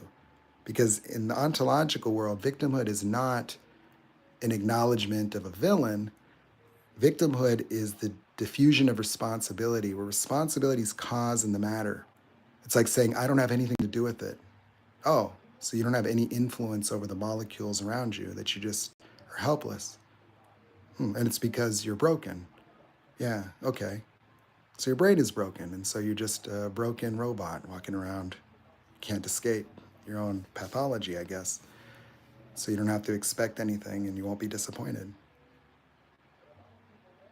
So, entitlement to be a victim to oneself is something that most people use as a way to diffuse the responsibility of awareness and to not have to be cause in the matter of life. That people avoid responsibility because responsibility occurs as guilt and shame, and they know that they're responsible. And so being able to avoid the guilt that's accumulating as a result of living your life turning a blind eye on yourself, on your children, on the world, that's what you don't want to know things. You see, people do not want reality. People want conspiracies. People want victimhood. People want to find the villain to blame for the inescapable suffering of ego. And that is the easiest way to indoctrinate people. That's the easiest way to do a Nazi campaign, to get a MAGA movement, to get a Proud Boys, to do this, to do that, is to give people somebody to blame, you know, and to be a victim to. And so you look out at our society, it is literally like, you know, America's Got Talent Victim Edition, where new victim groups emerge and then go look through Kevin Hart's Twitter feed to get themselves some donations. And then this guy's got to apologize for something he said in 2009 and act as if he really believes he hurt people by tweeting something that was homophobic or anti Semitic. And it's like, can somebody just say sorry for being a fucking asshole? And that's it. Hey, I said something stupid. Nobody, but you see, people entitle themselves to be victims. You know, that's it. And so we'll use history. And so you'll listen to somebody that will talk about 300 years of oppression and then use that to say the same types of stereotypes, it just validated with history. And so it's true, okay? We need to end racism, misogyny, but not this way. See, Martin Luther King was a table of brotherhood. It wasn't the demonization of anybody. It was the disillusion of race. It was stupid. It's arbitrary protein in your skin, and it's 2024, and we're still talking about that because that is how ignorant we are. And people that can't get along on the basis of any of these arbitrary variables in our genome or geography, or stupid, ignorant beliefs about reality, are not people that need to have automatic weapons and nuclear things and making decisions that affect, you know, our future this way. They're incapable. And so that's not responsibility. You know, justifications and bullshit, and, you know, propaganda and drinking the Kool-Aid, and, you know, people that choose to identify themselves with a campaign slogan, that is troubling. You know, two-party system that loses all objectivity and people just arbitrarily vote against each other and nobody gives a shit about what's really happening. Like just to disable ourselves from any effective discourse that would have objective interest. And then you put these predatory, narcissistic, sociopathic congressional people in there that are just beholden to corporations and flip-flopping around. They don't give a shit about anything. And then a population of people that vote against themselves. And they don't understand why it might be racist if they are angry because they, you know, they say things like they don't want to lose their job to an illegal immigrant. Well, if you lost your job, the consequence is the same. Why would it add any extra level of vitriol, anger, hate? Because it's an ethnicity that represents people that were part of the genocide of the cleansing of this continent, or people escaping poverty that we've deliberately created in their own countries. But you don't understand it. So, you know, you conveniently don't understand it. You know, people don't want to understand things because then they would have to make adjustments. Karen at Starbucks does not want her coffee fixed because she would have to forfeit her entitlement to devalue, negate, and abuse other people. And so when it comes to the resolution of things, the ego wants the entitlement to hurt, punish, maim, blow up, and destroy. And it does not want to afford the opportunity for reconciliation, empathy, understanding, or forgiveness. No. And that's not going to work. That is a half-life. That intelligence and consciousness, you know, is a rare, extraordinary gift, as is existence. But suffering needlessly, emotionally, is the blasphemy. That you can't have both. You can't have self-righteous, entitled victimhood. You cannot have revenge. You cannot sit here and be angry at your mommy and daddy forever and then expect that you'll have peace of mind, freedom, and prosperity. Because as long as you entitle yourself to be a victim, to be broken, and to use that as an excuse to avoid responsibility, avoid reality, to make yourself small, to mitigate the risk of life, and then you want happiness. Well, you better get yourself some modifications to your neurotransmitters. You better go seek some pleasure. You better get on that validation treadmill, because as long as you're unforgiving of yourself and others, as long as you're willing to be an entitled victim, as long as you're willing to displace the responsibility of your own happiness, joy, peace of mind onto anything outside of your own mind, you are going to be a victim and powerless to do anything about your experience. And there will be no circumstantial transformation that's ever really going to make a difference. That is something, if you really cared, you can go read Stud Terkel's Working, about people who pursued that American dream and worked their whole life, just to be thrown into a retirement home anyway. And they'll throw dirt on you, and nobody's really going to celebrate you like in your fantasy. Nobody cares. So you can be, a really great cubicle worker, help make people some money and modify your body. And maybe someday you'll get the validation that you've been dedicating your entire existence for. But, you might want to question this whole thing. Institutionalized working, 40 hours a week minimum, 2 days a break, retirement age of 70, and a retirement system that won't exist in an economy that's crumbling under its own Ponzi scheme. So, $34 trillion is 340,000 tons of $100 bills. I did the math, and it would take like 30,000 cash printers if they were 8 bills wide, and we're talking about lengthwise, running at 100 miles an hour for a year straight, 24/7, to produce that much cash. It would be a pile of cash that would be I think almost 40,000 miles if you stack the hundreds flat. It's a more weight than a giant oil tanker. It's a black hole. It's more cash than even exists by probably tenfold or, more. And so, you just keep borrowing the future to cash out corporate America today, and then you're the slave to pay it off. And for what? Validation? You think this is normal, natural, $600,000 just for no reason? So a free land used to be native people here, is now everybody owes the banks forever and taxes on top of it. And the inflationary pressures that debt have created mandates debt. And so by instituting debt as the primary mechanism to funnel money into our economy, using greed and narcissism and insecurity and ignorance to have people believe they need to do all these things in order to fit in and belong and be worthy, well, they bought it, and they just keep running on this treadmill trying to fix themselves, become better, improve, and they just kept signing the documents until, the supply demand was offset by, mortgage-backed security bonds coming from our retirement funds being funneled into escrow accounts, creating pervasive perpetual inflation that made it so American workers can't even afford American goods and services. And homes are split due to inflationary pressures. And the whole system is set up to completely collapse on itself.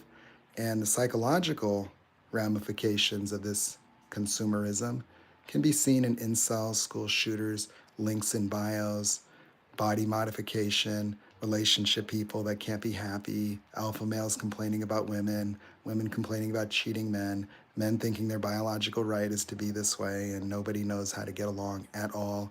And the most important lessons are the only ones left out of the curriculum. So you can go to school for 18 years and don't even know how to have a conversation with another human being. that isn't about validating yourself or avoiding judgment. And that's it.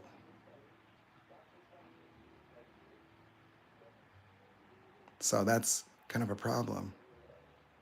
And it's universal, and you could look at the work of Edward Bernays, and understand how Freudian psychology became the basis of total indoctrination, a reformed education system that would absolutely sever people from their own mind, where a modern psychologist is a ruminating imposter that couldn't even hold a candle to a psychologist 100 years ago that invented you because you don't understand anything.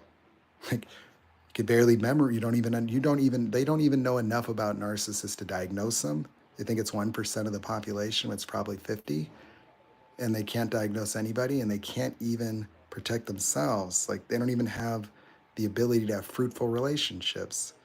That I would venture to guess that the divorce rate amongst marriage family therapists, or the marriage rates, or even people with PhDs in psychology, are unlikely to be any better than the regular population, if not worse. Because the knowledge has nothing to do with what's creating the problems of people. That you don't need knowledge for enlightenment, and you could have knowledge without it. It's just like you could know everything about baseball, or you could throw a baseball. You know, it's like you could be a historian of music and can't sing, or you could sing and know nothing about history. So, knowledge and the experiential world that connects us to reality are two segregated phenomenon. And the ego only deals with the word salad of knowledge, where it wants to acquire and possess and control knowledge just to satiate the voice of rumination, to keep answering the same rhetorical questions, but it gives it no power. It only connects back to the tree of knowledge. Because you'll just keep learning more. Oh, you can learn your love language, your horoscope.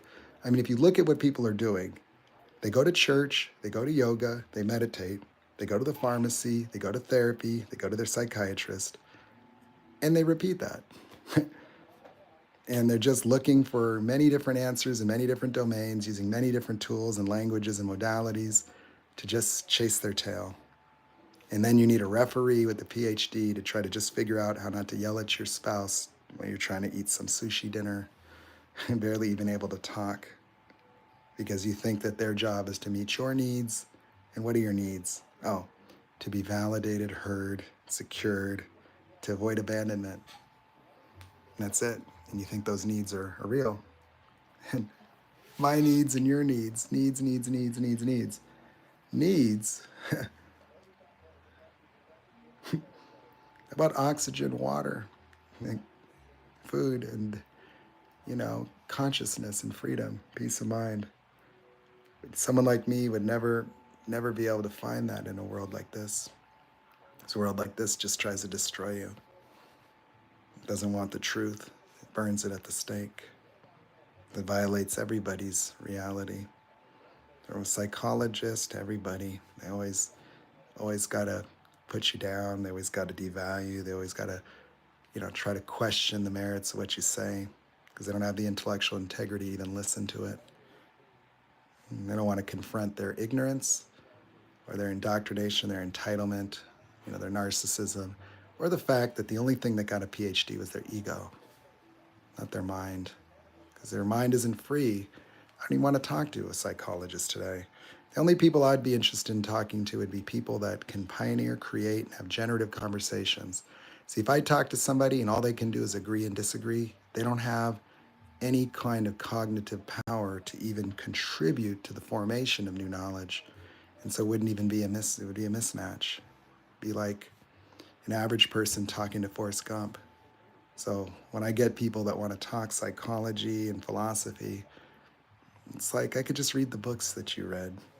It's not fascinating to hear you paraphrase someone else's ideas. I would want to talk to somebody that has the capacity to understand and contribute, or they could be inspired by something, or, see the relevance of it and be able to visualize the implications of implementing it, that it's really possible, that the human condition can be effectively addressed powerfully and rapidly for the first time in human history. with a comprehensive understanding that could even bring in new medical cures by addressing the real physiology of it. What? Can I talk to you a minute after you're done? Yeah, how about, yeah, when I'm done? Yeah.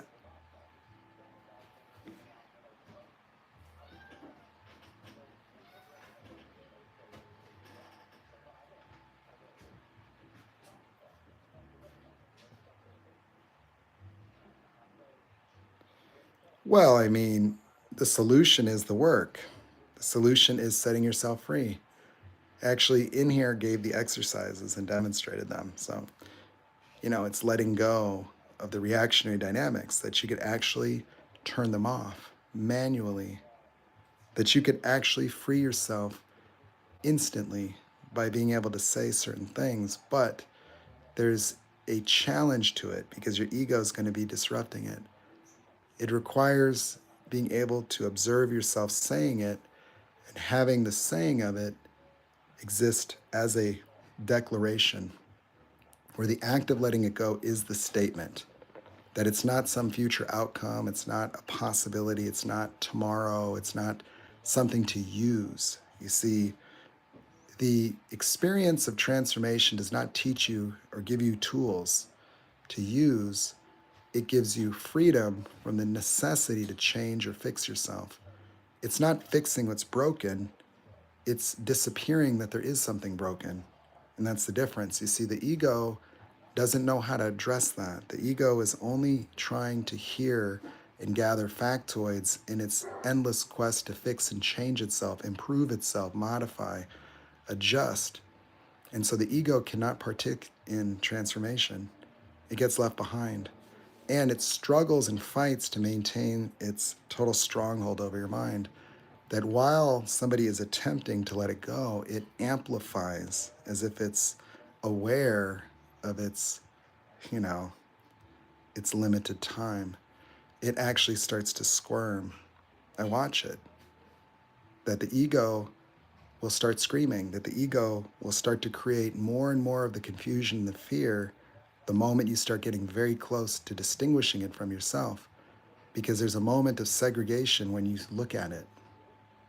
And when you see it, and when you hear the voice is separate from you, you disconnect and you turn it off. And when it turns off, the cognitive impairments are eliminated. And suddenly, even within your own mind and imagination and recollection of your past experiences opens. And you gain greater access to even your own memories, where you will find that your subconscious was only subconscious due to a neurological blockade that caused the prioritization of elements of reality that were only related to surviving your triggers.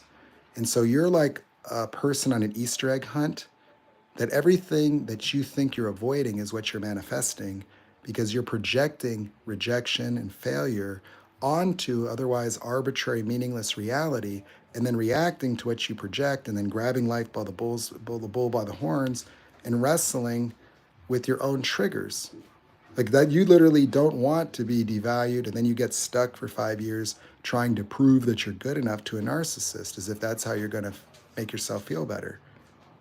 So you literally create these arbitrary emotional experiences that then mandate you overcome them.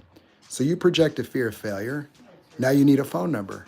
And now you need to get a girl topless. Now you need to maintain this. And so, you need success and you're desperate for it because you're just trying to get it as a symbolic representation of a, breakthrough away from the feeling of being not enough. And so your need for success is not just that you want more nice things or the power to maybe not work so much, but it's also the necessity of aspiring to overcome the very emotional drive that compels you to participate in life the way you do. And so you're cattle prodded by your fears of failure and inadequacy and being not enough, and dedicated the entire architecture of your living reality to merely overcoming that. And any notions of being good, being nice, being a good altruistic person are absolutely secondary. Absolutely secondary. That you absolutely pass the buck, that you walk and turn a blind eye, that you hear people arguing in a parking lot, it's none of your business. You go right into confusion. Yeah. You're not really interested in making a difference for anyone but yourself. And you make, that the thing. Like, once you get your shit together, oh, then you're going to help people. But it's not really helping people to help people in a way, because people are all capable in a certain context that they need to be set free. And so there really isn't any amount of money to throw at people. It's like, that's why Jesus liked the poor people, is because people that were free would have everything that they wanted now. They wouldn't need anything. That's why he would ride a donkey. He didn't exist in a world of ego where that stuff mattered to him. And that's all of them. That's really anybody that just swings. What's going on? I just live streaming. Oh, do you have a minute or no? When I'm done, yeah. Okay. So that's all, simple shit. The truth is, it's actually very easy, and it's so simple and easy that it's something that people wouldn't believe. It's almost a mind screw that if I said you could let go of the experience of being broken or not good enough, and it would disappear. That, you think that you're broken. Like, that's the most absurd thing. That how could a mind be broken? You're talking about neurons. You don't have like a damaged brain, but people will say that. Oh, this, narcissist abuse damages your brain, this, that. It's like, just who gives a shit about that? There's nothing empowering about convincing people that they have some other brain damage to explain some phenomenon. So, that's what I would do in my coaching. It's very, very, very straightforward. The interesting thing about it is I don't need to talk about trauma. I don't deal with anybody's circumstances. There's no need. You're not a dependent. Consciousness is universal, and anybody restored to present moment awareness is going to have all the cognitive abilities to know exactly what's going on. And the irony is they will know that they already knew. You see, your consciousness is segregated into two domains. The subjective small space of ego is almost a subconscious to the total sum of consciousness that is in your subconscious. Your subconscious forms a perfectly rendered reality. It knows when you're being lied to. It knows everything. It knows it all. And it accurately generates appropriate emotions that go unexperienced and accumulate. But your emotions subordinate it because these other malformed emotions are in the fight or flight system and based in fear. And fear is the king of all emotions because it subordinates the experience of the other emotions. Those other emotions are neurological patterns that are created based on the interpretation of circumstance. Those interpretations are involuntary. Just opening your eyes and having your ears active, all that data has to go through your brain and get processed. And so it creates those emotional pathways, but those neurological processes are cut off. You see, there is an inhibition that takes place where norepinephrine is blocking the transmission of all the consciousness. So the subconscious is a temporary phenomenon in the fight or flight reaction that results in the tunnel vision that animals require to avoid the activation of behavioral dynamics that would compete with fight or flight. You see, if the animal catches the whiff of urine, it's going to automatically try to urinate, or it smells something in heat, it's going to try to breed, because the animal doesn't navigate the reality based on an understanding that enables prioritizations. The animal doesn't go, well, I need to eat, my blood sugar's low, I have time to, reproduce, and then I can still get away from the tiger. No, because it doesn't know why it mates, it doesn't know why it eats, and it doesn't know why it runs. It does so because of the emotional catalysts. But you see, it needs to prioritize the fear because it could get eaten. And so that takes priority, and that doesn't go away until the stress goes away. You see, the fight or flight goes away when you've destroyed the other animal or you've got away from the other animal. Otherwise, you stay triggered. That's why if you take a wild animal into captivity, it'll have a stress attack because the coyote, if it's stuck in your garage and it hears all this noise, it's just going to constantly be being triggered. That's a human being today. That's why we have all these stress-related diseases like high blood pressure, heart disease, because the sympathetic nervous system is only meant to prepare the body for battle. It wasn't meant for thinking or math homework or relationship dynamics. It wasn't meant for that. The sympathetic nervous system prepares the body for fighting and flying. But you see, because we have these notions of self that are trapped within the sympathetic nervous system as recreated neurological patterns of fight or flight that are self inwardly directed, maintaining us in a completely segregated state of consciousness, that the temporary subconscious of animals is maintained as permanent in all humans. And it varies in terms of its size, that people that you might think are neurodivergent or geniuses are not biologically gifted, they're just neurologically gaining more access to their creative mind. That I can tell you that I am significantly more intelligent and cognitively capable as a result of the removal of many of the impairments. And so something happens to your mind, that's enlightenment. And see, enlightenment actually increases the expanse of your imagination, just like if you were dreaming, that, to have your imagination unlimited means that you can form new ideas and paradigms effortlessly without thinking, that it almost occurs in the same domain of observing.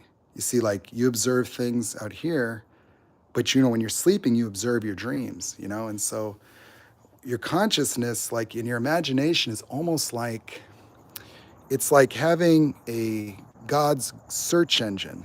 It's like having a powerful supercomputer that would never be rivaled by any kind of artificial intelligence.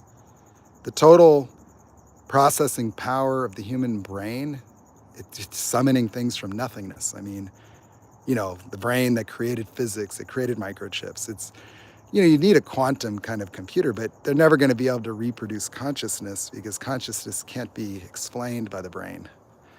The brain can create experiential, realities that transmit to consciousness, but the experience of consciousness and the existence of the experience of the external reality. Like if you look around and you see this vision of life, you're experiencing it.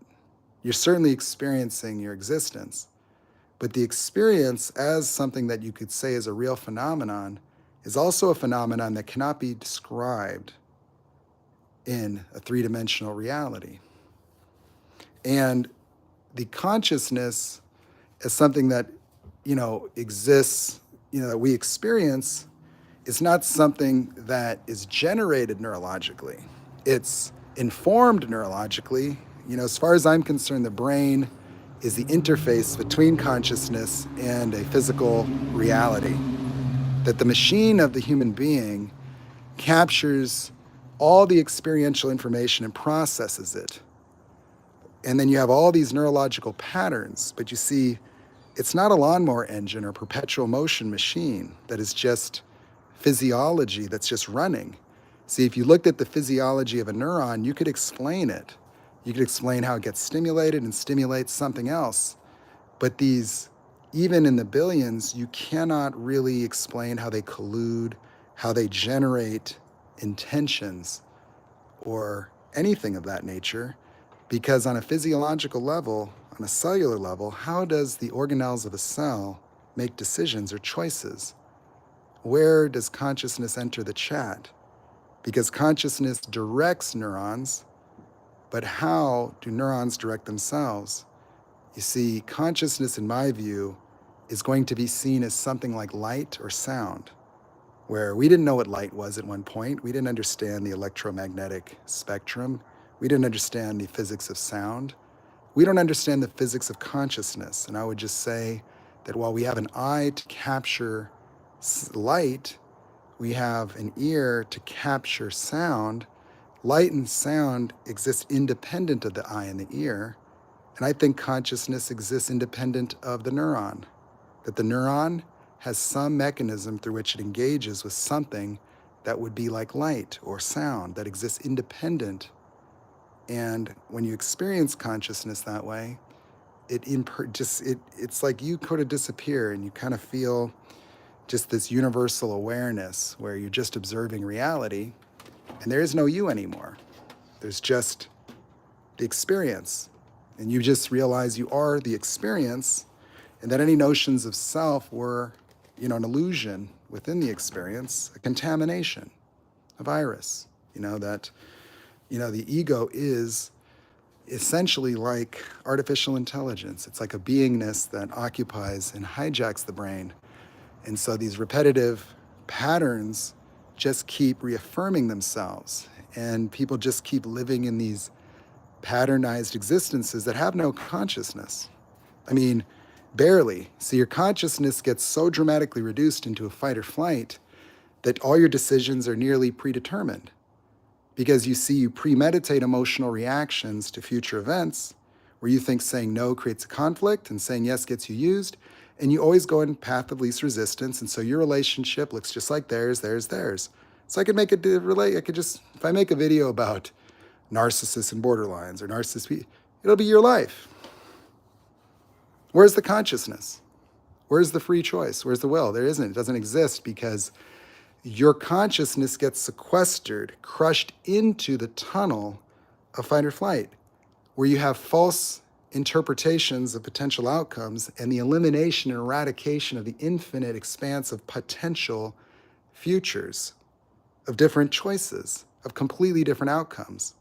You see, it looks like the past is what's giving you who you are because you're sold on this idea of trauma. No, it's just that you've been repeating the same patterns your whole life since you were 5. And so, of course, you're going to have the same dynamics exist at 7, at 12, at 15, at 25, and it's going to continue your entire life. You're either going to become conscious or you're going to be an ego, and that's it. That's it.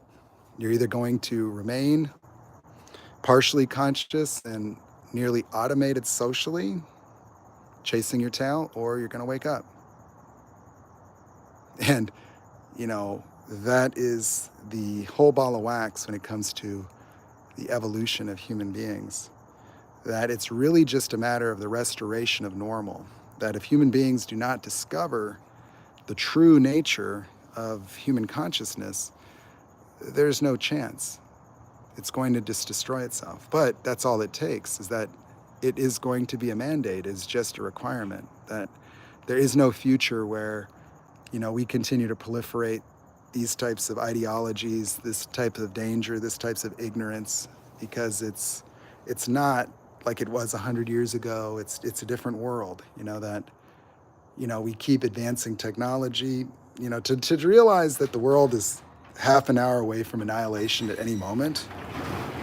That's absurd. It's ridiculous. I just want to drive my car, Get this 2,000 horsepower car going, man. That's what's going on here. And gotta put those covers back on, get this guy's car back.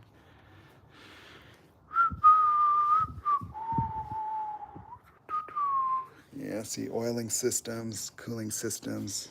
I use 18,000 BTU air compressor to make ice water for my air-to-water system, but it's an 85 Mustang. I built this engine here. It's the engine runs. That's not the intake for it. It uses a different intake that goes backwards. There are auto bodies in the car, but it's a twin turbo engine I built, so it's a lot of fun.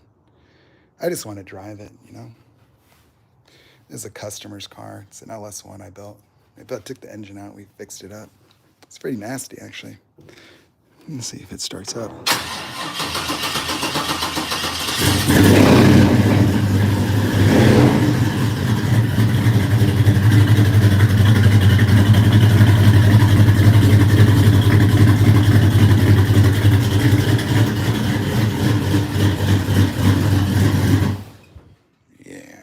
Yeah, buddy.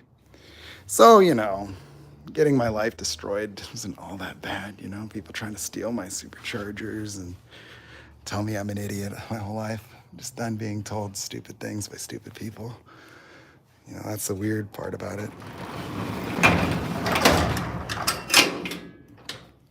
People don't know anything. And that's I don't know what they call it, the Dunning-Kruger effect, People just have no real, don't know, and they don't know they don't know, The problem is, past a certain level of intelligence, everybody is competent at talking. And so, the world within our mind, I give people the analogy of an hourglass that, trying to build the architecture of your experience within the mind of another using words. I mean, it's like you look at an hourglass and you think of the funnel, right? And say all the grains of sand would be everything in someone's mind. And then to get it out, it's like just a trickle because the mind doesn't work in some two-dimensional, linear, sentence-by-sentence way. And so if you think with the voice in your mind, you're disabled. You would feel like your mind works a million, a billion-fold faster without a voice because it reconciles just volumes of experiential knowledge. It's almost like Google universe where everything that you've ever known and experienced objectively is used in the formation of things. And so if somebody asked you a question, your mind it would simulate it and you just speak it into existence. It's like it would form new knowledge, just like you were Neo in the Matrix and someone just downloaded it to you. But it's because your brain has that much power. And so that's what it's like. And so that's what the imagination is like when it's not used as an IMAX theater to have your inner child relive its misery to try to fix itself. But, you know.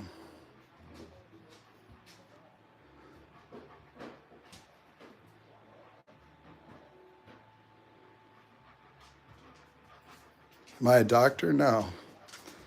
I'm a nobody. Just a guy. Just a guy. Just a guy that had some experiences that changed my mind a little bit.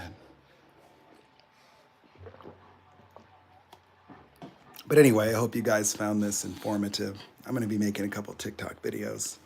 I got to get that back up. The trolls got me kicked off of there, but it's okay. I'm just writing my book. I wanted to actually have my book read. Maybe I'll come back because that's what I want to do. I'll do a little book reading or something. I'll go live and I'll let my book play. It's 30,000 words. I'm halfway through chapter 3. But in the book is going to contain the complete methodological approach to creating a transformational enlightenment experience where I take what I do in one-on-one, which could be expanded to groups. You know, I hope that the book takes off something like The Power of Now because I would want to travel like an Alan Watts. The difference will be I'm not advocating for meditating. I'm going to be doing the exercises. So I'd just be introducing, you know, this methodological approach is really just a continuity of the same teachings. That it's the same stuff, it's just now has a scientific basis to it. Anyway, I'll come back a little later. Bye-bye.